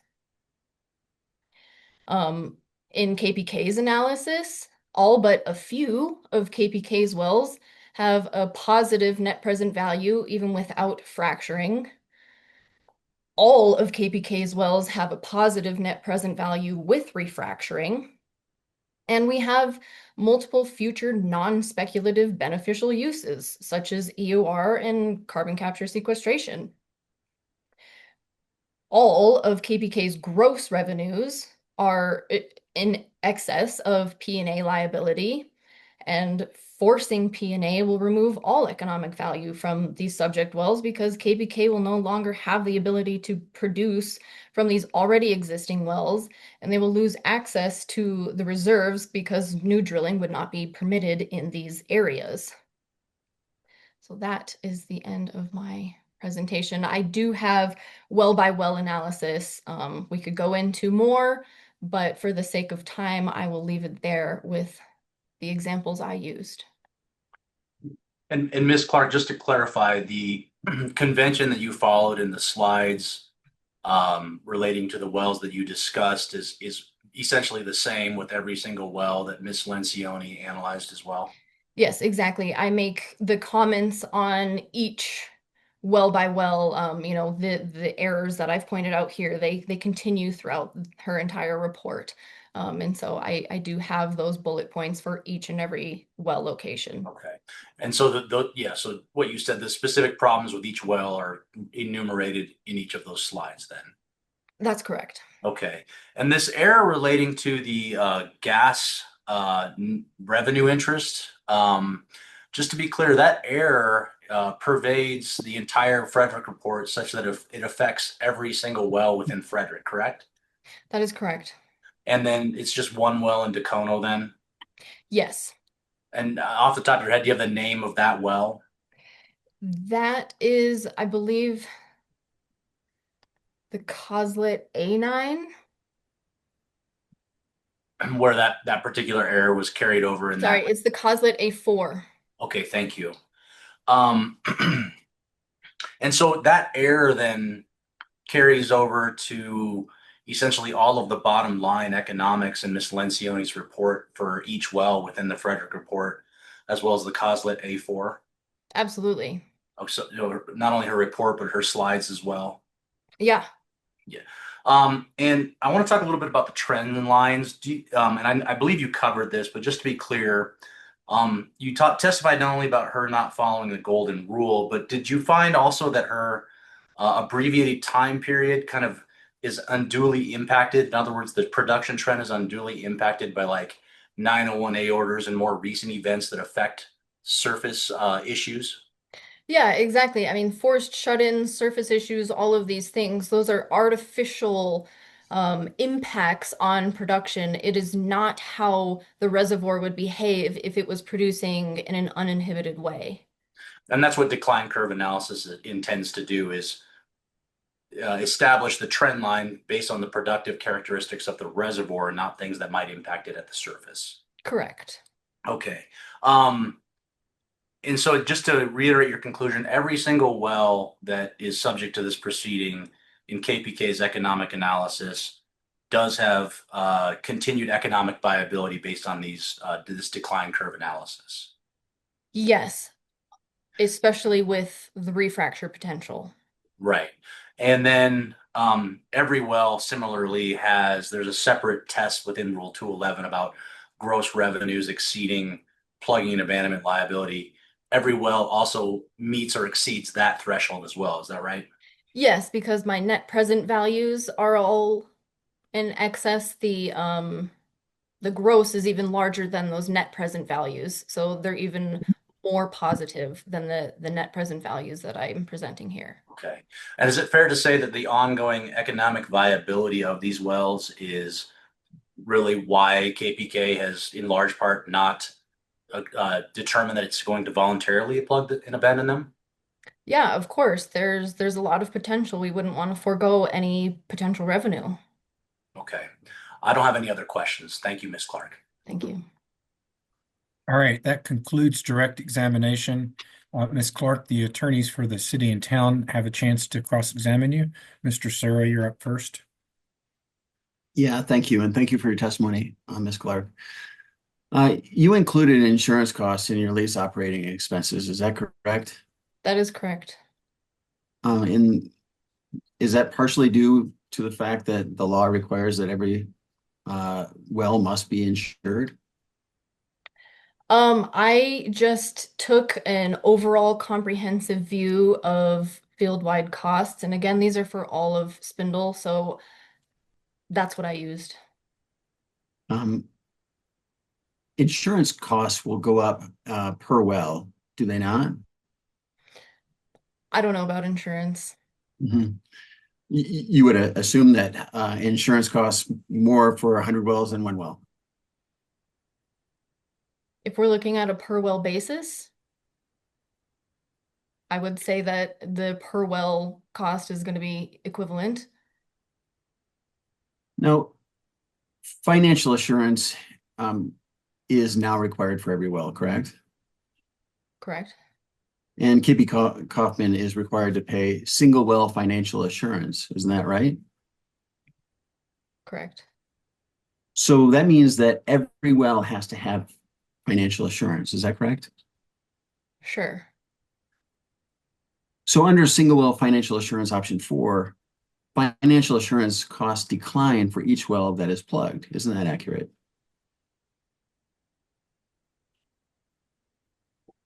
Will you say that again? Under single well financial assurance option 4, which is where KP Kaufman is, financial assurance costs decline every time a well is plugged. You no longer have that obligation for financial assurance. And I won't object to the question. I will object to the extent it assumes that it's a cost as opposed to the posting of collateral. But Ms. Clark, you can answer. Yeah, I'm not looking at the single well financial assurance in that insurance number. That's the company's insurance as a business. Insurance versus assurance. No, I get that. And I was making the comparison because insurance, as we've established, will be higher if you have more wells than if you have a single well. Correct? Sure. Similarly, financial assurance will, even if you're posting a bond, is going to be a higher financial assurance burden if you've got many wells or than if you have fewer wells. Isn't that right? That's a fair assumption. Okay. Want to talk a little bit about estimated remediation. Use that term, and is that a fixed cost for KP Kaufman? Do they have an assumption of how much they're going to spend every year for remediation? I don't deal with remediation, so that's not something I'm involved in. Okay, so you are involved in the individual wells. Each well in your portfolio has some possibility of leaking, isn't that correct? I'm going to object to the relevance of this testimony. Oh, it's very relevant if you give me a second. It's also outside the scope of her direct testimony. She's not here to talk about remediation. She's not here to talk about, and it's speculative at best. I mean, he's asking her to speculate about what may happen in the future as well. No, I'm asking if there's a associated incidents or risk, and she is the one that put together the lease operating expense chart, which has been testified to. So she's the expert on this issue. I'll allow the question. We'll see where this is going. So I'm asking you. Might need to repeat the question. Yeah. Each well in your portfolio has some possibility of leaking and causing a remediation project. Isn't that correct? There's inherent risk in anything we do. Correct. I absolutely agree. And that risk goes up if you have, say, one well as opposed to 100 wells. Isn't that correct? The risk of the spill and remediation project. I don't necessarily agree with that, just because I don't think the risk goes up. Potentially frequency, but not necessarily risk. No. The risk that something will happen. Okay, so the frequency. The frequency is likely to go up if you have of a spill would go up from if you had one well or if you had 100 wells, you're going to have more frequency of spills, correct? Potentially. So one way of eliminating and bringing down that frequency would be to get rid of some of those wells. Isn't that correct? No. Okay. So if you had one well and you had a frequency of spills, and you have another well that doubles that frequency potentially, eliminating that second well doesn't eliminate some of that risk or frequency of spills? I don't necessarily think so. I think the risk is associated with what the equipment is, not necessarily the number of wells there. So what I'm saying is, sure, there's inherent risk in anything we do. I don't think that goes up exponentially with the number of wells. It depends on the equipment that's there. That's the risk to me. Getting rid of a well isn't going to change the risk of there being a leak. But each well has associated equipment, and that amount of equipment will double every time you have an additional well from 1 to 2, 2 to 4. That amount of equipment is going to double. Correct? Sir, I will suggest that this is calling for a great deal of speculation on the witness's part. So Okay. we could I don't think so, wrap but up the we'll move line. on. We'll move Thank on. you. Yeah. I want to talk a little bit about the grant one in Frederick, and you remember that you put this slide forward. Now you've got the revenue here and the net income here, and that's after expenses, correct? Yes. And this is assuming a $370 expense per month. Correct. Okay. And if that expense were to exceed, say, 900, this would be net income would be 0, would it not? The expense isn't 900. If it was, if the commission were to find that your expenses were low and they're closer to 1,000 or 900, that expense, that net income would go to 0. He's asking her to speculate on something that she's already asked. It's just math. But B is it's not, it's a what if hypothetical question. It's not been plugged into the decline curve analysis, so I do think it does call for speculation. Okay, how about this? Increase in costs would make this number go down. Isn't that correct? Sure. Okay. And moving on to the grant 3, you've got net income of 890 for the first year, and I guess that's 2025. And then the second year is 300, and the third year is got nothing. Does that mean that it's a negative income at that point? That means that the revenues and the expenses are now equal or negative. Negative. Okay. Thank you for that. Moving on to slide 148. This is the Robert A. Hutchins #2 decline curve. Well, has produced 3 barrels in a month for the last 5 years. And the way that I get that is every one of these, this is one barrel, correct? This dot, Yes. and it has continued to produce all the way till present day. But there's no dots between here and 300 or past 300. So that's about 4 years. Is that correct? Yes. So there hasn't been any oil whatsoever. And yet you were assuming that it's going to this month jump up to what, seven barrels a month. Is that right? Yeah, so I don't know the exact issue with the Robert Houchins, but clearly there is gas production. So the well is capable of producing. I don't know necessarily why there isn't oil, but I'm going to say it's some sort of fixable issue that once that is sorted, yes, the production will follow this projection that I have.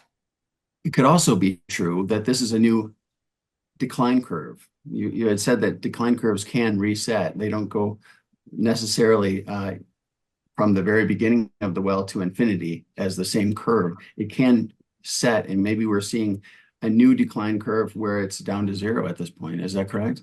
That is not correct. Well, you'd be surprised to hear that there's no oil that has been produced in the last few months, even though we're into 2005. That's not surprising. Similarly, we've got the Amoco B2, Champlain 86 Amoco B2 decline curve, and we have over 8 years a grand total of, what is this, 1 barrel and then 2 barrels. So 3 barrels over 8 years. And you're also estimating that that's going to come back, roaring back at 7 barrels a month. Is that right? Yes. So that wouldn't surprise you that we have not only no oil, but only 1 MCF of gas being produced. Moving on to slide 189, similar issue. We've got 7 years of 2 barrels of production, and yet we've got now it's at 9 or 10 barrels you're expecting per month. What do you think the issue is here? These are all simple downhole things. I can't speculate what exactly is happening downhole. It could be just a pump issue that is a super quick change. Again, we can produce gas without that pump downhole to lift liquids. Again, I don't know specifically what the situation is with these wells, but I know that that oil is there. But it couldn't be a change in the decline curve. No, because you don't suddenly drop to zero. So that tells me as a petroleum engineer that there's something downhole that is not the reservoir's behavior. With a Milton Nelson F1, that's also in Frederick, you've got net income as 0, but that's actually negative income in this case, isn't it? I don't know what the sum is there. Yeah, I so don't the have sum is it. about $400 difference between the revenue and the expenses. Sure. But And again, that we're not going to plug that well because we have lots of potential opportunity there with refracture or EOR. you've already mentioned the Morgan unit A2 decline curve, and again, we've got you were critical of the fact that there's no oil expected, but you haven't really produced any oil for the last 5 years. Actually 7 years in this case, isn't that right? No oil. Again, there's probably a downhole mechanical pump issue. And that could have been easily remedied, but it hasn't been for 7 years. No. Okay. And again, Thomas Russell, net income, that's actually 0 or negative, correct? Without refracture. Moving into the UPR 42 Pan Am, Again, 5 years, 6 years of very little production of oil, and it appears as though there's a new trend here that's going downward, but you are thinking that it's going to come back at 12 barrels a month. Yes. Okay, and doesn't surprise you that there's been no oil produced in the past or the foreseeable future, and only gas produces at 3 MCF and 2 MCF in this well? No, that does not surprise me. Again, there could be any sort of downhole issue that could be remedied. Okay, well, that's the end of my questions. Thank you so much.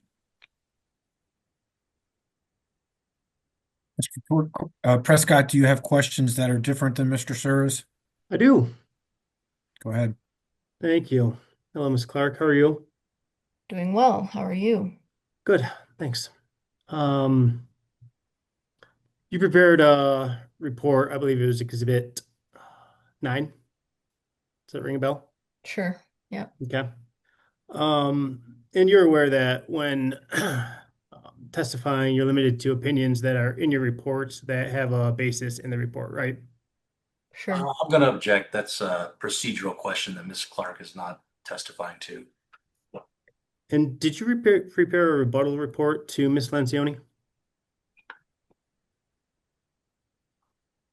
I prepared my report. Right. You just prepared your report. And your report is limited to essentially the well's NPV, in your opinion, right? My report is Limited to the NPV. Okay, thank you. And you haven't been recognized as an expert in anything today, have you? Same objection.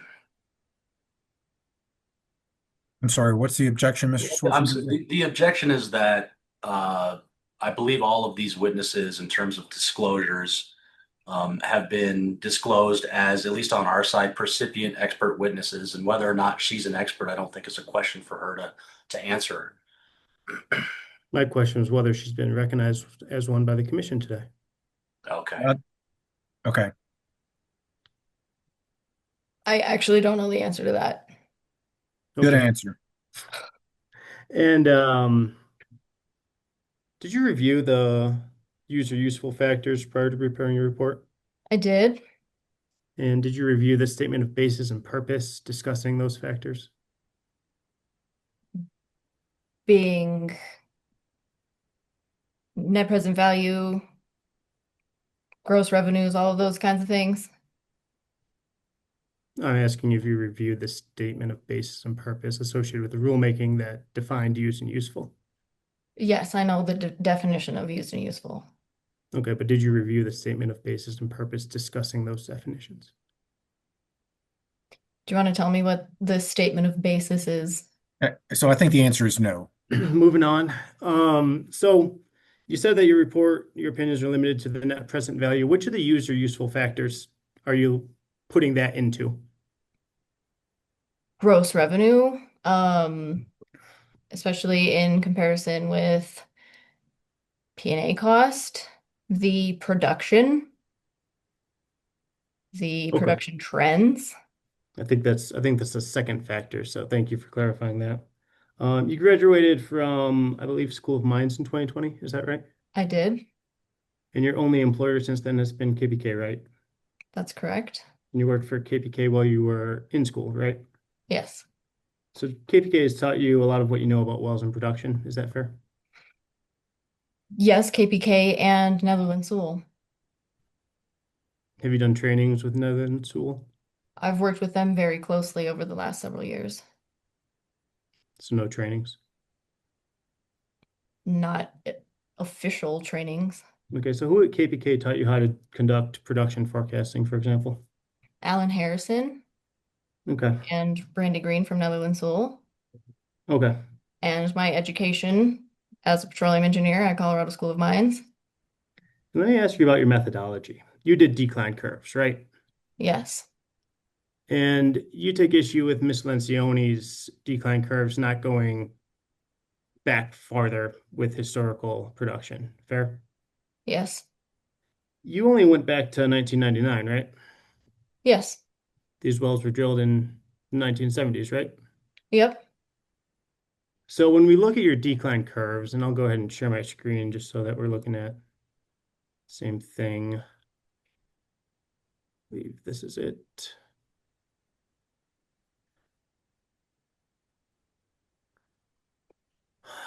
This month 0 here, that's January 1, 1999, right? Yes. So and this 300 is about, I did the math, is about 24, 25 years later. Correct. Okay, so this is around present day right here. Is that fair? Yes, because then you can see the gray line is the type curve, the dark gray line is the extrapolation. So you can tell that is me forecasting into the future. Okay. So 300 is Jan 1, 2024, 25 years after Jan 1, 1999. And then these are your forecasts. I understand that. Thank you. I'll come back to this. I just wanted to get our understanding of what you were forecasting, what you consider to be sufficient historic analysis. When you drew your trend line, you're essentially inputting variables into your equation until you get a line that you think matches historical production. Is that essentially the process? Yeah. Okay, so you draw your line based on the variables you input, and Ms. Lencioni, you assume does the same thing, and you guys just have different lines as far as what you believe is a proper trend. Is that fair? Yeah, well, my lines actually fit the historical data and hers do not. I understand that's your belief. I'm just trying to understand the process. And I think it's been established that trends can change, right? Yeah. Okay. Um, so do any of your forecasts, do any of your trends and any of these wells, do they ever change or are they all straight lines? So that's a misunderstanding of that trend. You have to forecast based off of what you have. You're not going to say, oh, I'm going to trend and forecast and decide that there's going to be some random change in trend. You have to go off of the data you have. So they are straight lines, and that is standard. You can have other trends that you forecast from, but all forecasts are straight lines, yes. Okay, and we'll come back to that too. So we've heard about KPK consolidating facilities, well, KPK's predecessor consolidating facilities in the Spindle field, right? That's Yeah. something that happened. Yes, So you have central facilities serving multiple wells, dozens of wells. correct. And each of those wells' production goes into a flow line that takes the oil and gas to the central facility, right? Yes, And the sales happen at the central facility. yes, And that's where the metering and the separating happens too, right? yes. So the actual production from a specific well isn't known. It's based on an allocation factor that KBK applies to the well, right? That's not necessarily true. Okay. And isn't it true that KPK has done historic testing to determine allocation factors for a lot of the wells? Yes, there are tests that can be done to determine individual well production, yes. Right. And that's what KPK has done. Historically done a 1 day separator at the well to determine its allocation factor for the central facility, right? Correct. Okay. So your reporting is actually based on volumes at a central facility and then some historical allocation test, right? They're not necessarily historical. Right. If you do a workover, you'll do a new test to see what the production is, to see if it jumped a little bit. And so there are some wells where you'll have a more recent allocation, right? Correct. And there are some wells where you haven't done a test in years, right? I don't know the answer to that Okay. Um, how do we know the production that you're using here is accurate based on that?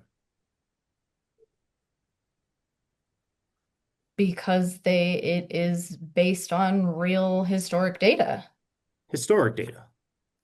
If a well was producing great in 2017 and that's the last time you tested it for an allocation, and if it's producing very little today. You're still using a historical allocation, aren't you? I don't deal with our allocations. But you So rely on them to build these models, right? I'm using the data that has been reported to the ECMC. Which is based on these allocations, right? Correct.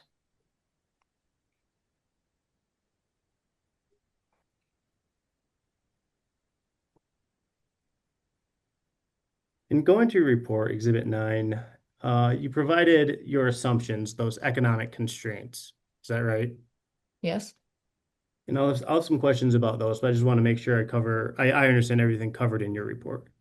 You have a paragraph discussing OpEx and CapEx, right? Yes. And it discusses a 2014 report by Netherlands Sewell that you've referenced a number of times. Does it attach that report? My report does not. It was included in other exhibits. The entire report was included in other exhibits. How long is the report? Not the entire report. That snip One of the table report. has been provided in Correct. another exhibit, right? Which is what I'm referencing in my report. And where in your report do you explain any limitations to your opinions? What do you mean by that? Where you've made assumptions, where you didn't have sufficient data. For example, where do you tell us that your month zero is actually 1999 and not initial production? I'm pretty sure I say that I'm using ECMC data.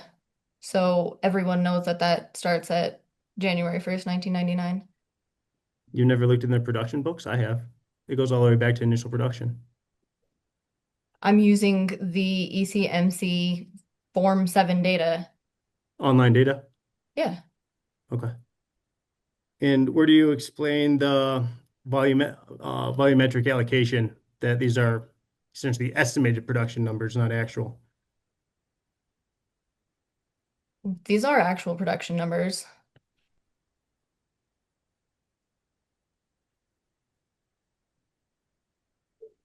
So you plugged in, let's go to your economic constants. You plugged in a gas price of $5.42.5. And that's for the next 20 years. That's your gas price, is that right? I ran this at a flat rate, yes. Does that account for marketing costs related to gas? I don't deal with our gas contract like negotiations. So you didn't account for the fact that just because that's a price, what KPK actually receives is anywhere from 20% to 50% less than that. That is not correct. Well, you just said you don't deal with the contract, so you don't know if that's correct or not. I know that we receive a markup for our gas. I don't know what that is. I'm not involved in the negotiations. I do know that it is incorrect that KPK receives less than the NYMEX price. So you don't pay midstream companies to gather your gas? I don't think that's her testimony. So That I'll is not my answer the question. testimony. I'm sorry, I didn't hear the answer. That I'm is not my objecting. testimony. It's not her testimony. You're mischaracterizing her testimony. Okay. Does KVK pay midstream companies to market their gas? I don't know. Okay. And you plugged in an oil price of $80. When's the last time oil was at $80? I don't know the exact month. I know we're getting very close to $80 again. And as I said, I ran other sensitivities. I ran this at $60 and still had positive outcomes. I'm just going off your report though. So you plugged in a royalty rate of 12.5%. Doesn't KPK have 15% leases?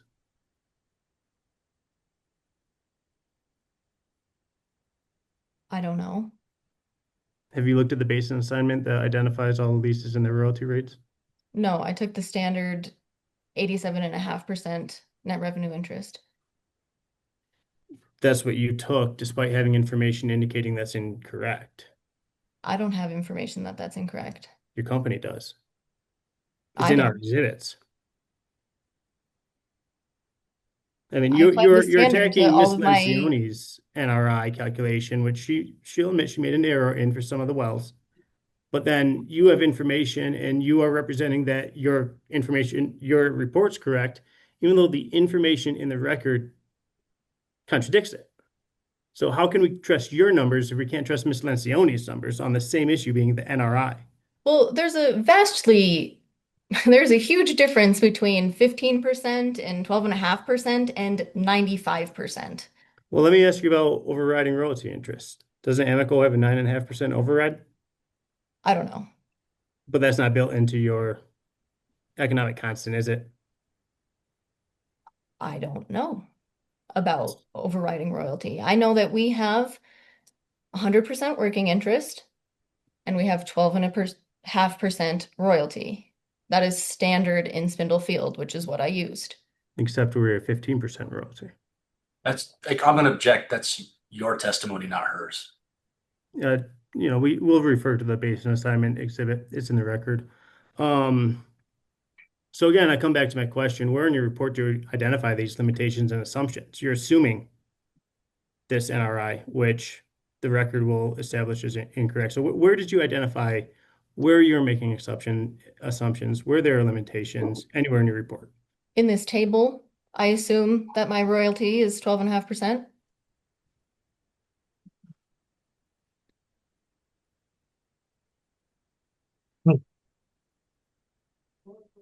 Give me a sec. I just want to make sure I'm not repetitive of Mr. Sura. That's why I'm taking a moment here. When you came up with your NPVs, net present value of the well today, what were you assuming the life of the well would be? I went until the revenues were equal to the costs. Okay, so in some instances, like what Mr. Sura discussed with you, that was sometime in the past, right?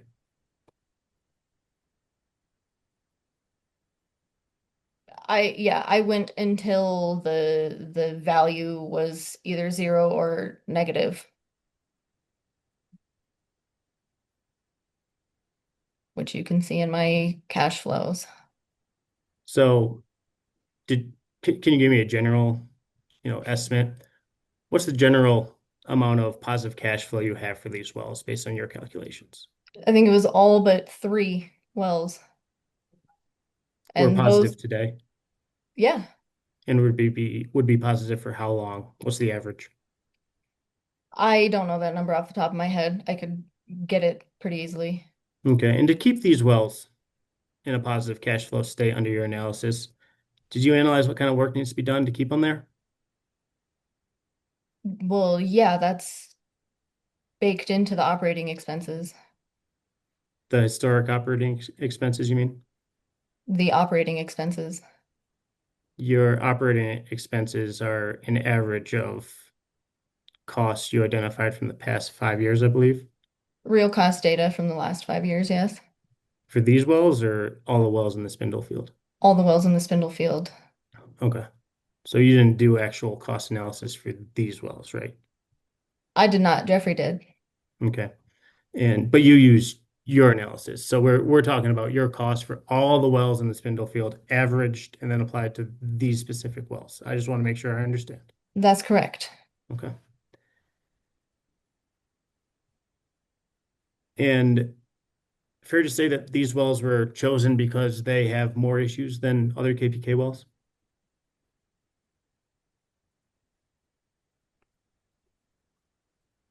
These wells were chosen because that was what was in the application.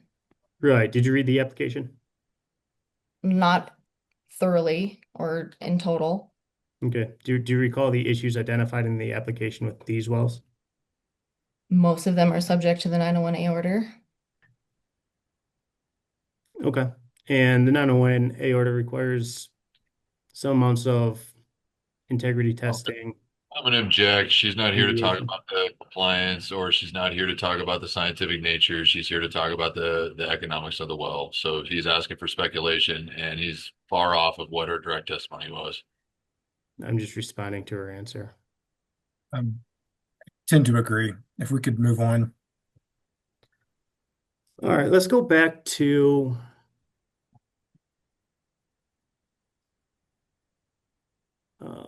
I'm sorry. slide number 159. I'll share my screen.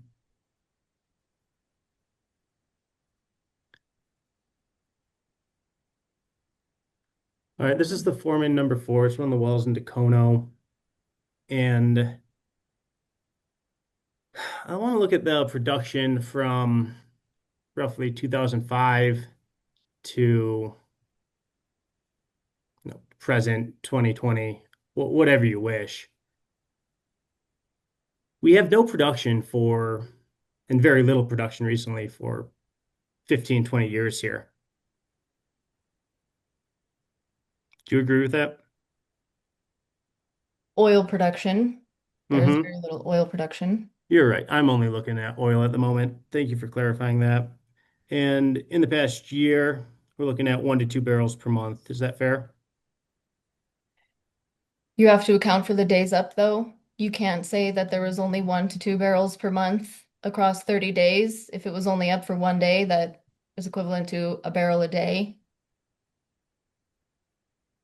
Well, KBK has control of that. KBK is historically turning it on 1 day a month to produce 1 barrel, is what it appears to me. Do you disagree? Objection, Mr. Prescott's testifying. If he has a question, I'll let him ask it. Do you disagree with my interpretation of the graph? I disagree with you asserting that there's only 1 barrel for the entire month when you're trying to paint the picture that then is 1/30th of a barrel every day. All right. Will you explain to me then how you're forecasting in the future that this well is going to produce 9 barrels a day when it hasn't done that since 2005? I don't know what the downhole issue again with this well is. And clearly, decline curve analysis, you have to fit the trend that is available to you. These numbers down here, starting at month 200, I don't consider those a trend. Again, based off of the golden rule, you suddenly don't just drop to nothing. There is some other issue, which I can't testify to what exactly that is preventing oil production. Does not mean that the oil is not there. Okay. And we keep hearing this response to these types of questions is there's some issue with this well that I don't know about. Is that fair? Sure. And, let's look at this. What you did is, it's essentially a trend of what happened in the 2000 to 2005 period.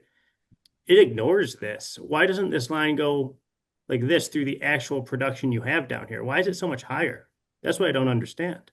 Because it fits the trend that was established earlier on before any other manipulation of the well.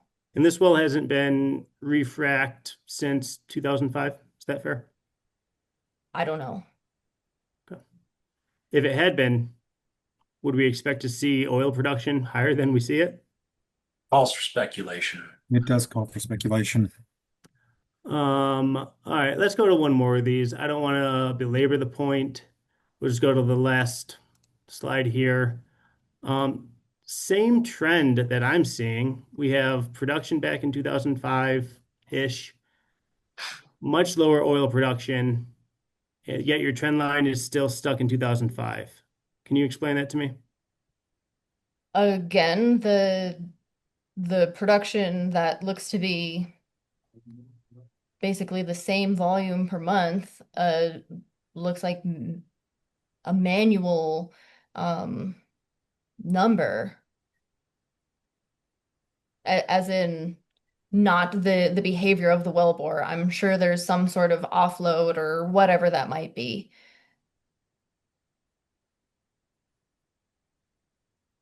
Do you know if this well was refract? I don't know. And in the costs, Mr. Kaufman explained that you included MIT tests.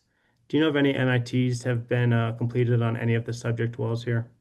Objection, it calls for speculation that's outside her direct testimony. She's not here to testify about MITs that were performed.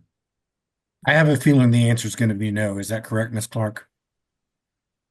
I don't believe there have been MITs on these wells.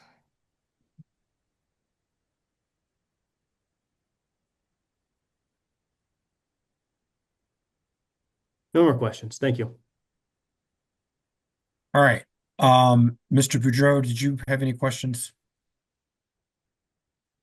No, Mr. Chair. Thank you. Thank you. Just wanted to ask.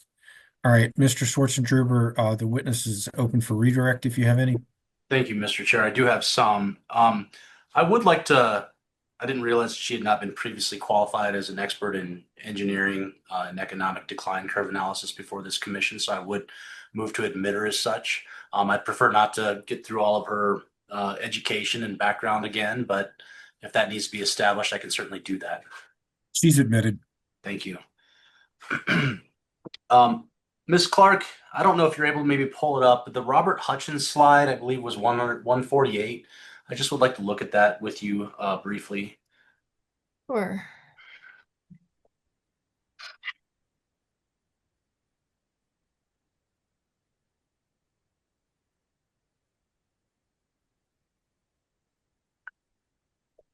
Now, I know that there was a number of questions about this slide and the absence of oil production for some time, but does this production trend as it pertains to oil reflect to you a surface issue creating the cessation of oil production as opposed to a reservoir issue? Yeah, yeah. Again, those reserves are still there. I don't know the reason for the lack of oil production, but those reserves are still there. Again, you don't go from a nice clean trend to suddenly there's no more oil. Right, and can you, I guess, in the interest of time, I know that they put a number of slides like this in front of you, where oil production ceases. Does that testimony also pertain to those other slides that were put in front of you, where there was a cessation in oil production after a prior trend had been established? Yeah, exactly. That value is still down hole. And to your knowledge, is there any, provided that a lease is still held by production, is there any contractual obligation for KPK to replace a pump or do other work to restore the original production trend, or can KPK kind of time that based on its own business needs? That's based off of business needs and planning. Give me just one moment here.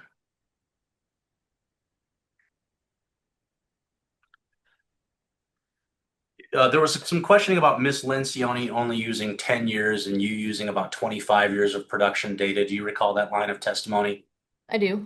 And I know that it doesn't go back to the inception of the wells, but based on your analysis, did you find that 25 years of production history was ample to establish reservoir trends and decline curves?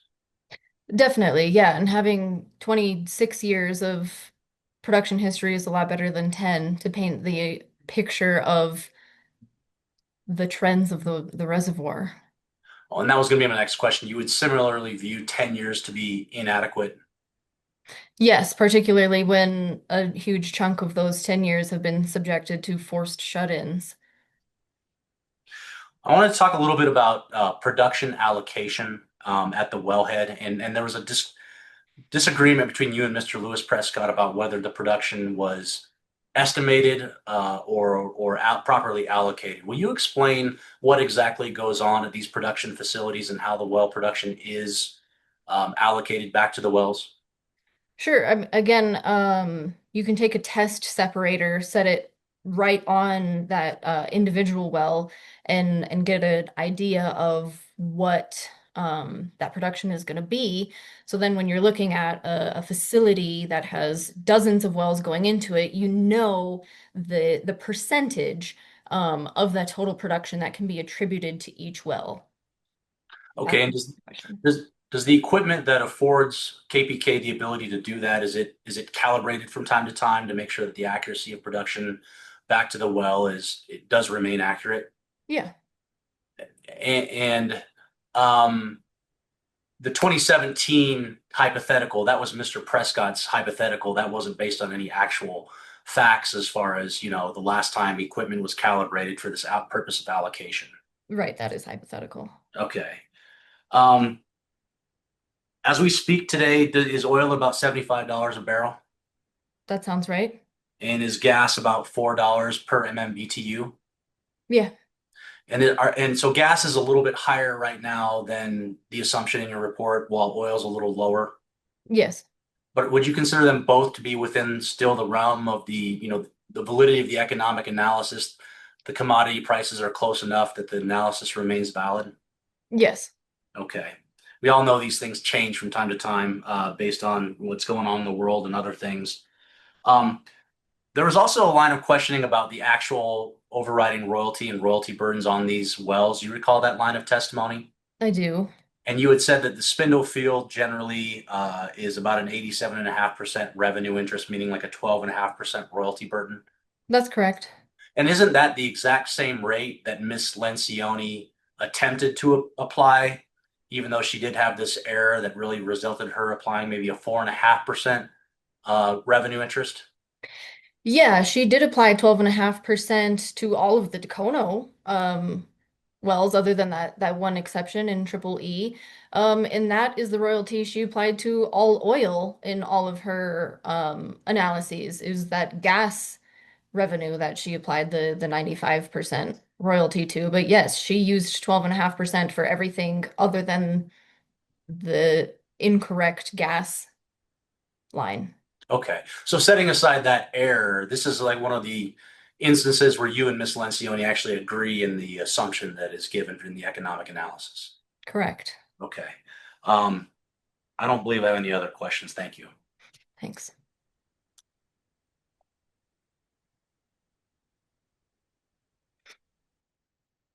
All right, Ms. Clark, you're almost done. At this point, commissioners may have questions for you. Commissioners, does anyone have questions? Commissioner Messner? Just a couple of questions, Ms. Clark. I'm just trying to, I think I missed it, and I just want to make sure that I fully understand, but well, let me ask the first question. So is your report an economic analysis, or is it a production analysis, or is it a reservoir analysis, or is it some combination of these things, or like what do we categorize this as? Yeah, I mean, in this situation, they're all generally one and the same. You do the decline curve analysis, which I mean, I think that the decline curve analysis encompasses the cash flow. So once you have that projected forecast of production, you then put that into an economic model. That is all encompassing in decline curve analysis. So it includes plotting historical data, fitting a trend line, using that to forecast future production, and then calculating the economics based off of that forecast. But are you utilizing a production trend or production analysis or a reservoir analysis?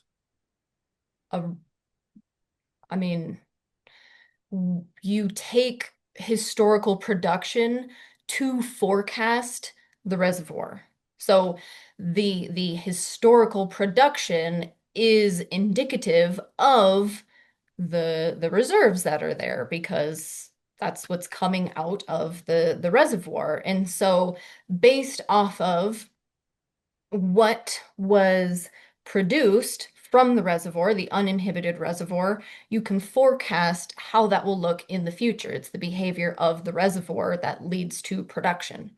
Well, I think the key there is an uninhibited reservoir, right? That's what you're indicating. But production is actually whatever production is, irregardless if the wellbore is inhibited or if there's actually, some artificial piece tied to it. It's actually the production associated with the well, irregardless of, any inhibitions. As a question I'm asking you. Um, yeah, I mean, this analysis forecasts what production would be expected to be based With off of the reservoir uninhibited, behavior. but on an uninhibited well, right? So not real life. No, it's real life. I'm saying this is if a well was left to produce, it's not being artificially shut in. But it When is when you're turning it off, you're not going to expect any production, clearly.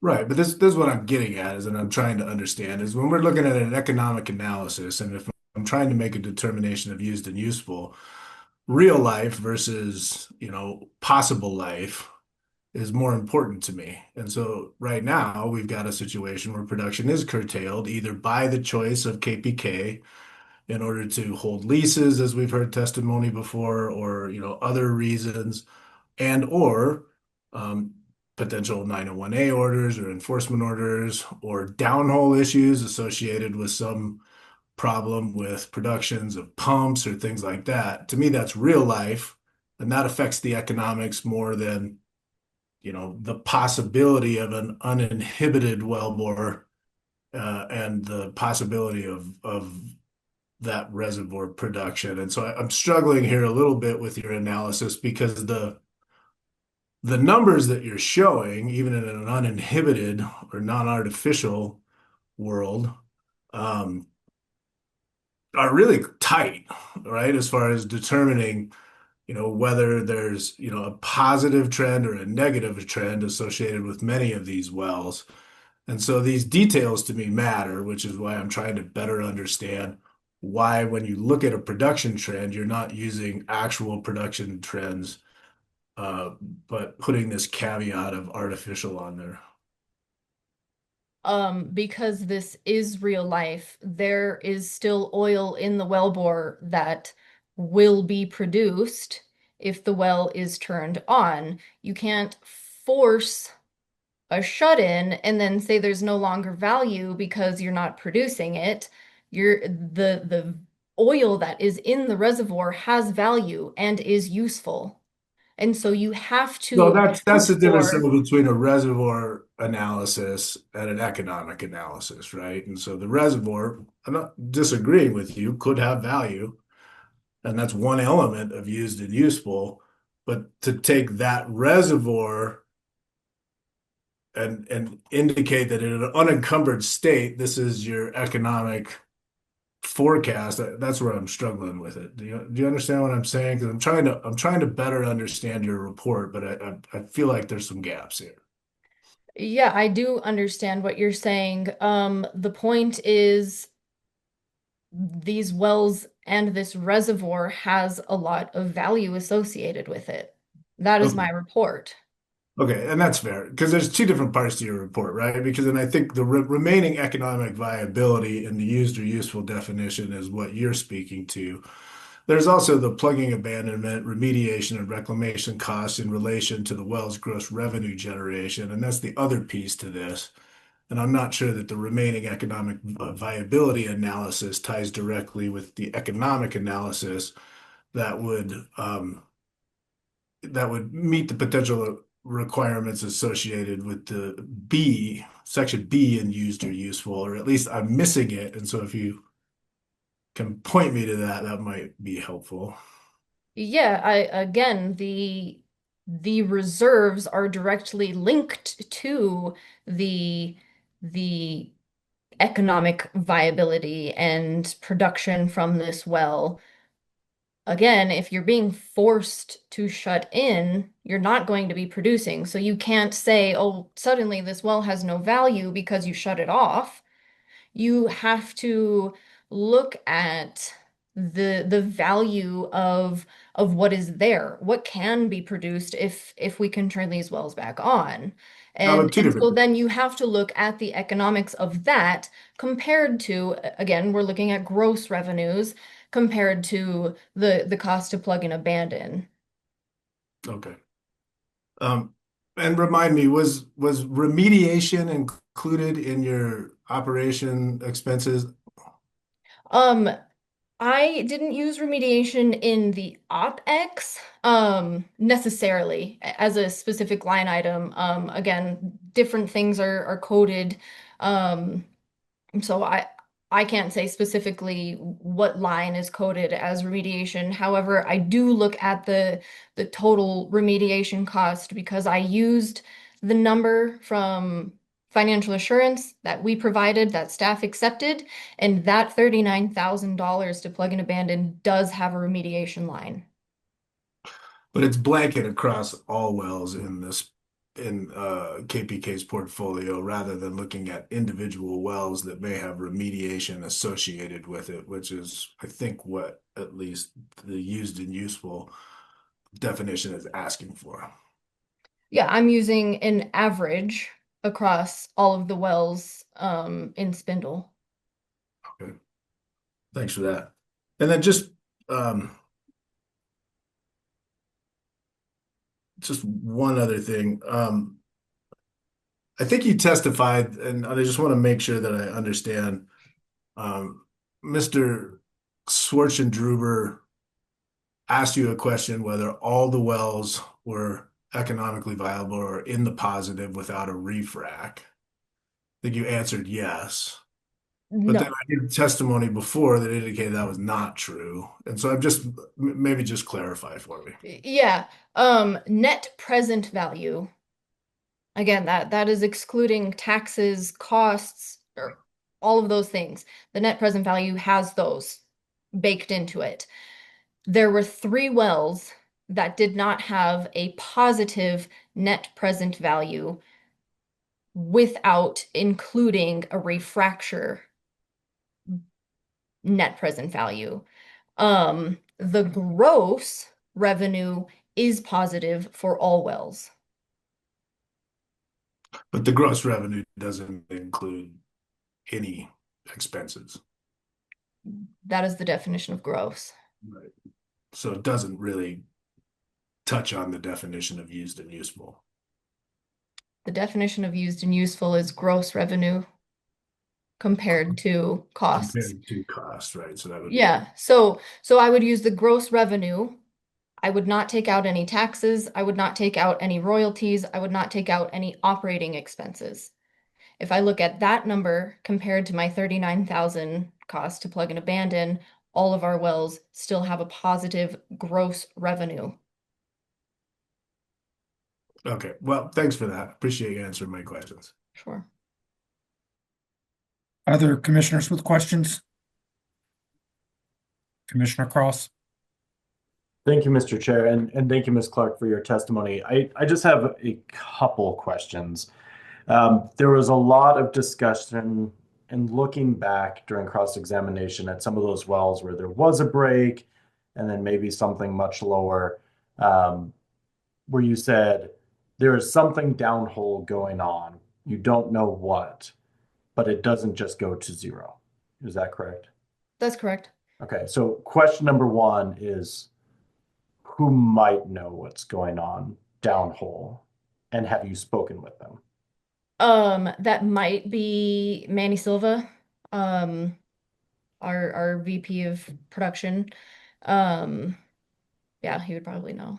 Okay, and then the second question, and what I really want to focus on here is, as you're looking at building off what Commissioner Messner was just talking about, so that you have the gross value and then the net value where you take out the 39 assumed P&A and remediation, and you take out taxes, etc.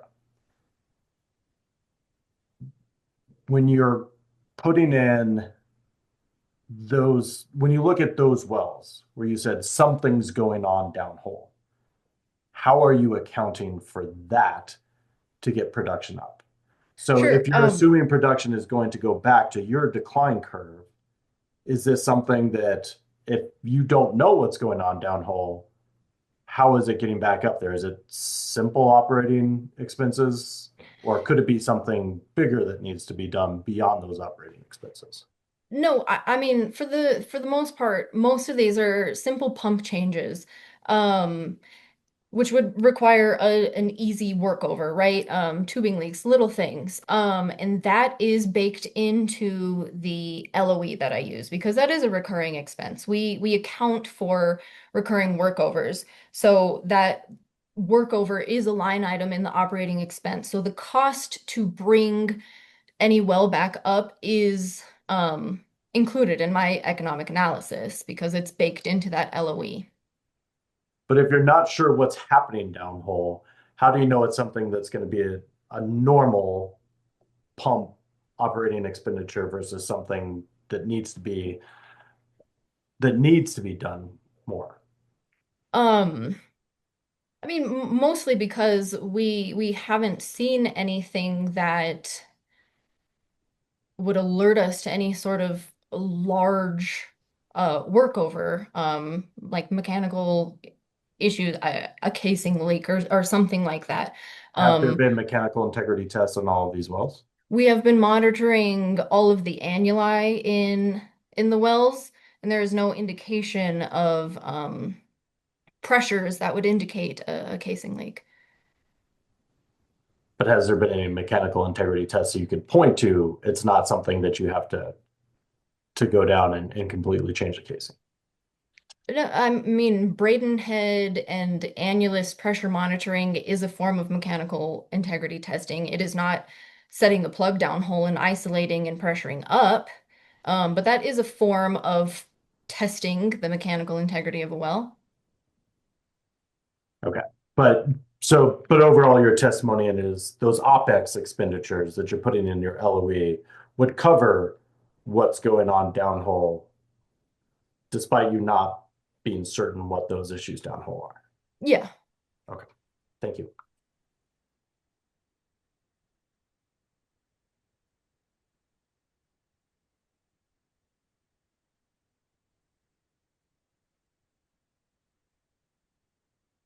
Further questions?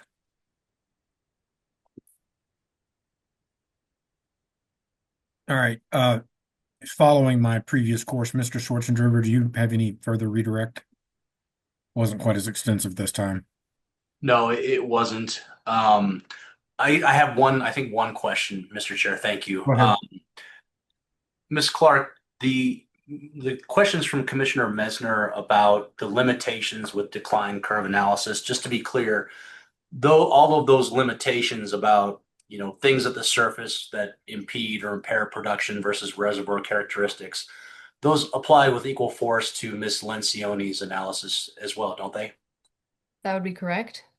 That's the only question I have. Thank you. All right, Ms. Clark, thank you for being with us. We appreciate your testimony. You are excused. Thank you. Let's take a short break before we get into our next witness. It's 3:08. Let's return at 3:20. All right, this is the Energy and Carbon Management Commission. It's 3:20. We're back in the hearing on docket 240900228, well or location closure. Mr. Schwarzenegger or Mr. McGowan, your next witness, please. Thank you, Mr. Chair. We would like to call John Peterson. AG Davenport. Mr. Peterson, would you please raise your hand, state your name, and say that you swear to tell the truth? My name's John Peterson. I swear to tell the truth. Thank you. We good, Mr. Chair? Yeah, go ahead. Good. Good afternoon, Mr. Peterson. Can you please state your name for the record? John Peterson. And could you please provide us with what your background is? 30 years experience in environmental consulting, geologist by schooling, executive management training at Stanford, licensed professional geologist in Wyoming, Illinois, Kansas, and Texas. I'm an expert in site assessment and remediation of petroleum hydrocarbons and inorganic contaminants in soil and water, and evaluating exposure risks to public health, safety, wildlife, and the environment. I'm an expert in geologic settings in alluvial sediments for soil and groundwater transport of contaminants.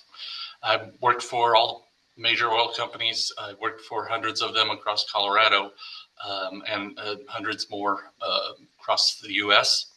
I was the COO of LT Environmental, one of the premier oil and gas consulting companies in Colorado, and trained most of the folks that are out there on the streets these days doing consulting for oil and gas companies or working for oil and gas companies in their environmental departments.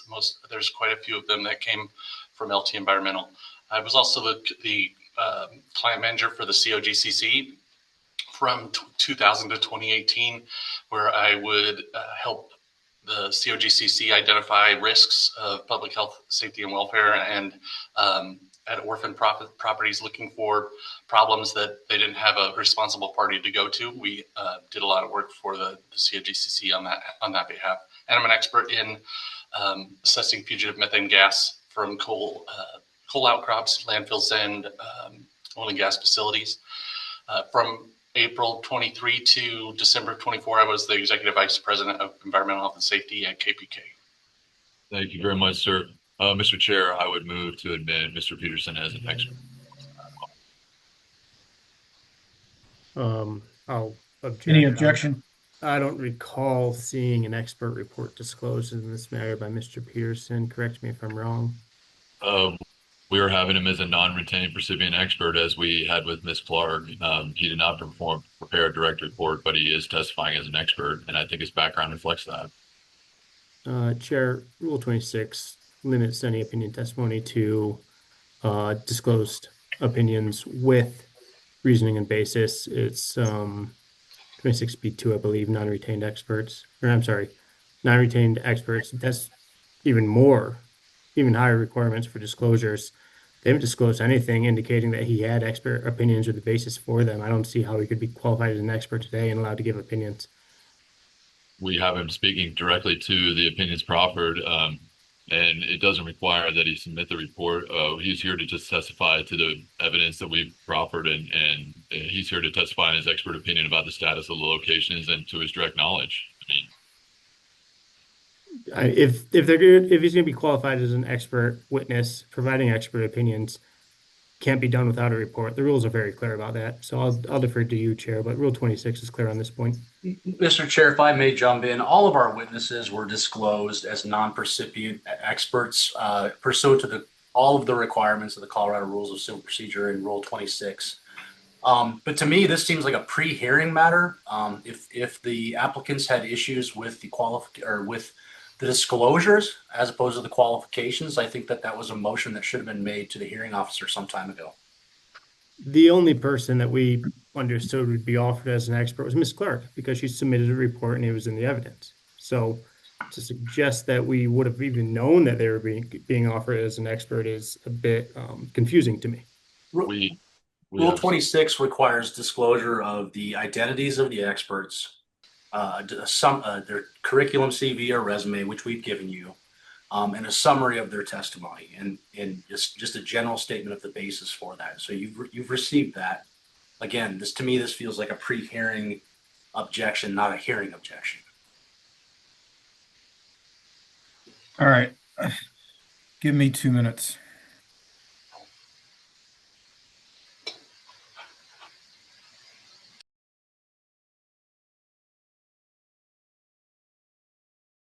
I'm going to allow him in, as you indicated, Mr. Schwarzenberger, that he's a non-percipient expert. He needs to testify as to direct knowledge of the events in question, and his testimony must be based upon firsthand experience. You can go forward. thank you, Mr. Chair. Mr. Peterson, have you been monitoring the testimony in this case? Yes, I have. And is there any kind of clarifying statements that you wanted to make based on the qualification that the chair just made? I don't think so, no. Okay. All right. So, are you familiar with the wells and locations at issue in this hearing? I am. Are you familiar with the associated remediation projects? Yes. And are you familiar with Rule 211? I am. Yes. And what is your understanding of what constitutes a threat to public health, safety, and welfare under Rule 211? Sure. Before I get that point, I think it might be helpful to make some statements that are related to the testimony of the city with regards to the site conditions. There were some errors and mistakes in that testimony, and so I wanted to provide some information about that. In particular on a lot of the slides, and these are just some overviews, and then I'll show you some other details, but in almost all of the slides, if not all of them, they were talking about how there were no flow lines located. I just wanted to correct the record for that. That's not accurate. They were looking for flow lines off the ECMC's GIS website, and there's a level of detail to which that is limited, and the public cannot see that detail. But if you, as the operator and as the EPSs that look at that stuff, they can see all of those flow lines down to the well, and so those do exist. So every flow line that was questioned in the prior testimony, it is registered. It does exist. It's on a map. It's just not available to the public. There were some other statements of fact that were incorrect about site conditions, and with regard to complaints to the ECMC, with regards to the 901A orders, and some of the exhibits or demonstratives that they were using data, both pictures and complaints or violations or notices of alleged violation, were as far back as 25 years old. And so I would just caution as you're looking through that data to try and verify, the timing of those claims. And if you'll look in the slide deck that was submitted from slide 71 to 129, it's a whole section of essentially corrections to the record of the testimony regarding the environmental condition of the sites. So 71, let me try to get here, 71. And I'll just go through a couple of these so that we don't need to go through all of them. But here's an example of one for the Pan Am AE. It talks about the data the well was spud and the history or timeline of events of developments around there in for the schools or playgrounds, and the timing of those things being built relative to the well's presence. There aren't any environmental concerns surrounding the wellhead itself. There's no associated remediation project, and so that goes with all the wells that are in question here. There's not a single release reported at any of those. No active remediation sites. No knowledge of a release at any of the well sites in Dacono and Frederick. And so just wanted to make sure there was clear on that. But this is a typical description of a place where we did have a flow line leak. We replaced the flow line, and those were inspected and put back into service. And so if you have time to go through each of these things, it talks about those details that correct the facts on the case that were misrepresented by the cities with regards to the environmental conditions and current site conditions. I'm just going to... Mr. McGowan, can I interrupt real quick? Yes. And I appreciate the trying to get through this without going through every slide. Mr. Peterson, is it your testimony that the slides from 71 to 129 are true and accurate? Yes. Okay, thanks. Mr. Chair, we'll just qualify. You are correct. We are trying to be efficient about it, and it kind of it goes to Commissioner Ackerman's question earlier about we had mentioned that we did a slide-by-slide comparison regarding the wells and the issues, and that we just wanted to make sure to get that in the record and provide you, the commissioners, with that information so that you could review it at your own pace. Yeah, and I appreciate that, and I hope everybody understands we're trying to get done today. I think what we can do is he doesn't need to go through each slide individually, and then if commissioners have particular questions with regard to a particular location, we can do that in commissioner questions. That might be a little more expedited. I didn't mean to interrupt your direct, so go ahead. Please proceed, Mr. Peterson.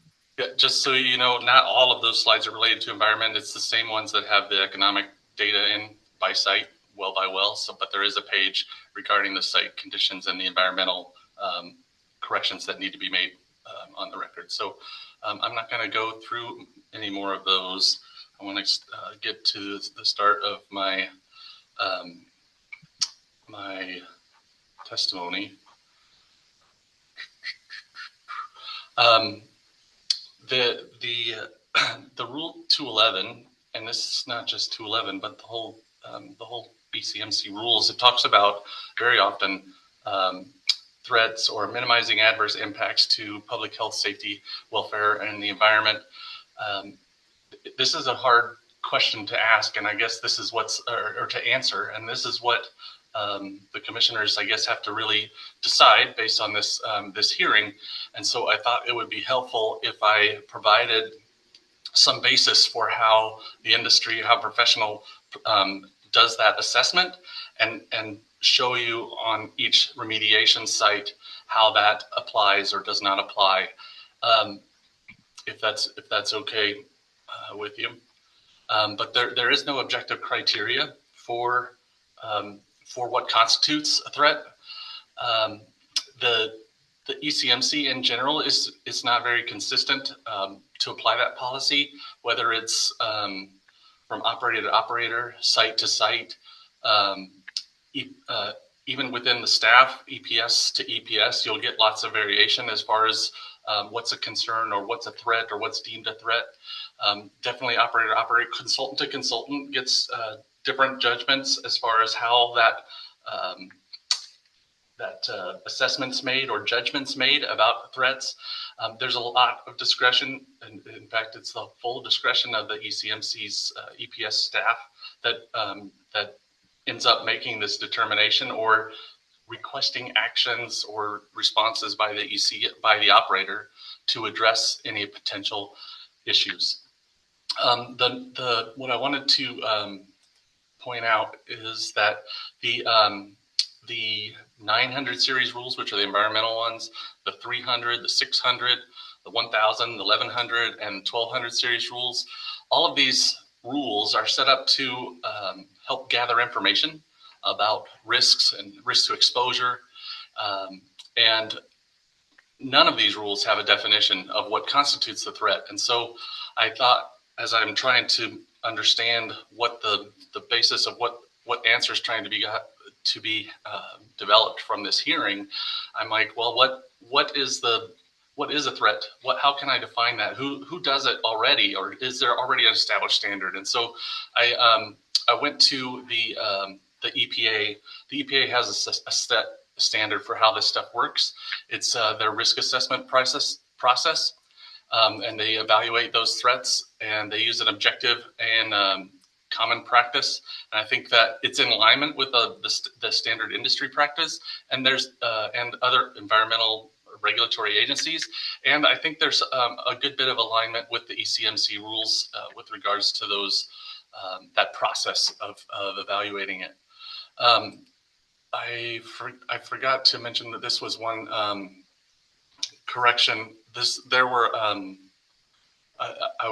We were looking at spills in this Frederick and Dacono area. I just wanted to point out that while KPK has had some spills in that area since January 23, there's been 37 other spills in that same footprint of those town limits. And so I would argue that the spill itself, being classified just because you have a spill is the threat to environment, I think that would then have to apply to all of these other sites that are in Dacono and Frederick, which had releases similar to KPK. And there's some testimony at the end that talks about a lot of the similarities between these releases and KPK's releases, some of which are within a stone's throw from sites from each other. So it's a good measuring stick or comparative stick about how the industry sees the risk, how the regulators see the risk, and how the operators are addressing those risks to public health, safety, welfare, and the environment. We talked about that. We talked about the 211, the statement of basis and purpose.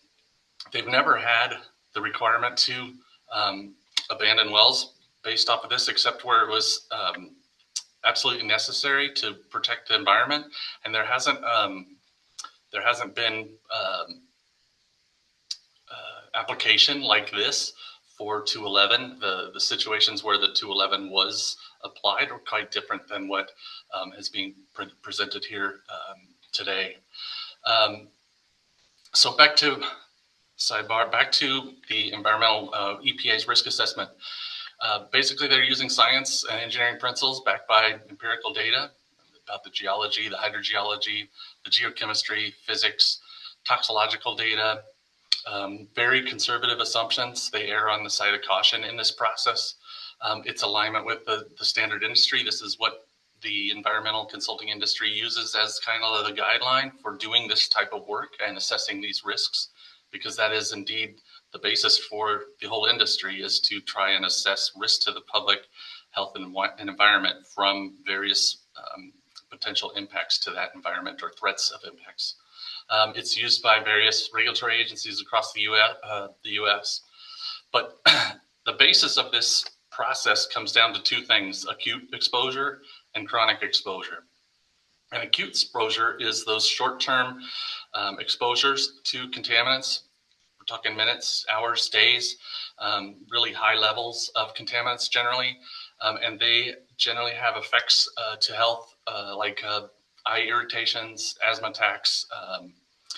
The chronic exposure, that's the prolonged exposure to these contaminants. And that's where you have lower levels of contaminants that persist for a long period of time.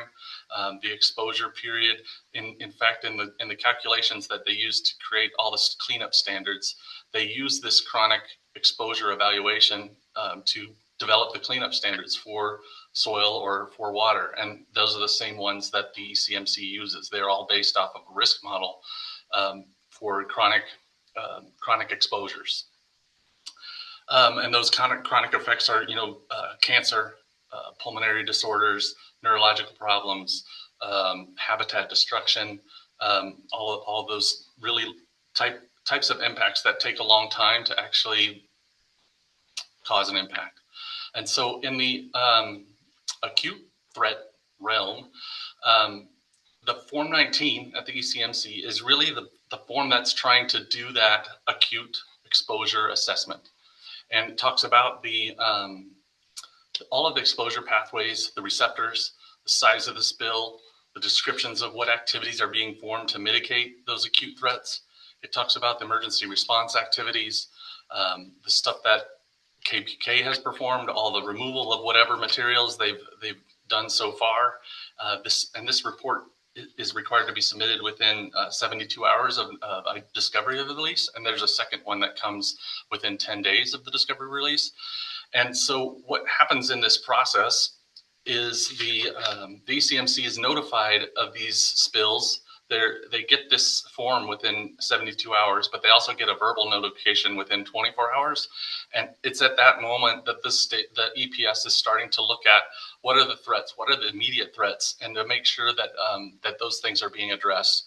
And typically, when that happens, the ECMC will start to add specific details of data collection that help demonstrate that those risks are either present or absent. And it's really common. So like if you had a spill next to a water well, and the ECMC right away, they'd be like, we need to get samples of that water well, right? That's an example of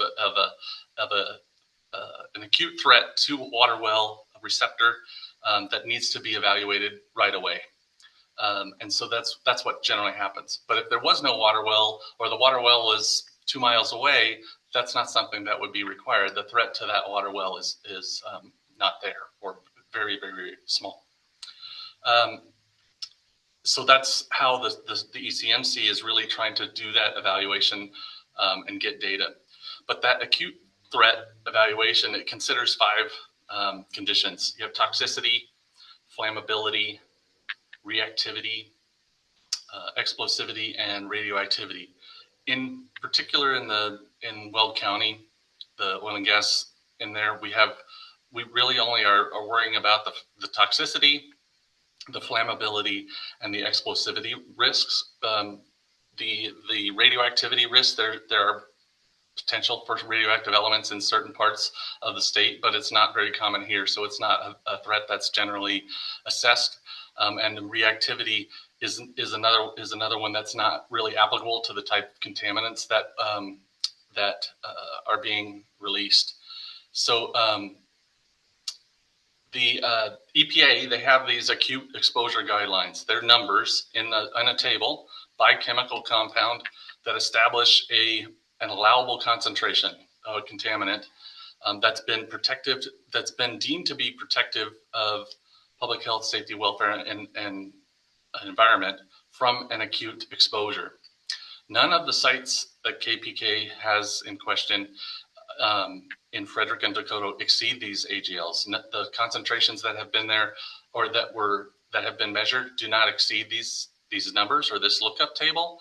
The concentrations of these spills are generally reduced within minutes or hours of a discovery because of the emergency response activities. So they're gathering up all this really concentrated material that has the chance to be above those AEGLs and removing them so that they are all below, so the contaminant level concentrations are below those. On the flammability side,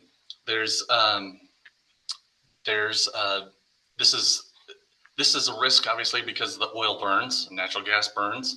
And so that risk gets mitigated right away when the operator tries to stop the spill or stop the leak, close a valve, shut in a well, turn off the production. All of those types of things are designed to obviously minimize impacts to the environment. But one of the key risks is trying to eliminate or mitigate potential for flammability in an acute exposure scenario. And then obviously explosivity threats, all this stuff is combustible if the atmospheric conditions are right. They require closed areas where those vapors can accumulate to those concentrations. They have to have an ignition source or potential for ignition source, which isn't hard when you got a vehicle running, or you have a water heater in a house. But in the case of the KPK releases at these sites in Frederick and Dakota, there are no enclosed areas around the spill or in connection with that spill or are threatening those enclosed areas based off of the current site conditions. Another thing that is helpful to mitigate this risk of explosivity is the crude oil that KPK produces. It's relatively low vapor pressure, so it's not off-gassing as much as, say, like gasoline. It's certainly a lower vapor pressure than like propane. That's really pumping lots of gas in out of a well or from a tank. So because the crude oil is relatively low, there's not as much, there's mitigation in the potential for for explosivity because the amount of volatilization is relatively low, particularly with the crude oil that KPK is producing in the area question. But the ECMC, as far as this acute exposure evaluation, they're already required. They already do this to review all the available and pertinent spill information with acute effects or acute threats to all of KPK's spill sites in Frederick and Dakota. They've already done this assessment, and KPK actually provided and did some of the work to mitigate those. We provided the data to help the state make some of those decisions or evaluate those threats. And every one of these sites have Form 19s that are done. All of those threats have been evaluated, and the acute threats are eliminated. And then the closure of that Form 19, which happens 10 days, within 90 days of that spill, that's where they decide to the ECMC satisfaction that those most serious acute threats have been mitigated. For example, if you had a spill that was going into a river and it was a big spill, the state would want some mitigation on that impact to the river, the oil that's in contact with the river, and they would keep a close monitor on that and require emergency action and protective actions that prevent that or slow it down or stop it altogether, that acute exposure threat. And KPK doesn't have any of those in this area of question. We've met all the requirements for the existing and the former spills in Frederick and Dakota with regards to trying to assess the risk for acute exposure threats, and they have been mitigated. Okay. The next one's the chronic threats. This is really more analogous to the Form 27s. They require information from the operators about long-term threats, greater than 90 days, chronic exposures from damage or continued repeated exposure, long-term health consequences, habitat loss, wildlife species. Those effects are generally cumulative over a long period of time. And so the ECMC, via the EPA and their risk assessors and toxicologists, they've established the cleanup standards in Table 915-1, and they're the most conservative table standards, so that once you meet that, all the risk assessors, all the toxicologists, and all the regulators have deemed that it's protective of chronic effects once you've achieved those levels. And that those levels are devised from the exposure pathway, which can be ingestion or inhalation or dermal contact. And they do this analysis over a period of 70 years, and they run it on animals and extrapolate to humans. But basically, they're like, if at least one person gets cancer over 70 years from this concentration of contaminant, then that is not protective, right? It has to be less than one. But once that one in a million people, or 1 in a million receptors would get cancer from those concentrations, that's where they set that level so that it's protective of that. And so all the 915 levels are for groundwater, ingestion, soil migration concentrations to groundwater. All of those are based off of this assessment of trying to protect people and the environment from chronic exposures over a long period of time. Nearly all of KPK's spill sites in Frederick and Dacono do not exceed those cleanup concentrations. The sites have ongoing remediation. A lot of that obviously starts with excavation, and every one of these sites has had some level of excavation trying to remove source, some more than others.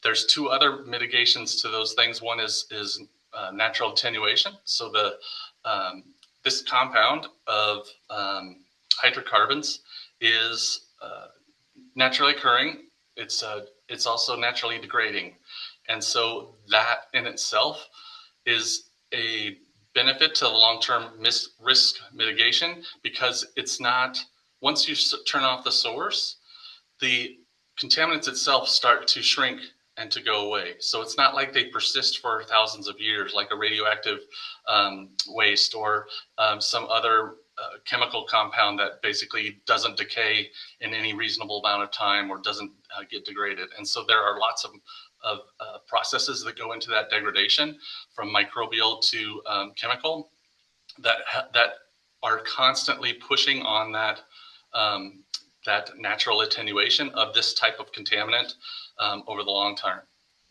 And so that is another mitigation method, because obviously once you identify a spill, it's not going to keep continuing. And so there's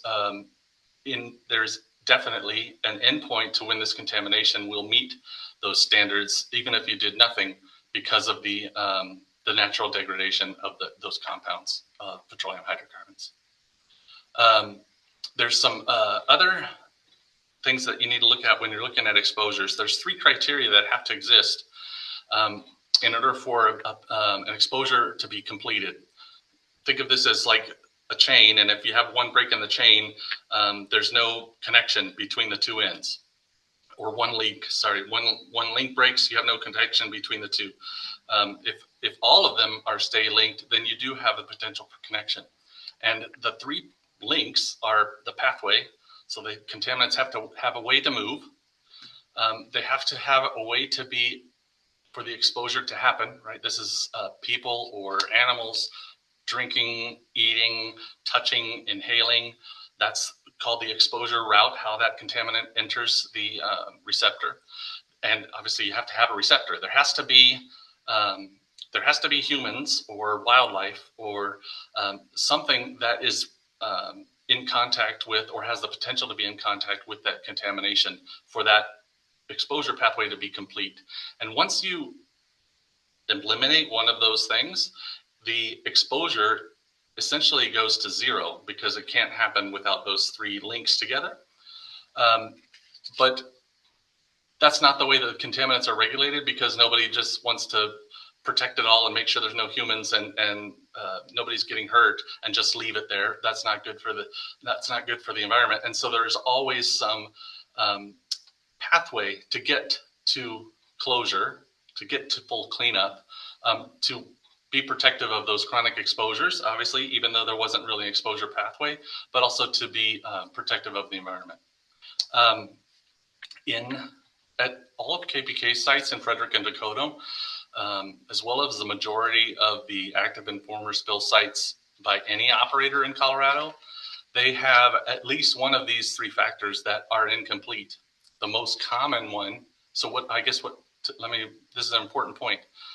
Nearly all of the spills that happen in Colorado, after the emergency response is taken and you start looking at the chronic effects and those exposures to chronic effects, the pathways are generally incomplete, meaning there's one of those three links missing.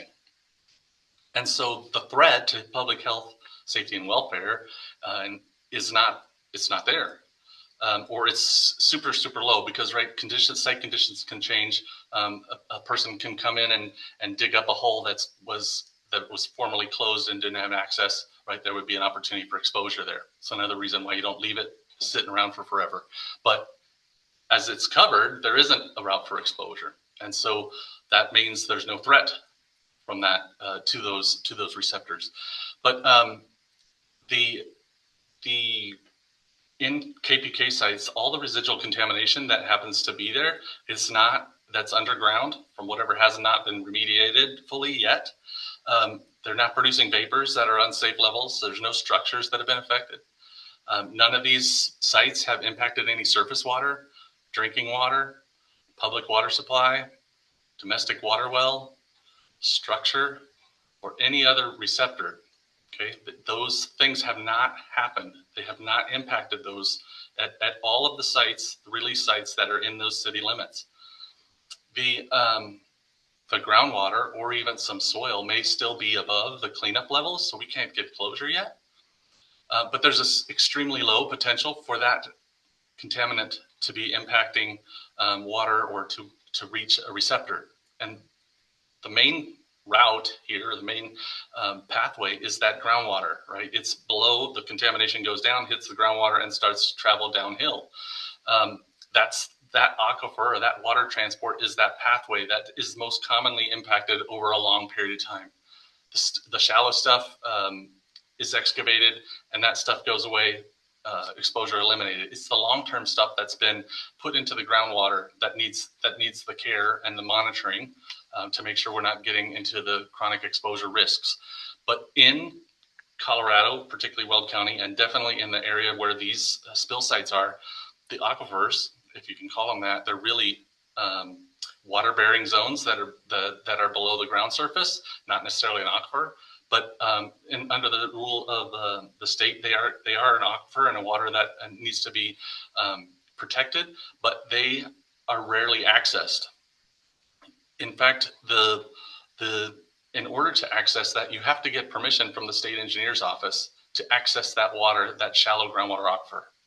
So there's a little mechanism of protection to prevent people from bypassing that pathway that was originally cut off. If somebody wants to put a well in that area, they have to get permission from the state to do that, which they will not allow, mainly because the water quality of that aquifer is not sufficient for most uses that humans have. Maybe some irrigation or maybe some stock water, but in most cases, the water quality without any oil impacts is already not fit for use. These water-bearing zones that we have that are contaminated and other operators that have, they're limited extent. They are small. So like the water is kind of like confined to an area. It's not like continually going. There's a lot of places where it goes and discharges into a stream, maybe a mile down the road. But in lots of cases, these waters are discontinuous. And so if that lens of water gets contaminated, it's not going anywhere. All right. That's another reason. That's another common thing that happens in alluvial aquifers. I talked about the naturally occurring poor water quality, and then obviously water rights. Another reason why the state won't grant those access to those things is because all of that water is already all over appropriated. They can't add more potential water users with the amount of recharge and water that's in there to be able to get to any more future water water rights requesters, I guess is the best way to put that. So that's one of the other reasons they're not granting people access to this, is because it's all spoken for. And even in the highest water events of the state, that water is all spoken for. There's not enough to ever get to the end of the list of all the people who are requesting access to those waters. Okay. And and that's a good point, because if you start depleting the aquifer, if you just say, I'm going to put in a water well, I don't care, I don't have the water rights, but I'm going to start pulling that water out, and by putting in my own well, you by rule, because it's already over appropriated, and you are taking unallocated water, it's depleting the aquifer by some quantity, and so you have to augment that, meaning you have to put water back in. So any private well owner, if they're pulling water out for their use, they have to put that exact amount back in. So it's kind of a catch-22. You can't really use that water. KPK has verifiable data, as well as some conservative estimates that show the groundwater impacts do not impact any sensitive receptors, either from acute or chronic exposures, primarily because the pathways are incomplete. But here's another thing that exists specifically in Dacono and Frederick. The city has already established what's an acceptable threat to acute and chronic exposures from oil and gas wells. That's why they have zoning laws. That's why they have setbacks to wells. There's municipal code that requires landowners to do certain things to protect themselves from those oil wells. There's building permits that you have to get, and you know, the distance away you can put a park, or you can put a daycare, or you can put a residence. All of those things are regulated by Frederick and Dacono already. And so, and since this oil and gas activity predates a lot of this work, the city has essentially, by establishing these requirements, said that it's okay, it's not a threat to human health and the environment to put that playground or that house within 500 feet of that well, because they authorized the permit to go to begin with.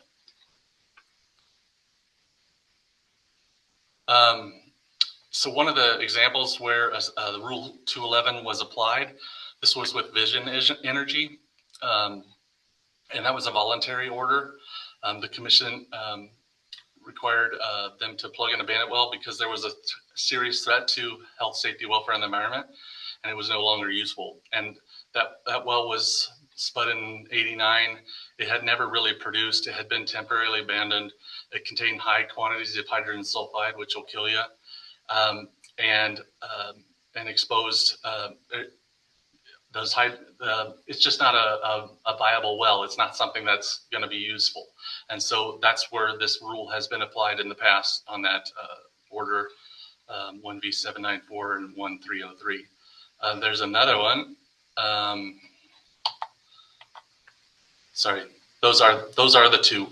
So it's been used twice, one for Black Resources, one for Vision Energy, where there was a specific risk to public health, safety, and welfare and the environment to require those wells to be shut in and plugged and abandoned.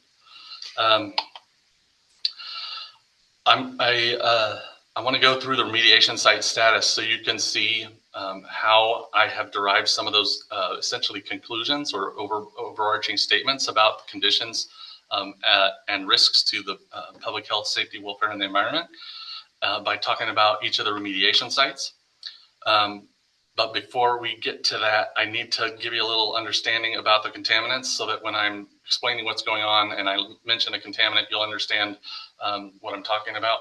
So obviously there's the petroleum hydrocarbons. These are the oil compounds, the benzenes, the toluenes, the xylenes, the polynuclear aromatic hydrocarbons, the total petroleum hydrocarbons. These are carbon and hydrogen bonded chemicals. They have carcinogenic effects, both in acute and chronic exposure scenarios. These So when I refer to petroleum hydrocarbons, these are the contaminants I'm talking about and the concentrations of petroleum hydrocarbons. So the more difficult one to assess and to regulate are the inorganics. And inorganics are everything that's not those organics of those petroleum hydrocarbons. And it's generally a metal, it could be arsenic, it could be barium, selenium, silver, copper, lead. All of these compounds are part of the periodic table of elements, are inorganic compounds. They occur naturally. Some of them we need to have just for our own as nutrients, and some of them are toxic and not good for you. And so when I talk about inorganics, I'm talking about the metals and the salts, because those metals will occur in form of salts from the produced water, and they're also in the oil at concentrations. But the difficulty in regulating those compounds, those inorganic compounds, is you can't see them, you can't smell them, there's no field screening to help you figure out what the concentration is. And so I've thought of an analogy. If you think about a ball pit in Chuck E. Cheese, the plastic balls, they're all different colors: red, green, yellow, blue, orange, and they're basically randomly distributed in that pit and some depth thickness. If I had an oil spill and I represent that by a bunch of black balls and I dump it into that pit, it'd be pretty simple to try and get that spill cleaned up from those or to separate those black balls from the other colored balls. Those other colored balls in my analogy represent a lot of inorganic contaminants or inorganic compounds, not contaminants, that exist naturally. They're in the soil. You eat some of them. They're everywhere, and they exist in different concentrations and different environments based on how they were deposited, the types of erosional systems that are coming through there, the types of land use that used to be on the property. And so in the case of naturally occurring, you have some random distribution of these compounds, inorganic compounds, similar to a ball pit full of a bunch of different colored balls. So if I'm an oil company and I have a release of these inorganics, that would be like taking a bucket of the same colored balls and dumping it into the pit and then trying to separate that spill, that stuff that was not naturally there, from the stuff that's already there. And it becomes quite difficult to do. The regulations have a provision that allows the operator to establish what is considered background. How will I know when I've gotten all the inorganics cleaned up, because I can't tell them apart from the stuff that the oil spill put there or that was already there to begin with? The process has been attempted by KPK at least 50 different ways, other operators just as many. There have been very few approaches to establishing background that have been accepted by the EPS consistently. Particularly on KPK, I have only had a background concentration accepted once out of the 100 sites and hundreds of submittals. My determination method, the science of data collection, was not sufficient for them to establish that as a background condition, except for one site, and I'll get to that one in a second. But the way that the ECMC is regulating these inorganic compounds, so you have this ball pit of all these different colors, and they're hard to differentiate between the ones that were deposited by the oil spill. And so they'll say, well, over on this side of the excavation, after you dug out all the black balls, there's there's a wall, and I want you to sample that, and we're going to see what that concentration is. That's whether or not we cleaned it up. And then I want you to go to some other areas farther away from that area in that big, huge ball pit and take some samples there and show me, how many red balls there are, how many blue balls there are, how many yellow balls there are compared to the same type of thing that are on the edge of where we dug. And it becomes quite difficult because the balls are so randomly distributed, particularly in alluvial aquifers. All those grains are different. And what the state has done, which I think is not the best way to deal with background concentrations, is they've moved to more site specific. So what they're doing is they're breaking down into vertical, horizontal, and more lateral positions to try and compare the colored balls that were naturally there to the colored balls that were put there by the spill. And so once you start grabbing, I want you to grab this red ball and we need to compare it to this red ball. Or I want you to grab this blue ball that's 10 feet down and come over here, and lo and behold, there's not a blue ball at 10 feet. So therefore they're not comparable.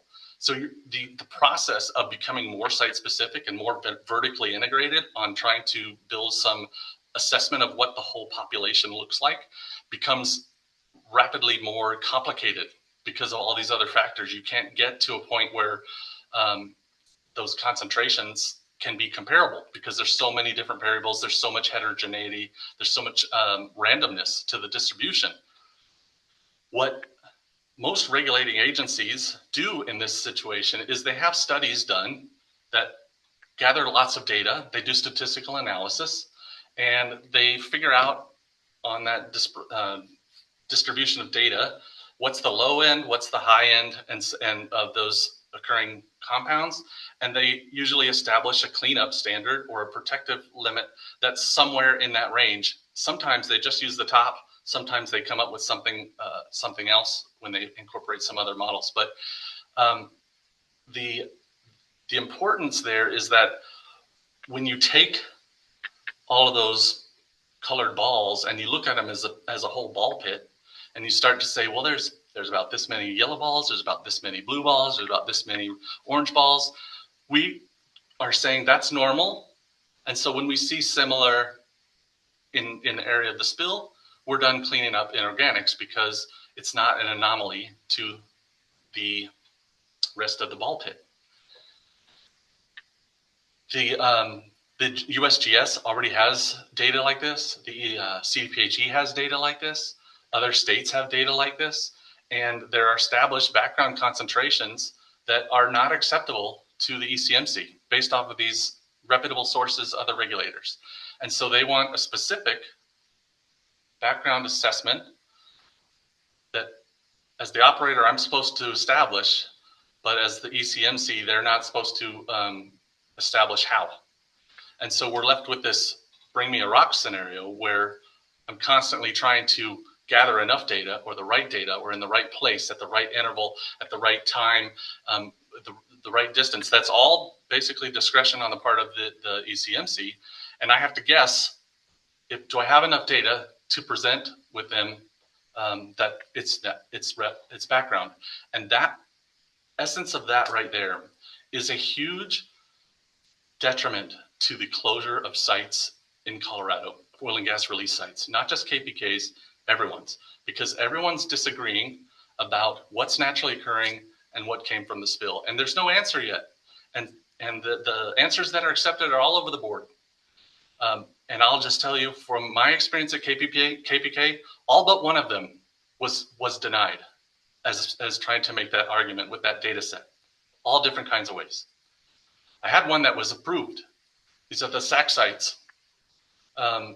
These are sites, it's like a quarter mile by a quarter mile area. There's five or six old well facilities in that area. The owner wants to develop there. KPK abandoned those wells and found some historic spills and started to clean those things up. Well, we have site-specific background from each of those individual sites that are spread out across that quarter by quarter mile area.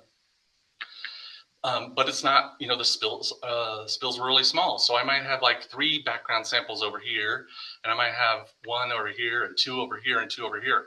When we were trying to look at the statistical analysis, I'm like, well, all of these sites are close by. It's all representative of this farmer's field. I should be able to use all of those data sets to establish the background for that, for all of those sites, and be able to take advantage of the variability and having more data to be able to see the wide variability of those naturally occurring things. And when you do that, it's definitely statistically, the concentrations that remain in the excavations are within background. And all of those things were denied except for one, the 8-1, the state approved one and closed it with those concentrations. These are the same concentrations at all of these sites, but this one got closed. And this came up in prior testimony, and then the state said that it was a mistake. Be that as it may, the landowner wants to develop. And so what the landowner did was they hired their own consultant to come in and look at all this data and make their own assessments about background. Their conclusion matched ours.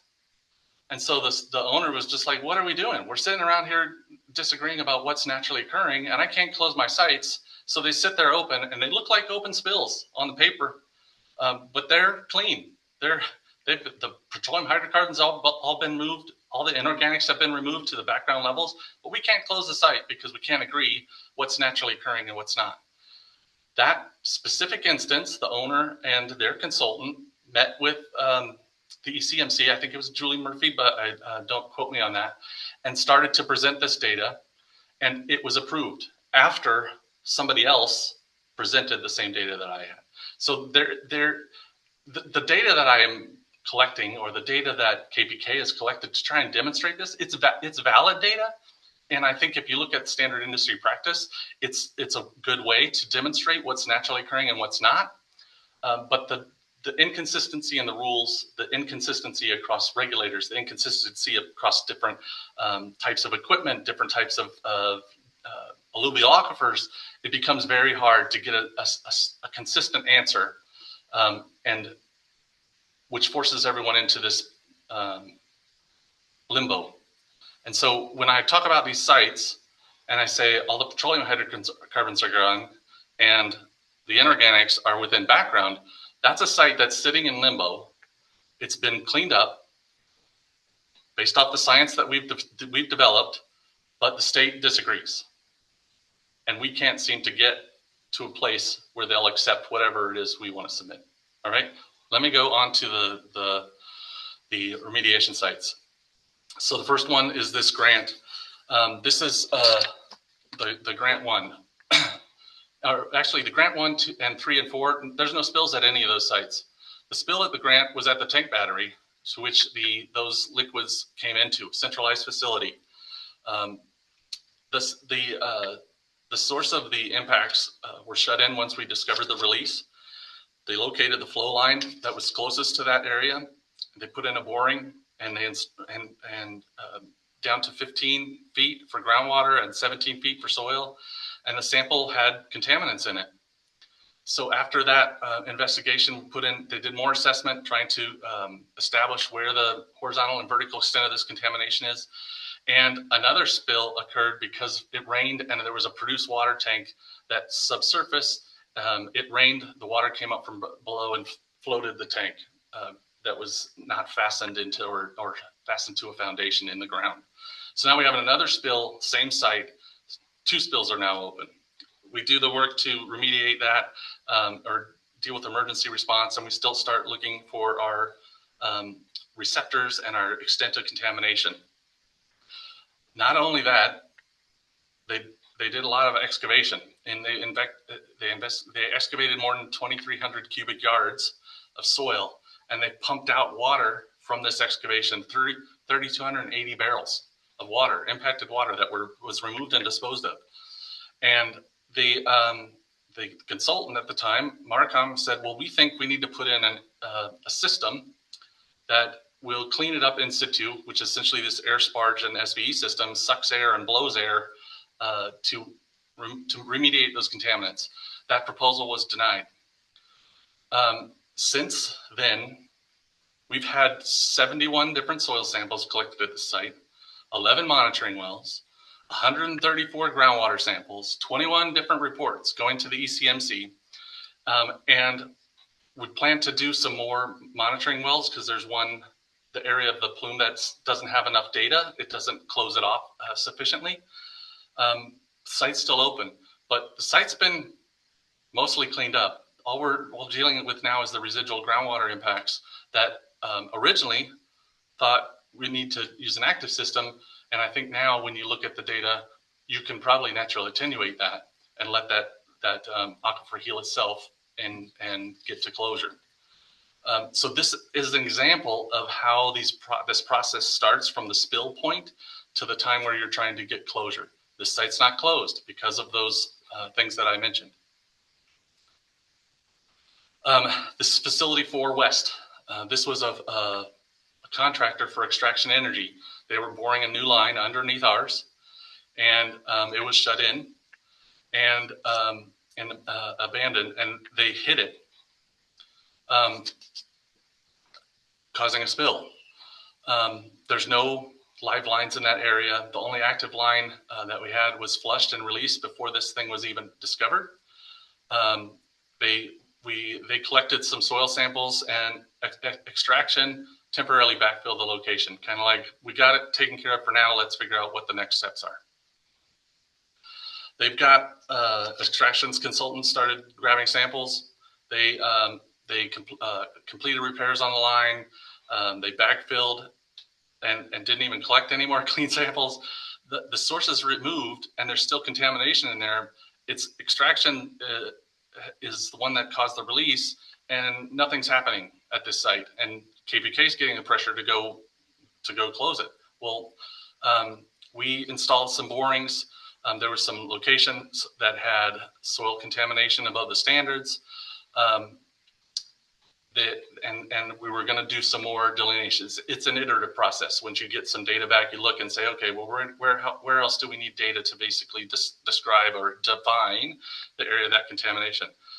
And the plan was to get that defined and then propose a groundwater monitoring plan where you would put these wells in and you would monitor that natural attenuation after you got the main source contamination out, and the residual groundwater would naturally attenuate through biodegradation and natural processes until you get to closure. And this is very common in Colorado. Nearly every groundwater monitoring or groundwater impacted site ultimately gets to a stage where monitored natural attenuation is the remedial solution to get to closure. So even if you're doing an active cleanup of the groundwater, there's a point at which it's not appropriate to continue to actively clean it and to allow that system to stop, and then you let the system naturally clean itself up. It happens at I won't say nearly every groundwater monitoring contaminated release site with petroleum hydrocarbons. And it's allowed by the state. It's a preferred method, and it's effective. We have collected at this site 37 different soil samples. We've done 100 yards of excavation. We took a groundwater sample. It was clean for petroleum hydrocarbons, and we've submitted 9 different reports to the ECMC about the site conditions, and we're still in limbo. The Milton Nelson 2. This was a line leak along the road. The well, they saw oil bubbling at the surface. They immediately shut it in, started digging up all this contamination. They started taking some groundwater samples because groundwater is really shallow at the site. It's like 3 or 4 feet down from the surface. And really started to remediate that. They fixed the line and started to, and it had to stop because it was within an eagle buffer zone. And during the nesting season, we couldn't continue. So we did what we could to disturb the eagles as least as possible. And then the plan was to come back. Well, that open hole, at some point, there was another spill at this same location and filled up that open hole with oil again. And all of that was scraped. We sucked a bunch of water, and we started to work with the utility company to talk about replacing a section of their water line that's contaminated on the outside, and basically cut it off so that we can get and dig all around that without damaging the water line, and then put a new water line back in. That was the plan. Well, not too long after a farmer flooded the field with water, and it came down and basically started filling up the open excavation that we were waiting to finish. And all that contamination that was underneath that part that hadn't been dug out yet started to come out into the open excavation where we had already dug. So now we're back to square one, trying to get this impact cleaned up in an appropriate manner. We were able to do that. We were able to clean that all out. We were able to get, and it's in a spot right now. Well, I don't know. I haven't worked for KPK for 6 months, but the plan was to go replace that water line, get out rid of the rest of the contamination, put in some monitoring wells, and naturally attenuate to get closure. But this site so far, we've done 275 cubic yards of excavation, 17 soil samples. We've grabbed samples from the excavation. They were all clean. They were all not detected for petroleum hydrocarbons, and only barium and nickel were there, and they exceeded the site-specific background concentrations, which haven't been approved. We've submitted 7 different reports to the ECMC about this site, and it's undergoing active remediation. So you can see, and this is, I don't know, this is like the 3rd or 4th one I've gone through every one of these sites, and it's true for all of Dacono sites and Frederick, all of the KPK's release sites. They are in that process of being remediated. And in most cases, most of the impact is gone, if not all of it. And we're arguing about naturally occurring conditions. We don't agree with the state. They have a different perspective than us, and our data says one thing and they don't accept it. And so that's okay. They have the discretion. They're supposed to approve it. But it's hard to keep moving when you don't know where the end is. If they're saying that's not background and they want me to keep digging it, I don't know what is background. And so I have to essentially dig for forever, because I'm going to keep hitting naturally occurring concentrations, and we're not going to be able to tell that it's naturally occurring versus the spill. And that's happened quite a few times on KPK sites, where there's these ginormous excavations from a very small spill that keep having to be excavated because the state's not accepting the background conditions. And there's no way that this spill has made that big of an impact on the inorganic side. They're just not that mobile. But we keep getting into that place where it's not acceptable to go dig some more. I don't think that's a good remedial strategy for inorganics. Obviously, source removal is good, but the amount of effort and fuel and traffic and emissions and landfill space and all of these other factors that go into digging out naturally occurring metals, because you can't agree on what's naturally occurring, is a huge waste of resources. It's super impactful to the environment. And that's what has been commonplace with a lot of KPK sites because of this inability to establish background conditions that are acceptable to the ECMC. Let me go to another one. Stromquist 4. This was another flow line leak. In fact, all the spill sites that we're talking about today are flow line leaks, not wellhead leaks. The release occurred in May of 22. We found the leak, went there, depressurized line, shut everything in, started to excavate, found out the line was corroded. We started removing all the contamination. We removed the sections of the pipe. We put new pipe in to prevent the leak from reoccurring, but we were within an eagle's nest, and so we had to stop before we could finish. But we had 843 yards of soil that had been excavated, over 46 soil samples collected. There's some small concentrations of organics that remain. And all of this work was to proceed with close communication with CPW because of the bald eagle. We're at the stage now that this excavation needs to be backfilled, but we can't agree on whether or not the excavation can be backfilled. There's a difference of opinion about the site conditions that's kind of holding up progress. And so trying to find a way to get a consensus about the science, I think would be very valuable to getting more of these sites closed. The facility 4 at Upper Panam AE, this is another flow line leak. We repaired that leak, performed pressure testing using methane gas, It was a small gas leak, and we used our camera and the Boreal laser to detect it and find that leak point. The spill was reported in January of 2024.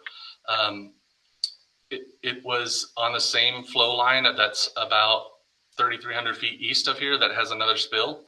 And so while they were working on pressuring up and trying to test the other sections of the line, is actually how the newer piece was discovered. The newer spill was discovered, but they're relatively small, and so they put a berm around this soil where this contamination is. Then they came back and started digging it. They've also shallow groundwater, so they pumped 65 barrels of water from that site, collected 20 samples from all the area that's after the excavation has occurred. And it needs groundwater monitoring because the groundwater's there, but I got a open hole that I can't close. And we've reported this 4 different reports to the ECMC about the progress of this site. You're seeing a pattern here of each of these sites. This is an off-site flow line gasket seal that leaked, and the crew went to the surface. They repaired it. We came back the next day or within a short period of time and started excavating all the contamination. They collected samples after the excavation to see if they're in compliance with the cleanup standards. We've got 18 soil samples from around this excavation floor and walls. No petroleum hydrocarbons are detected. It's cleaned up. The acute and chronic exposures of petroleum hydrocarbons is gone. There's no groundwater in the hole. There's no impact to groundwater, right? If you don't have if there's no groundwater in contact with it and you have clean samples above it, then you know the groundwater is clean because it never reached, they never met. But we're still trying to figure out what's an appropriate background elevation because we're dealing with inorganics. And my ball pit example, it's complicated for everyone to try and figure out where's the end. We can't just dig blindly. Digging up small concentrations of metals that are not impacting the environment is not a useful thing for KPK's resources to really tackle the ones that need more attention. And so we're stuck with lots of samples, clean samples. We can't agree on the background, sites sitting open, and we've reported on that. The Woolly #1, this was a site that's closed. Mr. So Peterson, hold on just a sec. I just want to touch base with your attorney here. I'm trying to get a sense of where we're at with this witness, where we're going. I'm told us that we go past 5. I've got some witnesses for the cities that I've got to get to today because they're out of the country next week if we have to go to next week. So talk to me a little bit about where we're at. So that's a fair point, Mr. Chair. So a couple of things, if we could, I guess what we'll start off is if we could admit all of these slides as with personal knowledge. Effectively, what we would like to do is get through the remediation projects today. I honestly don't know Mr. Peterson's availability after this, so that's why we're at least trying to get through the remediation projects. We feel as though the remediation side-by-side analysis is something that the commissioners had kind of wanted, and that was crucial. We do have some things after that this witness would testify to. I would concede that if there's some stuff that we absolutely have to get to, I guess, could you give me a moment to confer with Mr. Peterson and counsel to see if they have time? Are you anticipating going into another day? Because again, I will tell you the heart of our case is the remediation projects that we really do. And Mr. Peterson has quite a bit of expertise on this that we do want to make sure to get in the record. So No, I understand, and I'm not trying to foreclose your full case. You have run out of time officially, but I had said we would give you more time, and we're doing that. Why don't we do this? Let's take a few minutes. Let's take a little bit of a break. You talk with Mr. Schwartzendruber. I would ask Mr. Prescott and Mr. Sura to also confab with each other and come back to me in about, say, 7-8 minutes, and let's talk process for the remainder of the day. I want to honor the fact that the expert from the city and town is not available next week if we have to get there. It is, what is it? It's 4:33. Let's return at at 4:40. That'll give us a little bit of a break and everybody can chat with their respective witnesses. All right, as others are getting back, I'll just make the record. We're back on the record on 240900228. It is 4:40 on June 18th. Mr. McGowan, Mr. Schwarzenegger, did you get a chance to chat? I guess we're still looking for some sense of the remainder of Mr. Peterson, which I want to get through, and then perhaps his availability on the 25th if we still need him. So I just spoke with Mr. Peterson and he can speak to his availability. He would not be available Wednesday, Thursday, Friday of next week. So we'd have to schedule around that. But we will tell you that we would be amenable to finishing out his testimony, at least with respect to the remediation projects. We will forego our last witness and we can have closing arguments today and close the hearing if you want. We are happy to do that if that would be amenable to the commission. And you're thinking another 30, 40 minutes of Mr. Peterson? I'll let Mr. Peterson testify to that. I would guess something along those lines, give or take. I know you more remediation projects, but I think he can probably tell us how long he would need. It would depend on how much detail on a site-by-site basis you want, because basically I'm going through all the spill sites with the same type of content on what's been done, where the status is, and if it's closed or not. And so I don't know if that matters when we got 20 more to go through, if it matters one way or the other on the other thing, other than to just tell you that they're all the progress or the threat to human health and environment, as well as the progress of the remediation, is similar at all of these sites. That's the, I guess, the gist of the detail. Okay. Hold it right there. Mr. Sura, Mr. Prescott, do you have a sense of the additional time you need this afternoon with your rebuttal on your expert? I think that's what you've got left. I could be wrong. Yeah, that's right. We would want to cross, of course, but the rebuttal testimony is going to be 15, 20 minutes at the very most. And there's closing. Okay, Mr. Boudreau. Thanks, Mr. Chair. I just wanted to make you aware, staff is considering recalling Mr. Duranlo in rebuttal. We wouldn't anticipate that taking too much longer than 10 or 15 minutes. And I would reiterate that it's at this point a possibility, not a likelihood, or not guaranteed. Mr. Schwarzenegger. Yes, Mr. Chair. I guess I'd like to know the nature of the rebuttal testimony that the applicants intend to introduce through Ms. Lencioni, because if it relates to the corrected report that was filed without leave on the 16th of June, I think we do have definitely some issues in attempting to prepare a cross-examination for that. And we would have no opportunity to, present a counter evidence on that. So I'm wondering if that's what their intention is. All right. We're not going to go there just yet. Let's not waste valuable time right now. Mr. Peterson, I'd like to go ahead and get you started back up.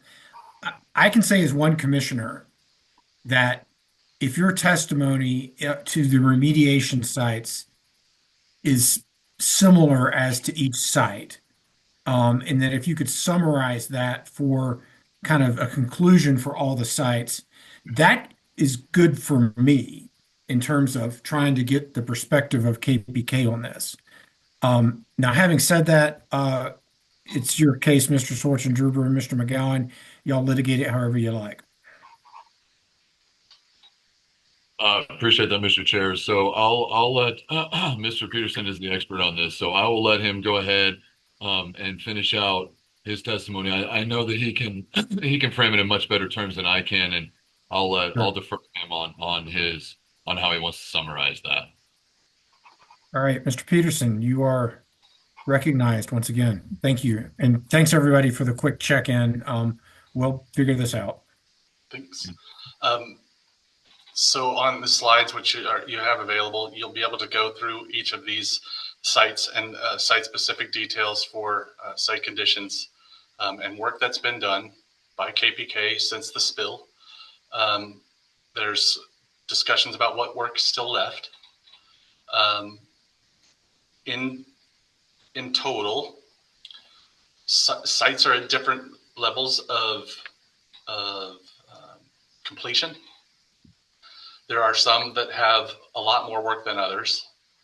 There are some that have some extenuating circumstances that are impeding the progress and making it harder to be faster.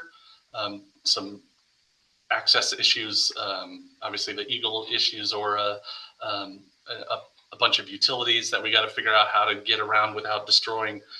Those sites with those complications are a little farther behind. But where those things don't exist, and to the extent that they do, KPK's already addressed the spill. They've stopped it. They've repaired it. They've removed the acute exposure threats.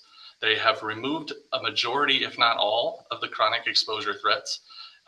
There isn't a path for exposure, and so but the sites are not getting closed through, mostly because of discrepancies or disagreements about how to establish background. So the fact that there are, I think there was 29 open sites in the record, in the state's files, it doesn't mean there are 24 contaminated sites sitting there with nothing going on. That's the opposite of what's happening. And it's true for all of them. KPK is actively cleaning these up as fast as they can, to the extent that they can, being smart about what they're doing and using those resources and making sure that everyone's protected. And you can see that from each of these slides, but that's the gist of the remediation sites. So, okay, thanks, Mr. Peterson. I'll ask some kind of summary questions, and you can tell us if these are one-offs or if this applies to everybody. But in terms of the remediation projects, is it fair to say that all the initial issues, whether it be a spill or from a flood or what, all those initial issues have been addressed? Is that fair to say? I would say all but one or two. Okay. And with respect to these remediation sites, do you feel as though any of them pose based on your analysis, your opening analysis, do you feel that any of those sites pose a threat to public health, safety, and welfare? No, in their current condition, with the receptors, the pathways, the concentrations, the condition that they're in right now, there is no exposure threat to human health and the environment, other than the fact that there's contamination above some cleanup standards, but it's not threatening sensitive receptors. And to that point you just made, just because some of them are ongoing remediation projects, some of them haven't been closed, and there's some outstanding forms, that in and of itself does not, based on your analysis, again, opening analysis, that alone does not present a threat to public health, safety, and welfare, in your opinion. No, that's standard practice, and you can see that with every release site that's being managed by the ECMC and other operators. And you would process. In your opinion, do you think these sites have been approached and remediated in line with industry standards? Yes. So we will. There's a couple more topics. So again, Mr. Chair, be mindful of time. There's a couple more topics, and we will try to do the same kind of summary effectiveness. Mr. Peterson, you're aware of the 9018 orders that are issued against KPK, correct? Yes. And can you, to your knowledge, has KPK ever had a hearing or been adjudicated on any of those orders? There have been no hearings or adjudications on the orders that I'm aware of. And have they made any effort to, or to your knowledge, has KPK made steps and undertaken efforts to comply with those orders and address the issues outlined in those orders? Yes. Would you argue that any of those continue to pose a threat to health, safety, and welfare? No, they do not pose a threat. In fact, the order, the main one that shut all these wells in, staff's enforcement officer testified that the order was not issued for the purpose of environmental protection. It was issued as a punitive damage to KPK to incentivize more action. So the state's already recognized that the 901A order was not issued because it was a threat to public health. Thank you very much. Okay. We'll move to the flow lines. You're familiar with KPK's, as you testified earlier, with KPK's flow line network, correct? Yes. Do you feel as though KPK's flow line network poses a threat to public health, safety, and welfare? No, they're constantly upgrading it, constantly pressure testing it in accordance with the rules, constantly doing maintenance on it. So it's a flow line, consists of varying ages of material with varying levels of maintenance required. And if you replace a flow line, that by definition would remove any outstanding, issues with the flow line, correct? Yes, And to your knowledge, are you aware of what a Form 44 is? I am. And to your knowledge, has their Form 44 has been approved? Yes. Yeah. Really quickly, we'll move on to the next topic. So the petitioners have made some other allegations regarding some other various rules. Are you familiar with those? Yes, And are you familiar with the rules themselves? I am. Right. Are any of those allegations regarding those rules, do those pose a threat? I'm sorry. No, Can no you worries. repeat the question? So would any of those alleged violations, would they pose a risk to public health, safety, and welfare? No, and in fact, most of these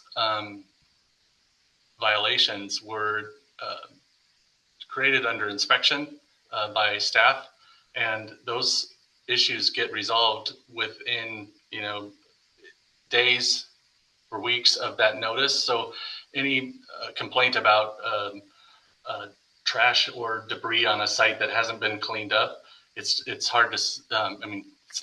It's not there anymore. At least that specific one has been removed. So, but those things are constantly happening. But specifically to the violations that they're citing about most of these infractions, they've already been addressed, and some of them are quite old and were addressed many years ago. And it's your understanding that something is addressed or closed out or taken care of that no longer, by definition, again, would pose a threat to public health, safety, and welfare. Correct. And these violations in general are more housekeeping issues. So they're not really, they're not a threat to public health, safety, and the environment in the way that the rest of the sites have the potential to be. Yeah. And then real quickly, just turning to MITs, you're familiar with what an MIT is, correct? I am. And what's the purpose of an MIT? It confirms the integrity of the well and its construction. They're required, I think, annually.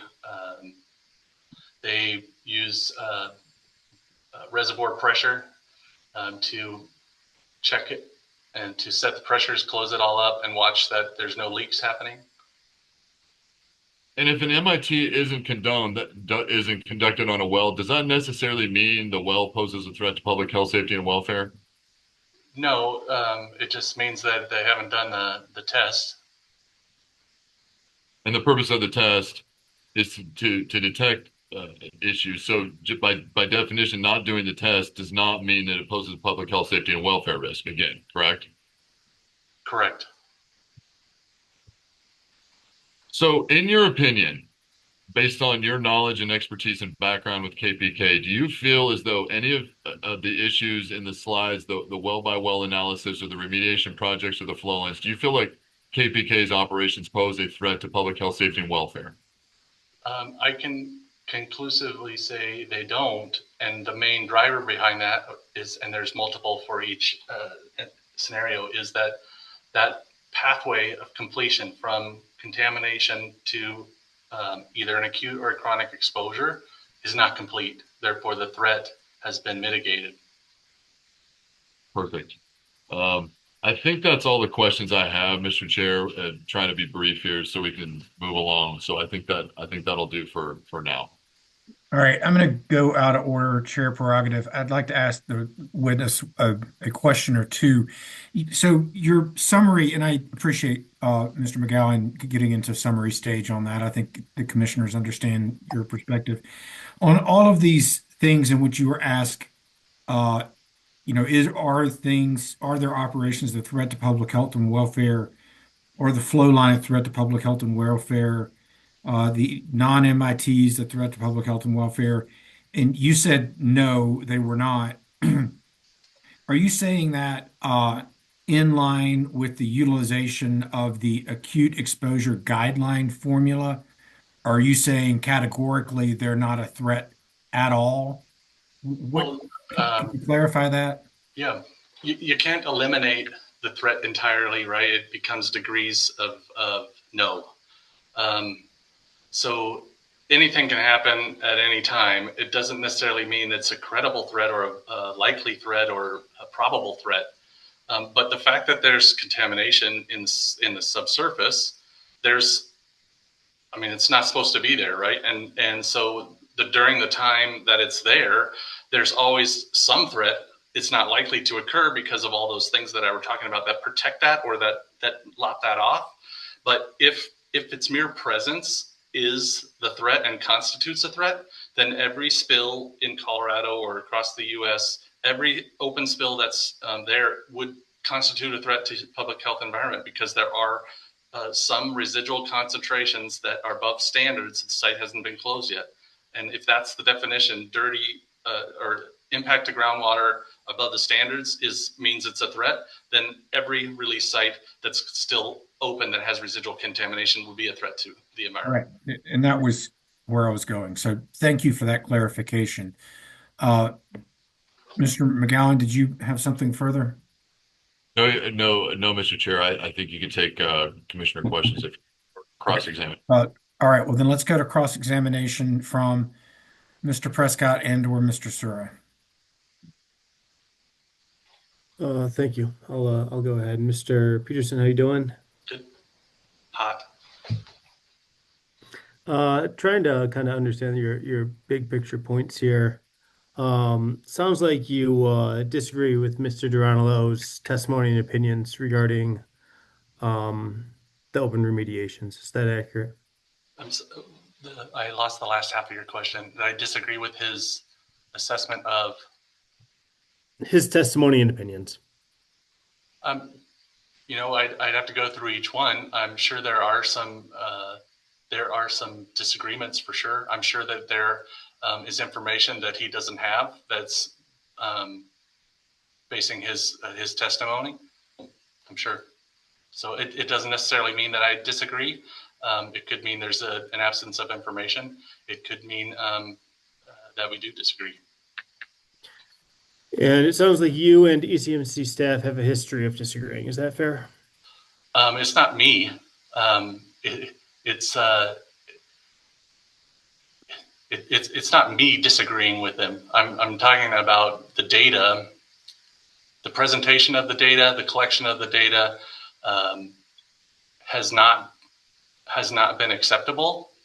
And so the disagreement is on the science and the logic and reason about how you collect the data. It's not a personal disagreement. And I think I understood your testimony to be that the commission should accept and apply various EPA standards. Did I get that right?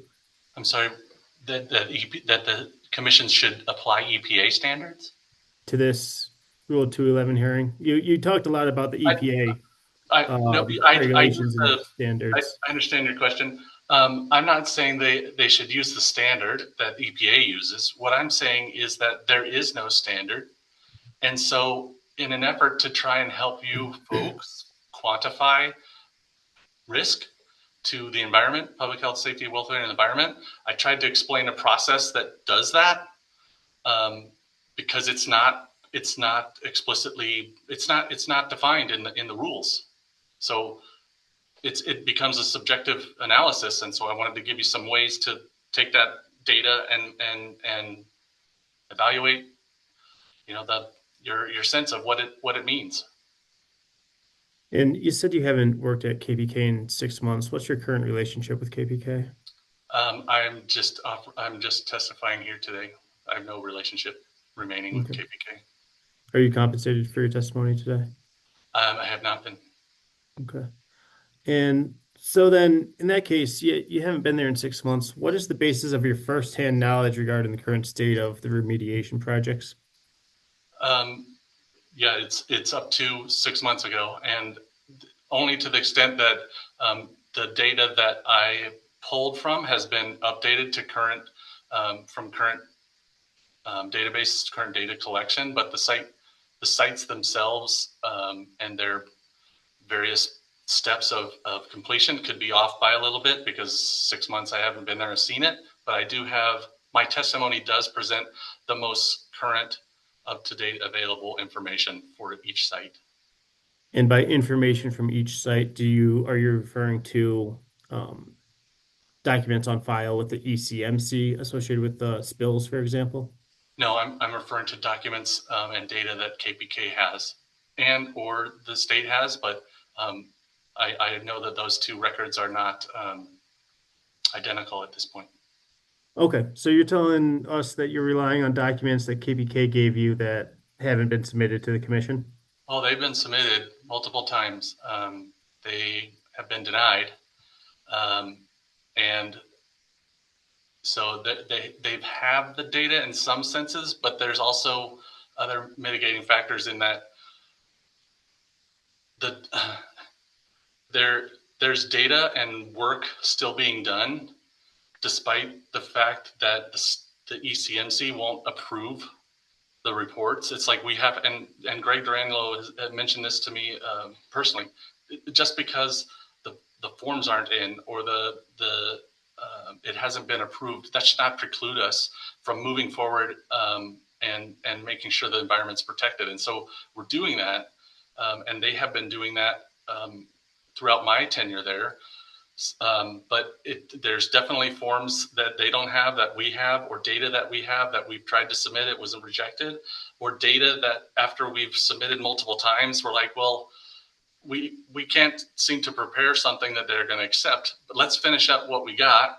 And once we can agree on the parameters for some of these things that we disagree on, we'll submit all the data. But we keep submitting reports with it's a moving target. And so there becomes a point where I can keep spending time submitting reports, or I can go clean up the site. Okay, I just want to make sure I'm clear. The information you're presenting is based on forms submitted to the commission, not necessarily approved, but submitted. Do I have it right? Correct. Okay. And what's your first-hand knowledge of 211 cases? I'm sorry, what? First-hand knowledge of what? Of Rule 211 cases. This is the only one. Okay. And then you talked about some various spills, and you went into detail on some of them. One of them was the Facility 4 West flow line that was hit by extraction. Did I get that right? Yeah, I believe that's correct. Okay, and that happened because the flow line, they didn't know the flow line was there? Actually, I misread that. They knew the flow line was there. They ran into historical contamination, not an active release, and they didn't actually hit it. I'm thinking of a different site where a third party hit and broke the line. This is where they were doing work and identified contamination in their cuttings that was related to a historical release, not an active release. Okay, so your testimony on this was not about this. It was about something else. My testimony on Facility 4 incorrectly said that there was a line struck, and that's not the case. The release from this site was a historical release discovered by extraction doing work around our lines. And that was a historic release from a KPK line? I don't know. It could have happened prior owners to KPK, but our line was there, and that's the release was reported once it was discovered and has been moving through its remediation steps. And you've discussed how all of the spills associated with the wells have happened at flow lines, I believe. Is that right? Yes. And a lot of those times, just going off the documents KPK submitted, the spills were not discovered by KPK. They were discovered by a third party or a landowner, right? It usually happens that way because we don't have staff at every one of our facilities all the time.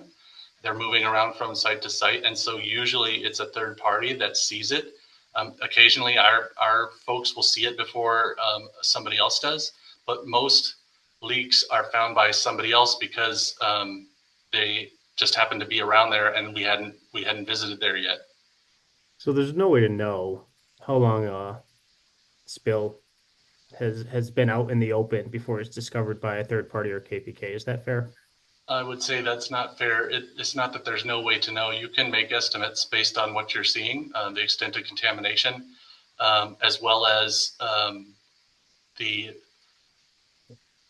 time frame from when these facilities were inspected before or tested before until they were discovered to be leaking. You don't know the exact date, but you can narrow it down to a specific time frame as far as how long it had been there until it was discovered. When you have an undiscovered oil leak, that's daylighting. So dangerous to public health, safety, welfare, and the environment. Is that fair? It could be. Okay. And I'm candidly not sure which of the slides pertain to you and your testimony. Were any of the slides related to remediation costs covered by you? No, that was beyond the scope of my testimony. Okay. I won't ask you about that then. I will ask you about flow lines that go under roads, through wetlands, under streams, in yards, through parks. You wouldn't, say you're abandoning a flow line, you wouldn't dig those up and remove them because that would cause more damage to the environment. You'd abandon them in place, right? I mean, it depends, right? We have to, if we want to abandon them in place, we have to get approval from the ECMC, and those factors that you just mentioned are evaluated on whether or not it'd be more damaging to try and remove them as opposed to trying to abandon them in place. And if you do abandon them in place, there's procedures to help mitigate or quantify the risk of leaving them in place. Sure. And if, knowing that flow lines are the primary source of KPK spills in this area, if flow line were to break, have a release in one of those sensitive areas, would we have a threat there?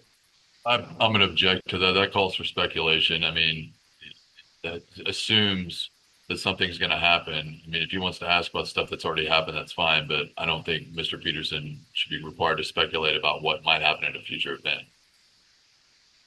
Let me lay some foundation here. Mr. Peterson, you've testified before that if a flow line's below a wetland, for example, you would seek to abandon it in place so you wouldn't disrupt the environment, correct? Sometimes, yeah, it depends, site specific. Sure. So if you had a flow line leak below a wetland, you would have no choice but to excavate, and you're causing significant damage to the environment in that case, correct? Yeah, and I'm sorry, Chris, did you say something? Yeah, I mean, that calls for speculation again. I mean, it would, if you want to talk about something that has happened, sure, but I don't think, again, he's not here to speculate about what might happen in certain circumstances at certain locations. I tend to agree. Okay. And Mr. Peterson, you've discussed that flow lines are repaired and upgraded when a spill occurs and they're remediated. Is that correct? Yes. And that's usually 3 to 6 feet of the flow line, correct? No. Okay. The documents I've seen filed by KPK state in response to corrective action, remediation work to avoid this happening again, replace 3 feet of flow line. You're saying that's not true? Oh, I'm not saying it's not true. I'm just saying that in most cases, the replacement's much larger than that. It depends on the type of material that of the flow line that was leaking. So just because it leaks doesn't mean the whole thing needs to be replaced. You might have a fiberglass line with a leak and it leaked at one specific spot. It doesn't necessarily mean that the whole thing is compromised or even has the chance to be compromised. So you would just replace a section. But if you're talking about a steel line that had some corrosion, and there's likely other places along that line have corrosion, when those are discovered, the entire line is replaced with a poly line that's put inside that steel casing, and the steel casing is no longer used. Right, thank you. And I think that clarified my point. A lot of these lines are fiberglass, and when fiberglass lines break, the broken part gets replaced, right? Most of the flow lines in Frederick and Dacono are plastic. They've been upgraded, and KPK has a map showing that. We've submitted that to the state on all the upgrades within the city limits. But most of them are poly lines that have been upgraded from steel.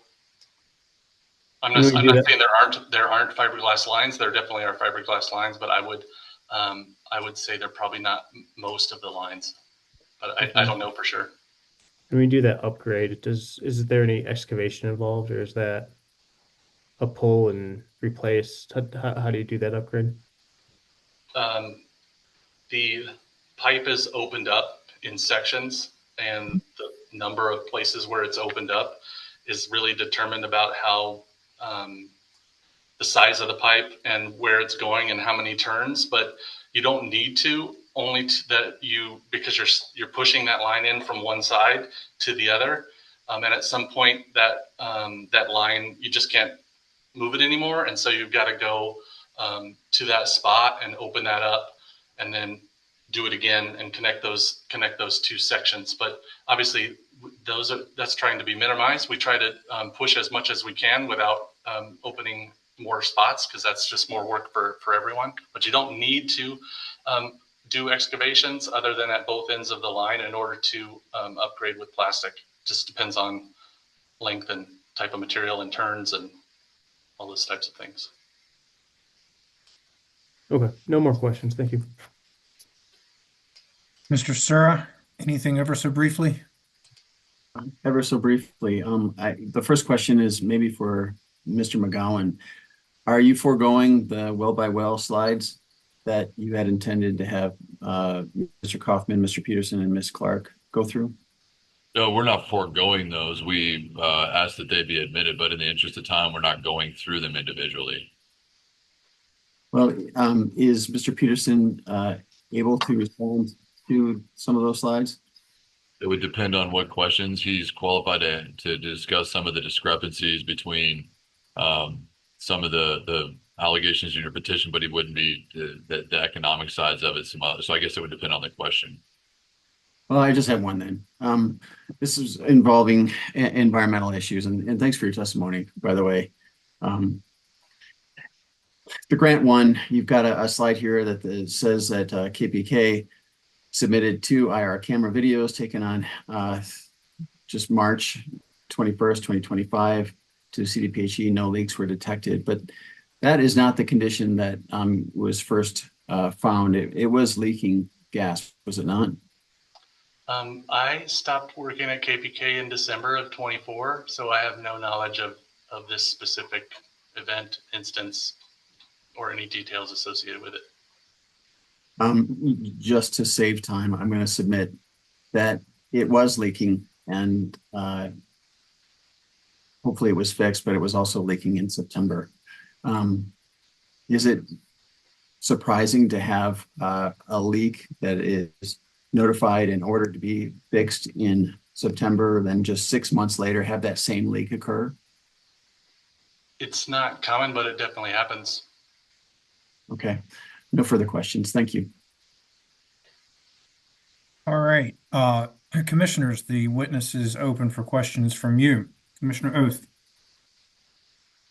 Thank you, Mr. Chair, and thanks, Mr. Peterson, for being here today. I think I too am struggling a lot with kind of the first part of your testimony in particular.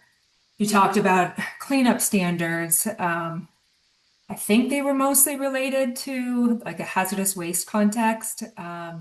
We also talked about AEGLs and kind of other standards that EPA utilizes. And being familiar with those, I guess I'm struggling because each of those standards they're developed based on very different criteria, right? That apply in different contexts than, the criteria for establishing a drinking water standard, for example, is very different from the establishing a surface water standard under the Clean Water Act, even one that's adopted to protect human health, right? It's how you can end up with a drinking water standard that is less stringent than the standard established under the Clean Water Act, right? There are a lot of factors. And so I just I struggled also with like the generalized nature of your testimony, which kind of muddled them all together.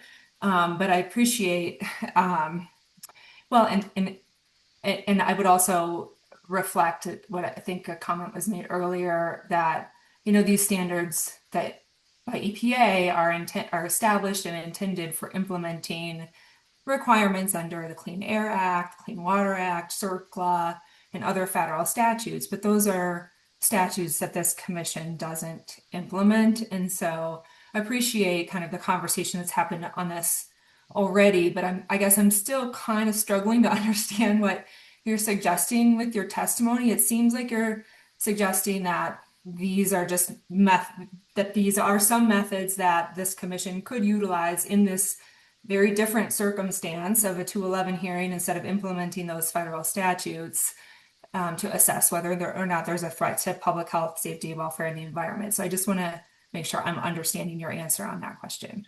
Sure. I'll try to explain, I guess, the generalizations.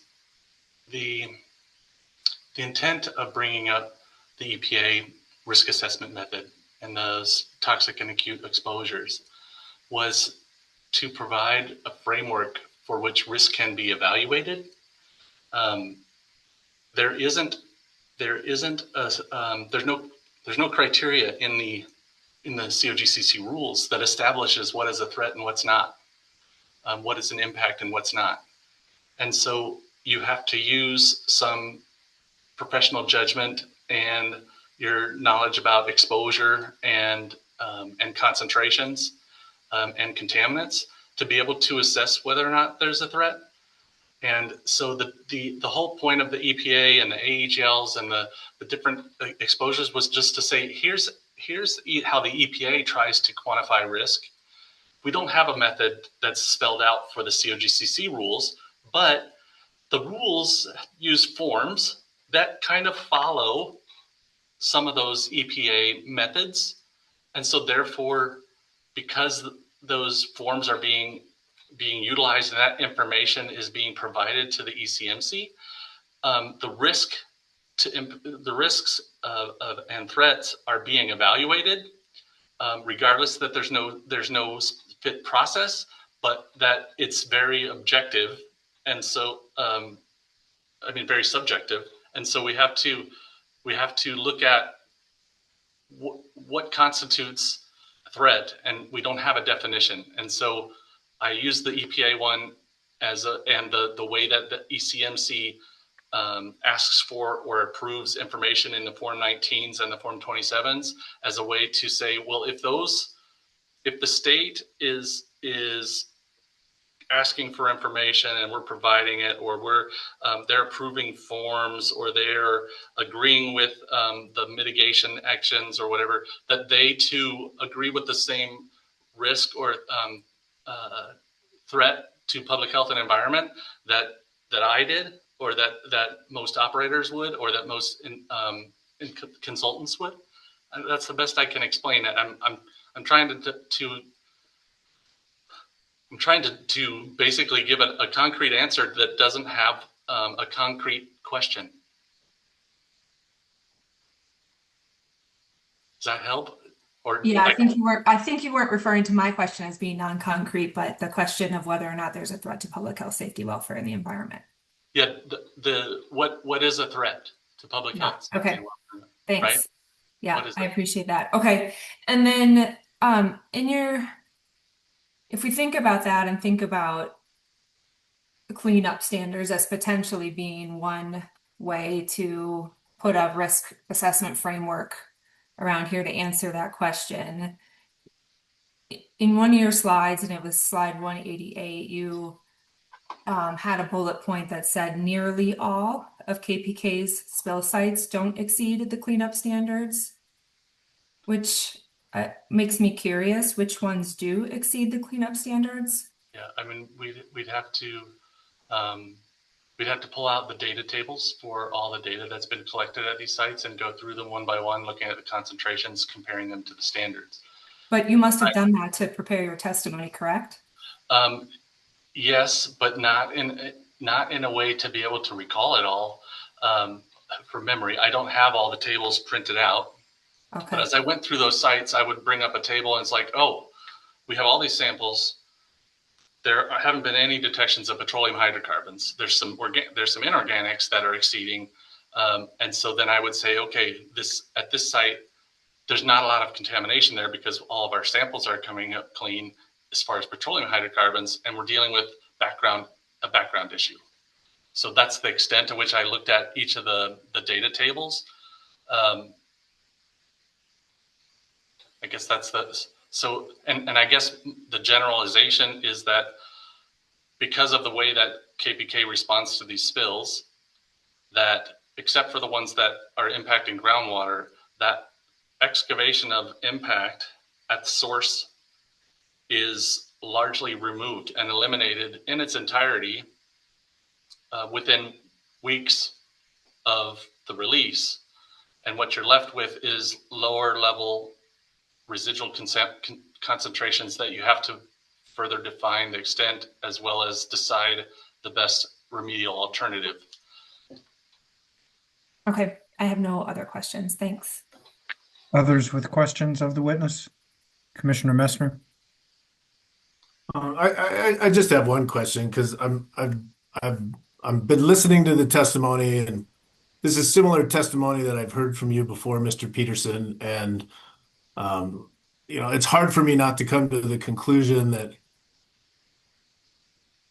that your testimony is that that you don't like the rules shouldn't apply to you, and everything is safe. And I guess I really struggle with that because staff has refuted this testimony before.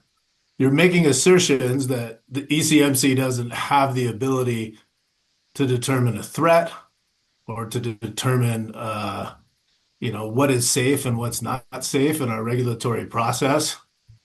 And I think the only one that has a hard time with it that I've been interacting with is you and KPK. And so help me understand how to not come to that conclusion based on the testimony you provided. Sure. I think that your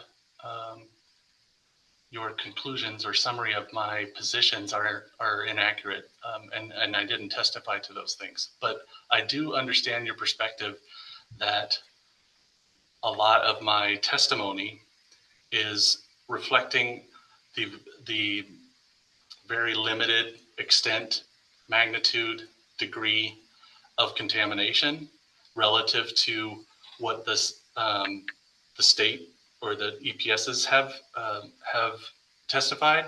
Part of that difference is because of the information gap between the two entities.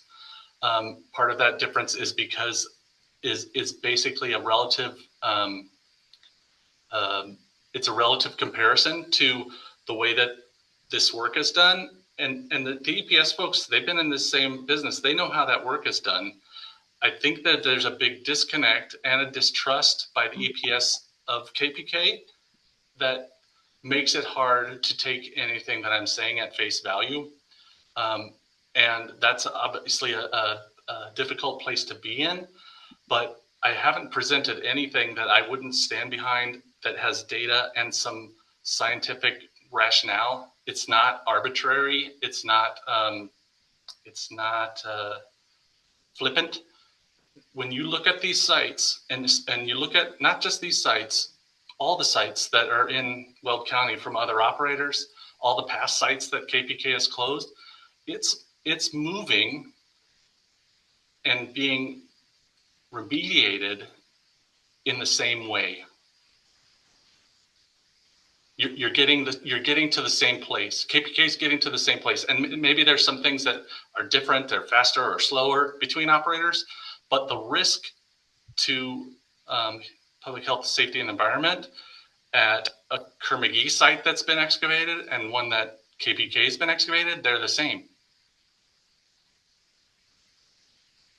Okay, well, I don't think I have another question, Mr. Peterson, but I think that I will let you know that the conclusions that you're coming up with, I'm really struggling with, and I'm struggling to tie these things together.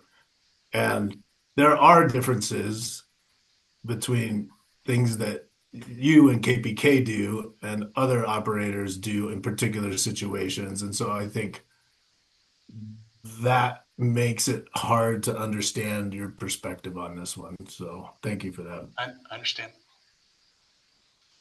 Commissioner Cross.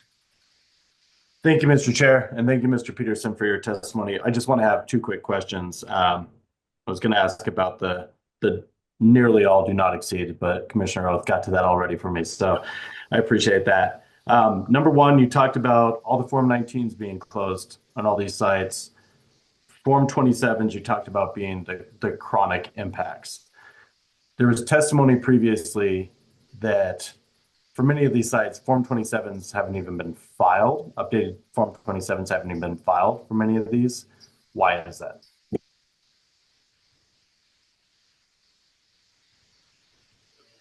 That's accurate. There are big gaps in submittals of reports, Form 27s, by KPK to the state that are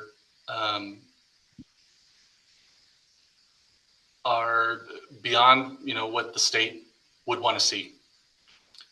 There's no disputing that. The reason that it's happening, there's so many different factors, but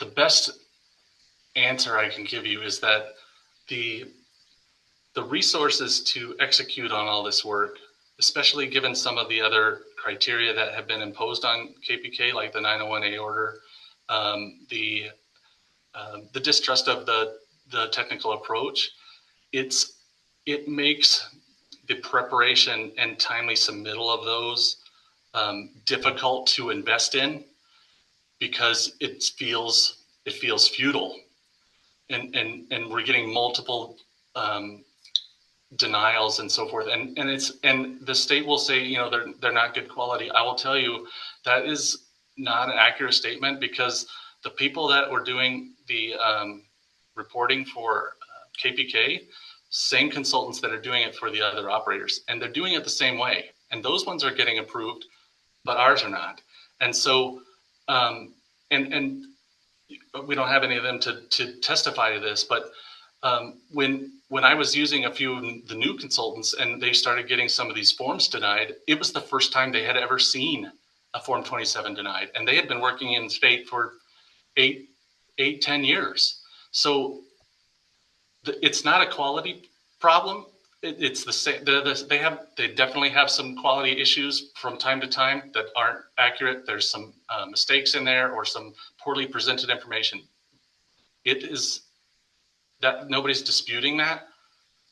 It's not to the degree that it's an outlier within the population of all these release sites. And we've been trying to present some data from other operators that have the exact same defects or shortcomings. Okay, and now I think we're getting back into kind of the other parts of your argument. But more importantly, you're saying kind of this feeling of futility is why many of these have not been submitted.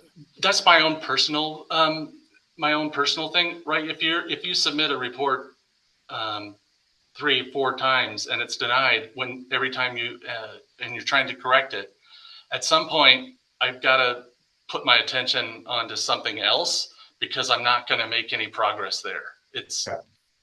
All right, and then the other question I wanted to ask quickly, and sorry to cut you off, I just want to make sure that we get to this and get to the rebuttal witnesses as well. I believe it was slide 189. You had, and I think I'm quoting from this, but you said groundwater may currently be impacted above cleanup levels, but there is extremely low potential for any impacted water to reach a receptor. Yes. So are you worried about the receptors, or are you worried about the water? Well, that I think is one of the question that is so hard to answer is, what is this threat?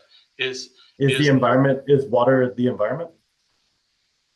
you could argue that, but if that's the argument that you're making, that the groundwater is the environment, and if it's contaminated, then it is a threat to human health and the safety, then every release that has impacted groundwater would be a threat to human health and the environment, in the sense that I guess my question is, where does it say that's a threat to human health as opposed to adverse impacts to public health, adverse impacts to public health, safety, welfare, environment, and wildlife resources? Fair enough. What's an adverse impact? What causes it to be considered adverse? Okay, that's my If only it's question. just contamination, then there's no argument to be made. The data is the data, but it's not just KPK's in that situation. The industry and the way you clean up sites is in that same situation. Understood. Thank you. Commissioner Ackerman? Thank you. I just have one question as well. Thanks for being here, Mr. Peterson. And you may have actually alluded to some of this in your answers to Commissioner Cross, but I wanted to give one last opportunity here. You mentioned during your testimony that KPK is unable to submit proper documentation on remediation generally. And I believe you said because of a moving target by staff. And just wanted to see if you can add any more color or elaborate on how you feel staff is moving the target for KPK. Sure. The state, the ECMC, and Greg Daniel will confirm this, has always stated they will not direct the remediation activities, right? They are not there to tell you how it needs to be cleaned up. And that's fine. And I think that's the normal practice. But if I'm putting forth methods and approaches to clean it up, and I'm not getting feedback on why it's not acceptable, then I have a moving target, because they won't tell me what they want, and they won't tell me how to do it to their satisfaction, because they're not supposed to give that direction. And so I'm left guessing to try and hit the target that they've set up. And it doesn't usually happen with most regulators. It's common to KPK, and I'm sure there are reasons for that. But usually the working relationship between the regulator and the operator is such that you can talk about the best way to define something. If you need more data or less data, if you need certain approach for this site versus this site, if you're not comfortable with a data point here, you talk about those things and say, okay, we'll get something fixed there. We don't get that. KPK, I'm not we. KPK doesn't get that luxury anymore. They haven't gotten it for many years, and I'm not here to speculate on those answers, but it makes compliance much, much more difficult. Great, thank you. So what you described to me kind of, I don't know, maybe it's semantics, tough to call it a moving target as opposed to a lack of feedback, right? They're not telling you one thing and then you're accomplishing that thing, and they're saying now another thing, right? Yeah. Oh.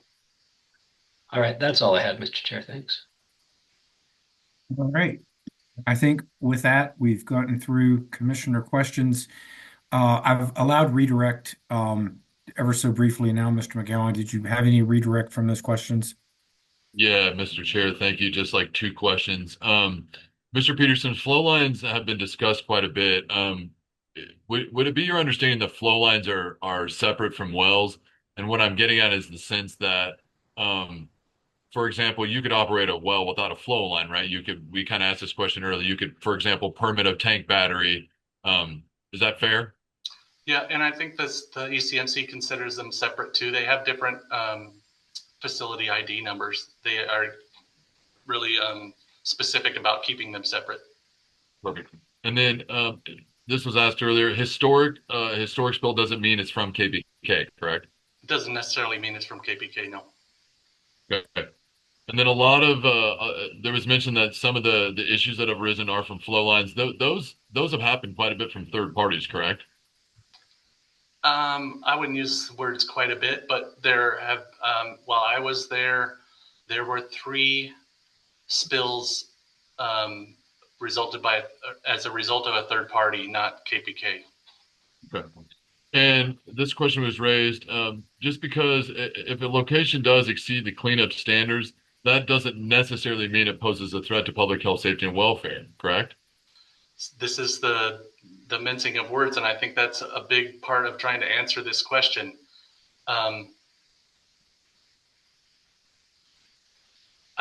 It doesn't necessarily mean there's a threat, but you could define it, say that any impact to the environment is a threat to the environment or provides adverse impact to the environment. And all I'm saying is that if that's the standard for qualifying as an adverse impact to the environment, then and that requires shut-in of wells and ceasing production, that's a hard position to hold and be consistent with everyone else, the inherent dangers in the industry, the way that the work is done and defined, the contaminations assessed and then remediated. If the bar is that if it's over the standard, it's an adverse impact and it should be shut down, then what spill sites should not have their wells shut in? Last question. Your opinions, your work, your background, all of it is rooted in science, correct? Correct. Right. It's not a personal issue. It's literally rooted in some your scientific training, your background. This is Prior experience, education, and I'm not trying to demean or denigrate the EPS's science or level of experience or any of that. It's just different, and the things that we disagree on are debatable in the sense of the way science would support it. And so I guess the differences come when the requirement leaves science and it just becomes a subjective decision, not based on the science, to impact the next actions or whether or not it's closed. That's where I'm obligated as an expert to push back on decisions that aren't or that lack or have a different basis in the science or the logic and the reason and the cause and effect. And those are just different opinions between two people that are trying to do the same thing. And that's where the discrepancy comes. It's just where is the deciding line, and it's very gray. And so I'm constantly pushing on the gray to say, hey, this is reasonable. This isn't reasonable. This makes sense. This doesn't make sense. And so when the rules being applied stop making sense, that's where I start to look at the science and say, well, that doesn't make any sense. How can we provide information that helps demonstrate that what we're doing or what has been done is valid? That's all. Thank you, Mr. Peterson. I appreciate it. Okay, Mr. Peterson, you are excused. Thank you for being with us and for your testimony. Forever? For now. All right. Probably for this case. All All right, Mr. Sura, Mr. Prescott, we're moving forward. Can you give me a brief understanding, foundation of what it is you want to do in rebuttal? I have a feeling we're going to get objections, and I want to just go ahead and deal with that right up front. Sure. Rebuttal testimony is going to address some of what we've heard from KP Kaufman and respond with our expert. But there is the issue of the expert report that we would like to have the commission accept corrected revision of its RR, Exhibit RR. Okay, and Mr. Schwarzenegger, have you and your client, I know it's been very recently filed, but have you seen this report? I haven't. I didn't have time. Spent all of Monday doing objections to exhibits, all of Tuesday preparing my own witnesses. I'm told the report attempts to fix the error. We wouldn't have, I guess, objection to rebuttal in the classical sense that Mr. Sura described as being limited to what KPK has presented today. But what we would object to is attempting to present this newly issued report. And I do have argument on that, but I don't want to present that necessarily now if you don't want to hear it. Yeah, I'm inclined to hear the report. We're trying to get to the bottom. We're trying to get to the right information. And if there's incorrect information, that's not helping us in terms of trying to understand what's going on. So I'm inclined, I'm going to let the report in. Um, we'll go through the rebuttal and the report, and then I'll give you the opportunity if you need time to prepare, um, to be able to have questions about the corrections in the report. I might just stop the hearing and start back up on the 25th and give you that time that would be necessary to make sure that you feel comfortable that you've had an opportunity to understand that. But at least we can get through the report this evening while Ms. Lencioni is still available. Um, and that also might mean that we'll do closings on the morning of the 25th. Mr. Chair, I guess, yeah, I think that the nature of the error changes every slide. Essentially, already admitted every economic analysis for each well. If we were to try and cross-examine Ms. Lencioni at a later date, I had understood that she's out of the country and not available, so I don't know how that will work. Well, I've contacted Miss Lencioni, and although she is going to be in a place that likely has no internet, there is going to be some phone service there, and she has agreed, even though there's going to be a horrendous time difference, to be available by phone if that would be okay with the commission. That's fine with me. Sometimes we don't see video of people anyway. Mr. Schwarzenegger, does that attempt to accommodate the concern? Yeah, I mean, I think given the ruling that the report's going to come in and be testified to, if that's our only option, that's what we have to live with. So, I don't, she'll testify telephonically and we'll do the best we can. All right. Well, let's take it one step at a time. Let's go ahead and I'll recognize you, Mr. Sura or Mr. Prescott. I don't know who's doing this one. And let's get Miss Lencioni back up, unless you wanted to start somewhere else, Mr. Sura. No, I think that's right. We'll start with Miss Lencioni. Okay. And I just procedurally, Commissioner Cross will be with us the whole time through this bit of rebuttal, but you're going to be offline in terms of visual at some point, but that he's still with us, just letting everybody know that. Great. All right, let's get Miss Lencioni to, since she's with us in the States right now, we'd love to see you. Nice to see you again. Remind you, you're still under oath and you're about to be questioned by your lawyers. Yes. Well, great. Thanks, Miss Lencioni. Good to see you. There's been some disagreement about what factors should be considered under use or useful analysis, and I'm sure you've heard all that. And can you quickly summarize what factors went into your analysis of use or useful? Sure. We've been talking about them all through this hearing, and I reviewed the statement of basis and purpose for the used or useful definition, and extracted these 5 categories of information. Production trends for the well. We've talked. I've done decline curve analysis on all of these wells at this point.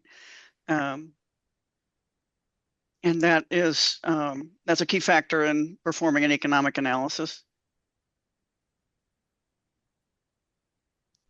The plugging and abandonment and remediation and reclamation costs considered in relation to the well's gross revenue generation. That's another one of the factors I've gone through on every one of these wells. Failure to use or develop a facility.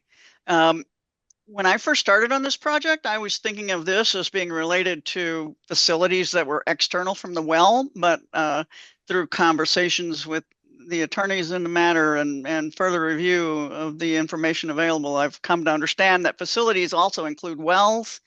To me, this would also include the failure of KP Kaufman to fix any supposed downhole pump issues that's preventing oil from being produced from a well, as well as not refracking, not instituting secondary or tertiary recovery, which they say are big upside potential for them.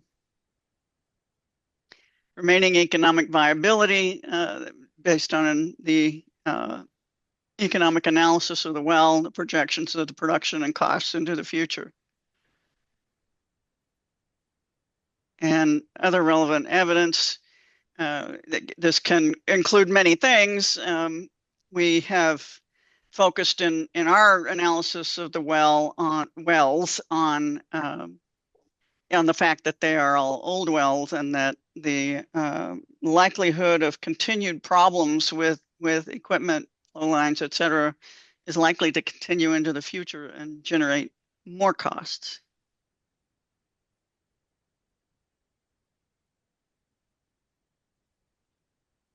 So we understand that there was some errors made in the earlier reports, both in the report that you submitted in December for the pre-hearing statement and also the rebuttal or response report submitted in March. Can you just briefly summarize what was the nature of that error?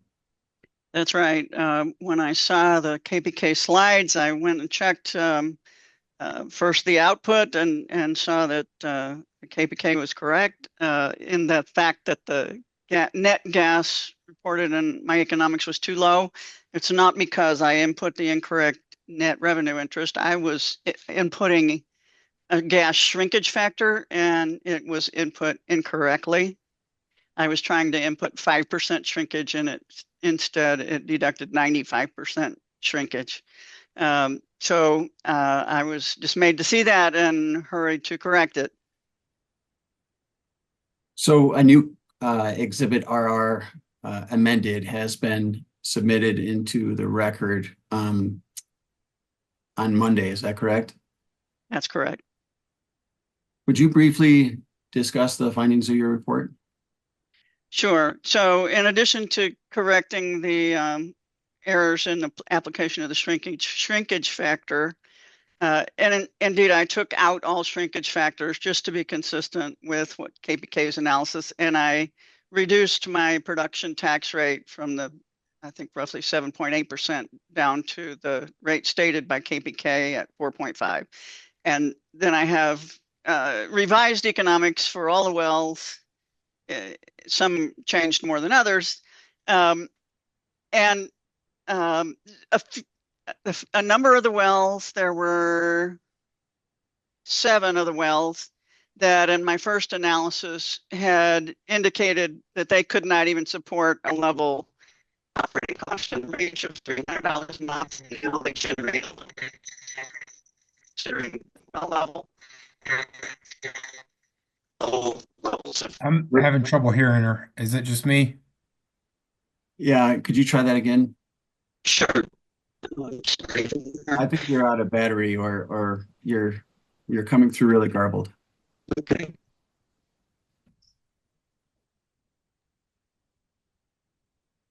You're going to need to switch the microphone on your computer to the computer itself.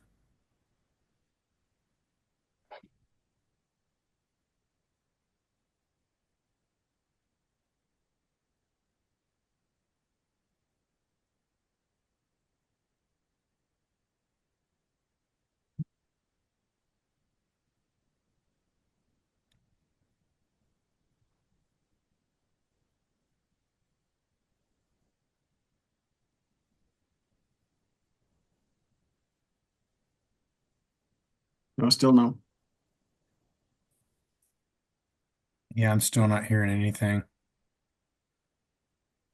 Chair, might I suggest that we just take a 3-minute pause and maybe we get her to call in? Yeah, I was going to say call in on a cell phone or something. Okay. Mr. Sir, can you help her with that? We'll take 3 minutes. Let's come back at 5:51. Thanks so much. She is on by phone at this point, but she just needs to be called up, I believe, because she's muted. All right, Hearings Manager Thomas, can you find Ms. Lencioni as a phone-in participant? Matt, do you know her last 4 digits on the cell phone? Yeah, I do.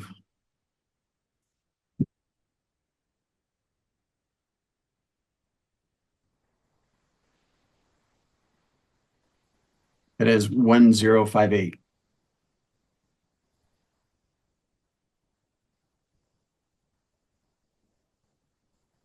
All right, I'm supposing Hearings Manager Thomas is looking for that phone number. There we go.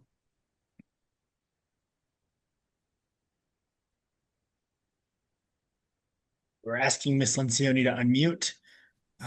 Once that's done, she should be able to speak and testify.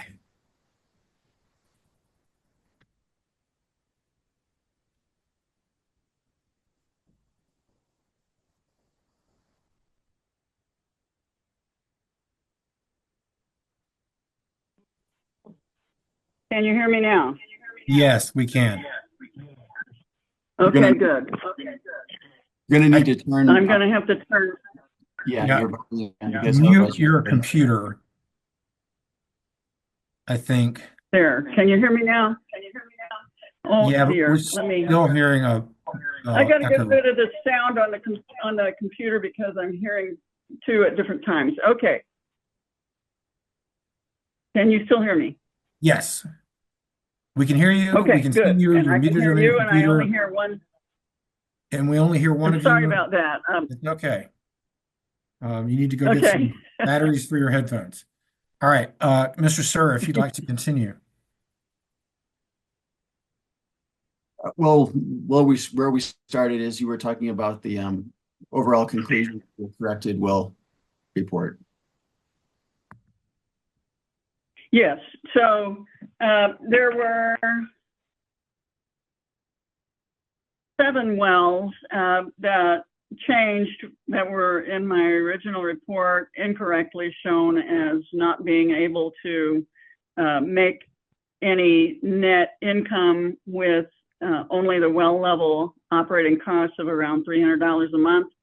And with the corrections, 7 of the wells now make some income. It's still low levels and insufficient to pay their share of the field level costs.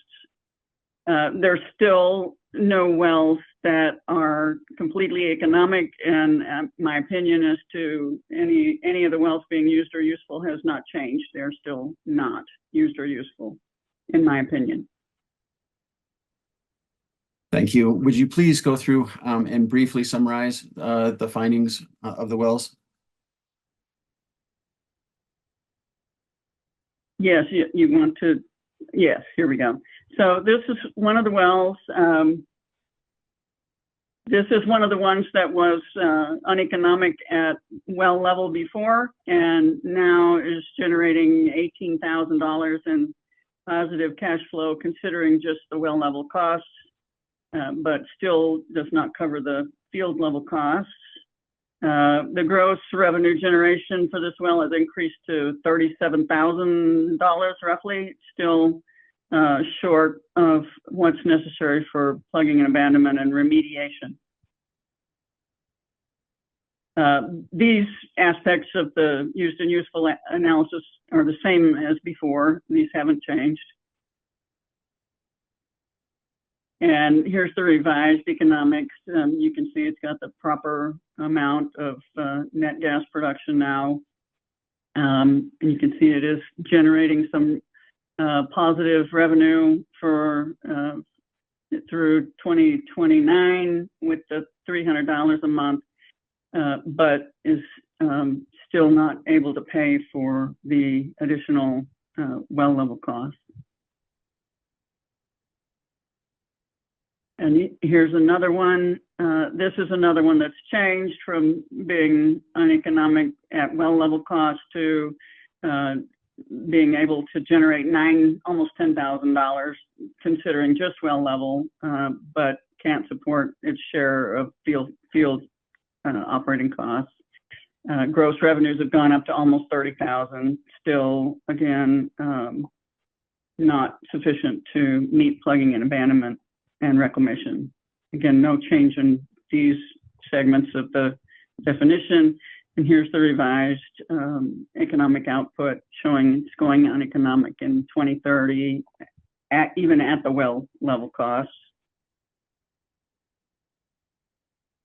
And these are all similar. This, again, is one that changed from being uneconomic with 300 to being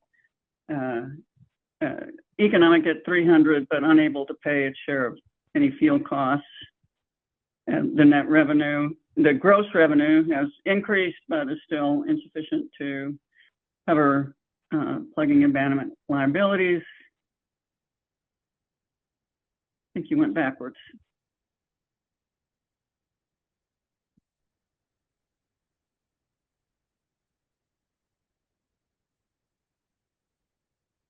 Can we go forward?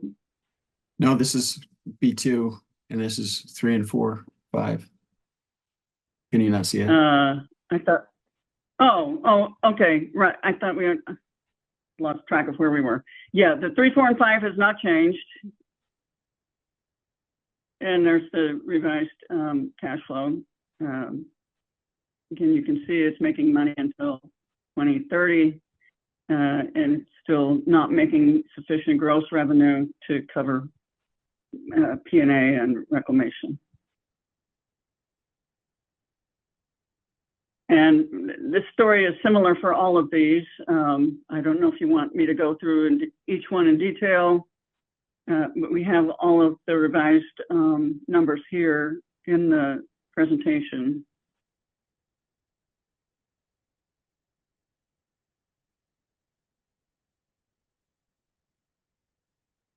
And does this go, yeah, this goes negative in 2029, is that right? In 2029, that's correct.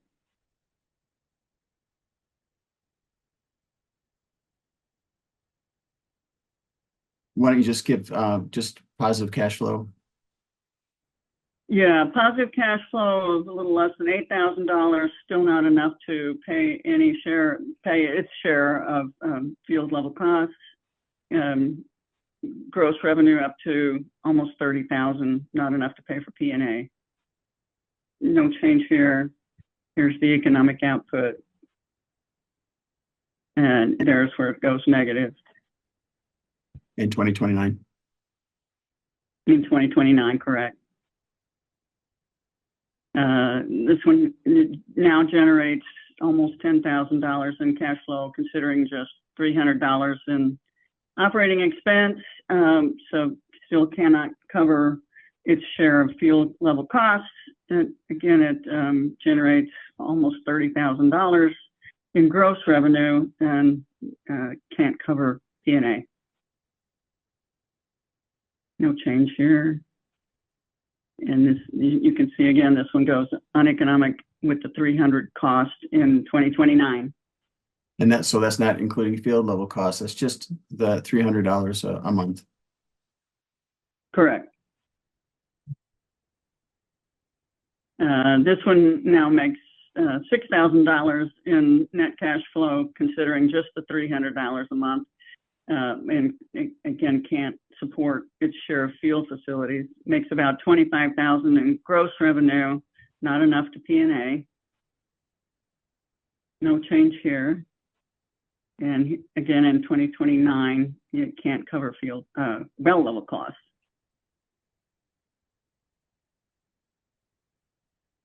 This one still can't even pay for the $300 a month costs, even with the correction to the net gas, and the revenue for the next 5 years would be only not quite $6,000. Definitely would need additional funds to P&A. And this is the Welsh 5, correct? Correct. And you can see there negative net cash flow, even just considering $300 a month. Welsh 3 also still cannot sustain $300 a month operating costs with positive results. And over the next 5 years, the gross revenue would be only 7,900 and still needs additional funds to P&A. No change here. There's the negative. The Woolly unit.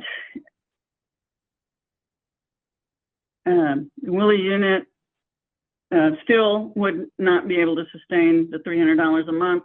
It generates only $6,000 in net revenue, gross revenue, and needed additional funds to P&A. No change here. There's the negative results.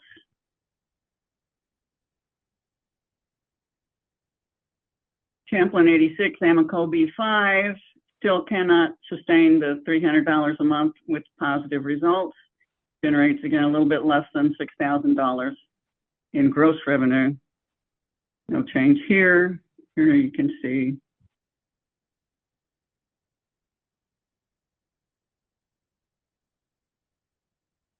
Morgan A4 still cannot sustain the $300 a month. Again, makes a little bit less than $6,000. And these, no change here. And there's the negative cash flow. This is the Champlin 86 Amico B2. Still cannot sustain the well level operating cost. Generates only $3,700 in gross revenue. No, that's fine. You can go to the next one. No change here. And here you can see the negative. To remind us, what do these negative numbers mean? They mean that if this well were to continue producing for 5 years, its revenue would fall short of its costs by that amount. And what is this amount? $14,000 over the 5-year period. Yeah, $14,000. So that's $1,900 roughly in the first year. Correct.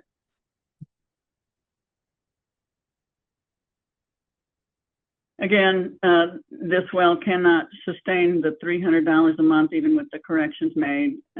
It makes only $4,000 in revenue over the next 5 years, in gross revenue over the next 5 years. No change here. And there you can see this would be about $14,000 in losses if it were continued to be produced. Champlin 86 Amico B4, still negative economics at $300 a month.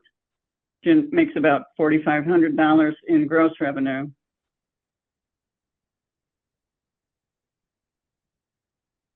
And here you can see the negative economics.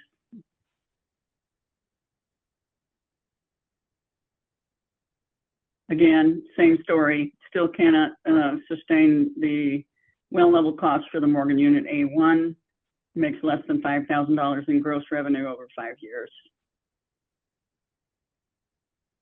No change here. There's the negative economics.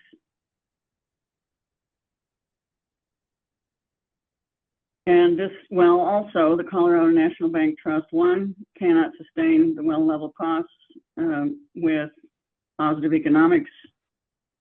Even after the correction, makes less than $5,000 in gross revenue. Same, no change here, and there's the negative results.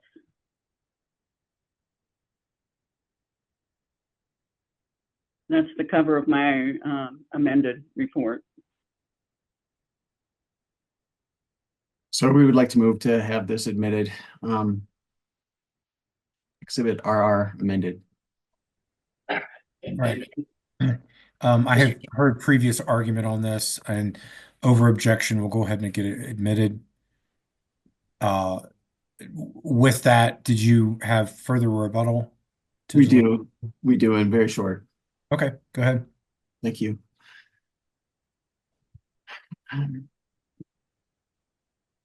KPK has stated that one possibility for future use of these wells is CO2 flooding. Do you believe CO2 flooding would be a likely future use for these wells? No, I think not only is it highly speculative, there are some major obstacles to implementing such a project, as we outlined here on this slide. To implement a flood on a large-scale successful basis would require a pattern of injection wells and producer wells, which may look like these examples that I've shown on the right side of this slide, which means that in order to get injectors in the midst of all these producers, there are two options. You drill new injection wells, or you convert existing producers to injection, and there are stumbling blocks to both of those options. We've talked about how close these wells are to residences and parks and schools and other human inhabited structures. And I don't think it would be likely to get new injection wells permitted in these areas. And the conversion of existing producers to injection would also be problematic, because these wells that are all roughly 50 years old, I'm sure they were drilled and completed with casing that was made of standard oil field steel and not the superior grades of corrosion resistant steel that is required for CO2 injection, especially in a CO2 flood where almost always you're going to be alternating injection of CO2 with injection of water. And when CO2 and water mix, they make carbonic acid, which is of course acidic and corrosive. Also, partly because of the age of the wells, we don't know the condition of the cement bond that's providing a seal between the casing and the formations that the wellbore penetrates, and that would also be a detriment to making these wells safe CO2 injectors.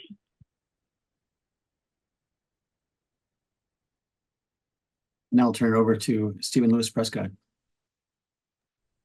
Thank you. And Matt, if you can just maintain control of the presentation, this is going to be very short. I think it'll be easiest. Ms. Lencioni, did you do the same thing for one of the Dacono wells, i.e., was there an error in one of the numbers you put in, and that upon realizing it for one of the wells, did you create an amended report?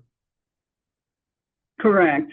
Just one of the Dacono wells had the incorrect gas shrinkage factor, and I corrected it. Okay. And for the record, I will get that amended report submitted as an exhibit as well. Ms. Lencioni, when you corrected it, did it change any of your conclusions as to the 5 user useful factors? It did not. Again, this well obviously generates more cash flow with the correct shrinkage factor or no shrinkage factor. It still only generates roughly $9,000 in positive cash flow, considering just the $300 a month in costs, and it cannot sustain its share of field level costs. Its gross revenue for 5 years is about $28,000 and still insufficient to P&A the well. And again, no change to these points. And here we can see positive economics considering just $300 for a few years and then going negative in 2030.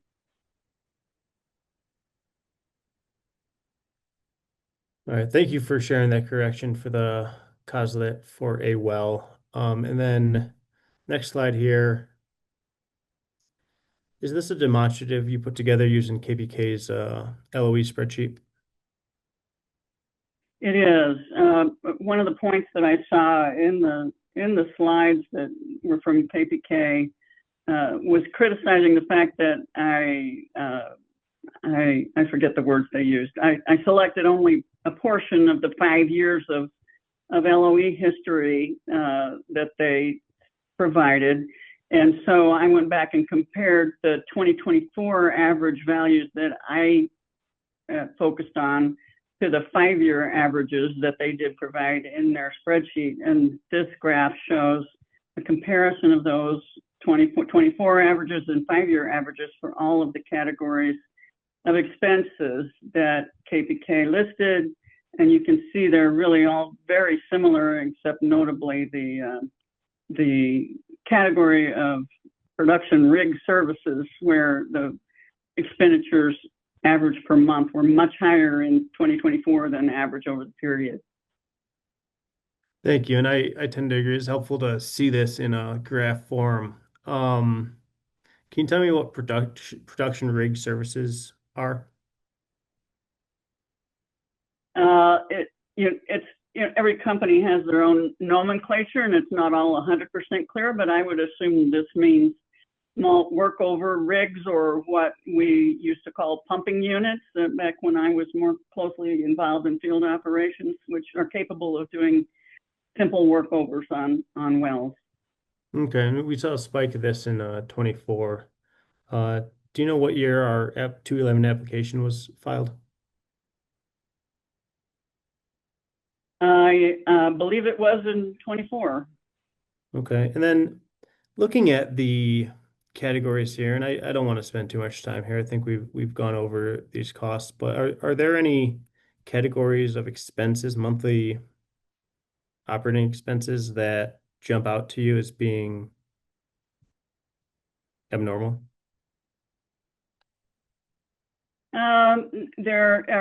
There are several, many of which I've talked about before. I'm sorry, I don't want to dig back practically into zero. stuff we've already talked about, so we can just end it there. Thank you. I didn't mean to get repetitive. That was a bad question.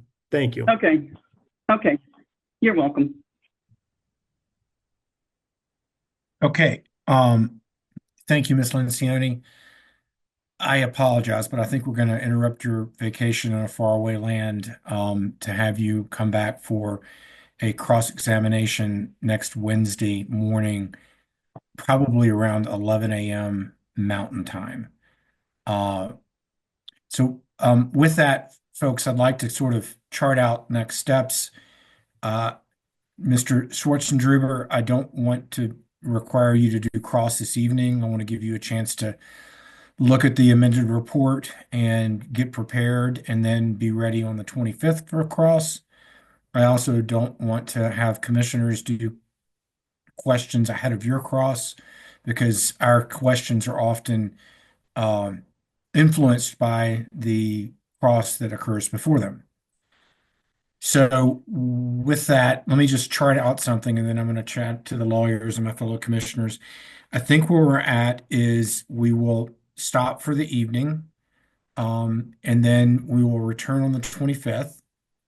When we return on the 25th, we will have cross from KPK on Miss Lencioni, and you can just call in Miss Lencioni. You don't need to find internet capable of visualization. That's fine. And then we'll do cross, and then we'll do commissioner questions, and then we'll do closing arguments, and then we'll likely take a break and give commissioners a chance to gather all their thoughts, and I'm making this up on the fly, but then come back a couple hours later for deliberations. I would encourage commissioners to go over your notes of what we've heard so far, so that you're just going to be adding to your notes the last bit of testimony that we would receive from Ms. Lencioni in cross and commissioner comments. That way, we would try to get this matter wrapped up on the 25th. I would note that we've got a couple of other matters scheduled on the 25th that we're going to take first. We have a couple of dockets that we're going to hear first. And so we'll probably start this up around 11:30, but that would give us the remainder of the day on the 25th. Okay. I just sprung all that on everybody. I'll first ask my commissioners if they have any concerns about that procedural process. Mr. Chair, if I could just ask one thing, I'm curious if we are going to have additional rebuttal from Mr. Dronlo. Oh, that's a good question. Mr. Boudreau? Thank you, Mr. Chair.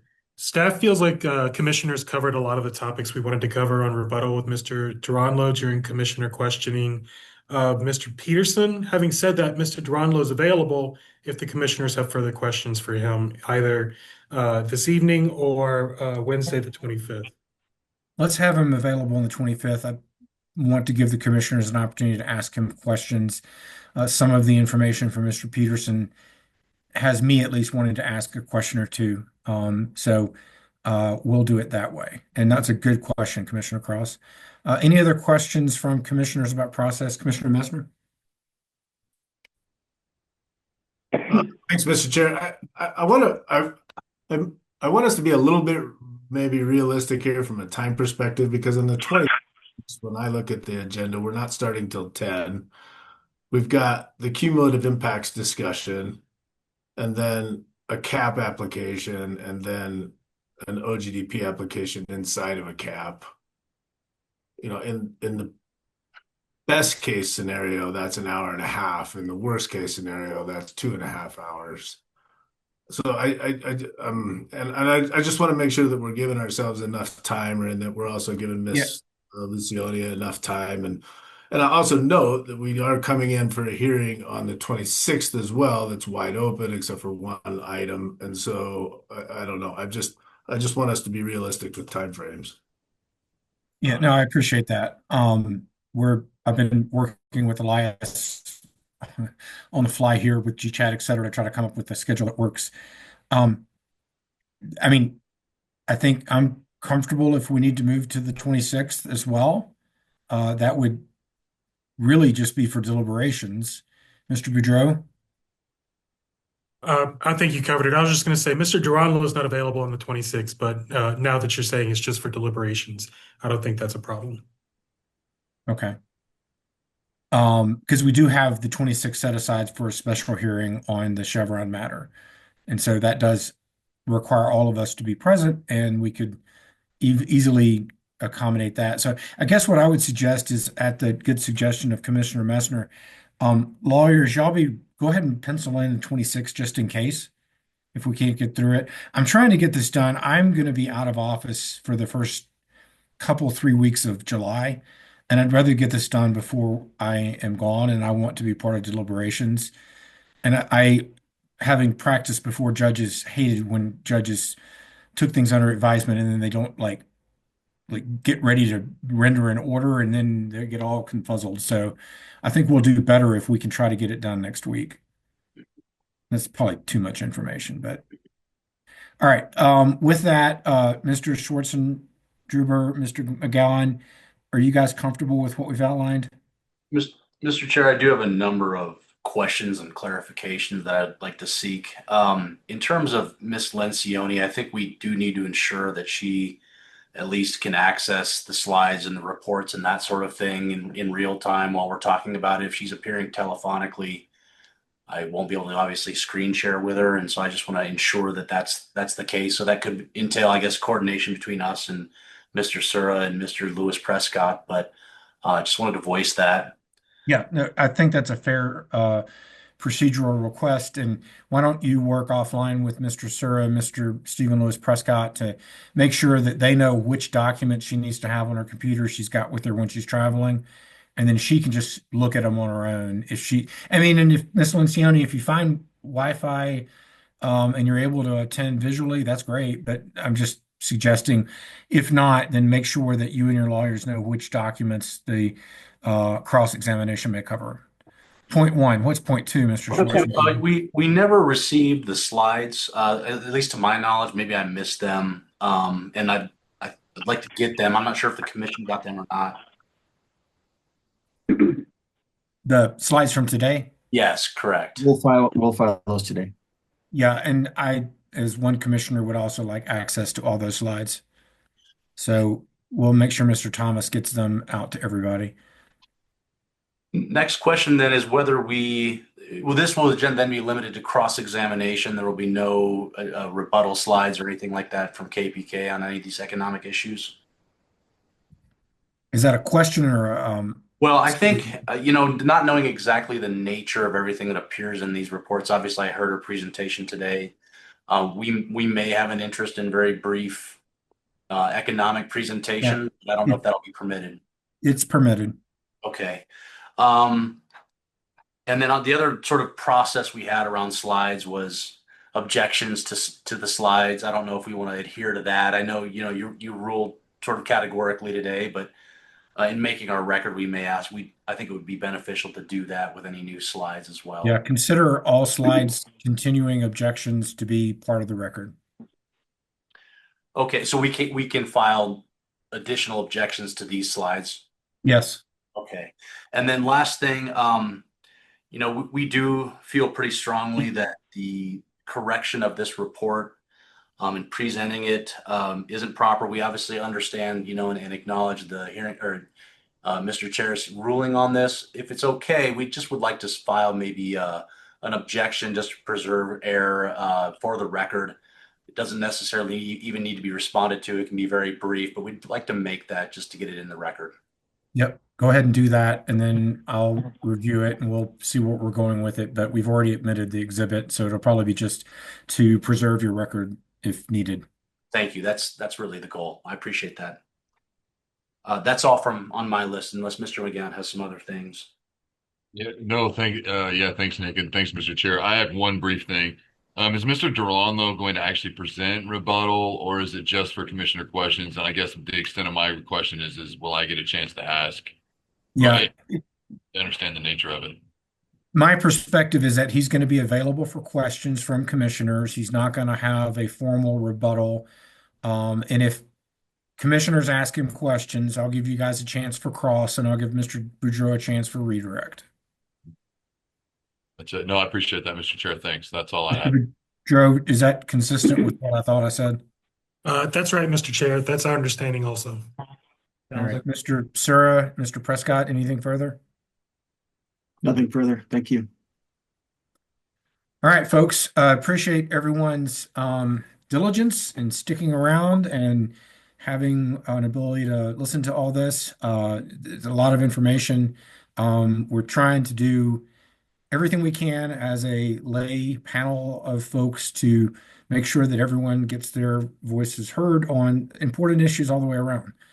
So with that, I think we're concluded. I would move to adjourn. Do we have a second? Second. Motion and a second. All those in favor signify by saying aye. Aye. Aye. Any opposed? All right, we'll see everybody on the 25th. We're going to start at 10.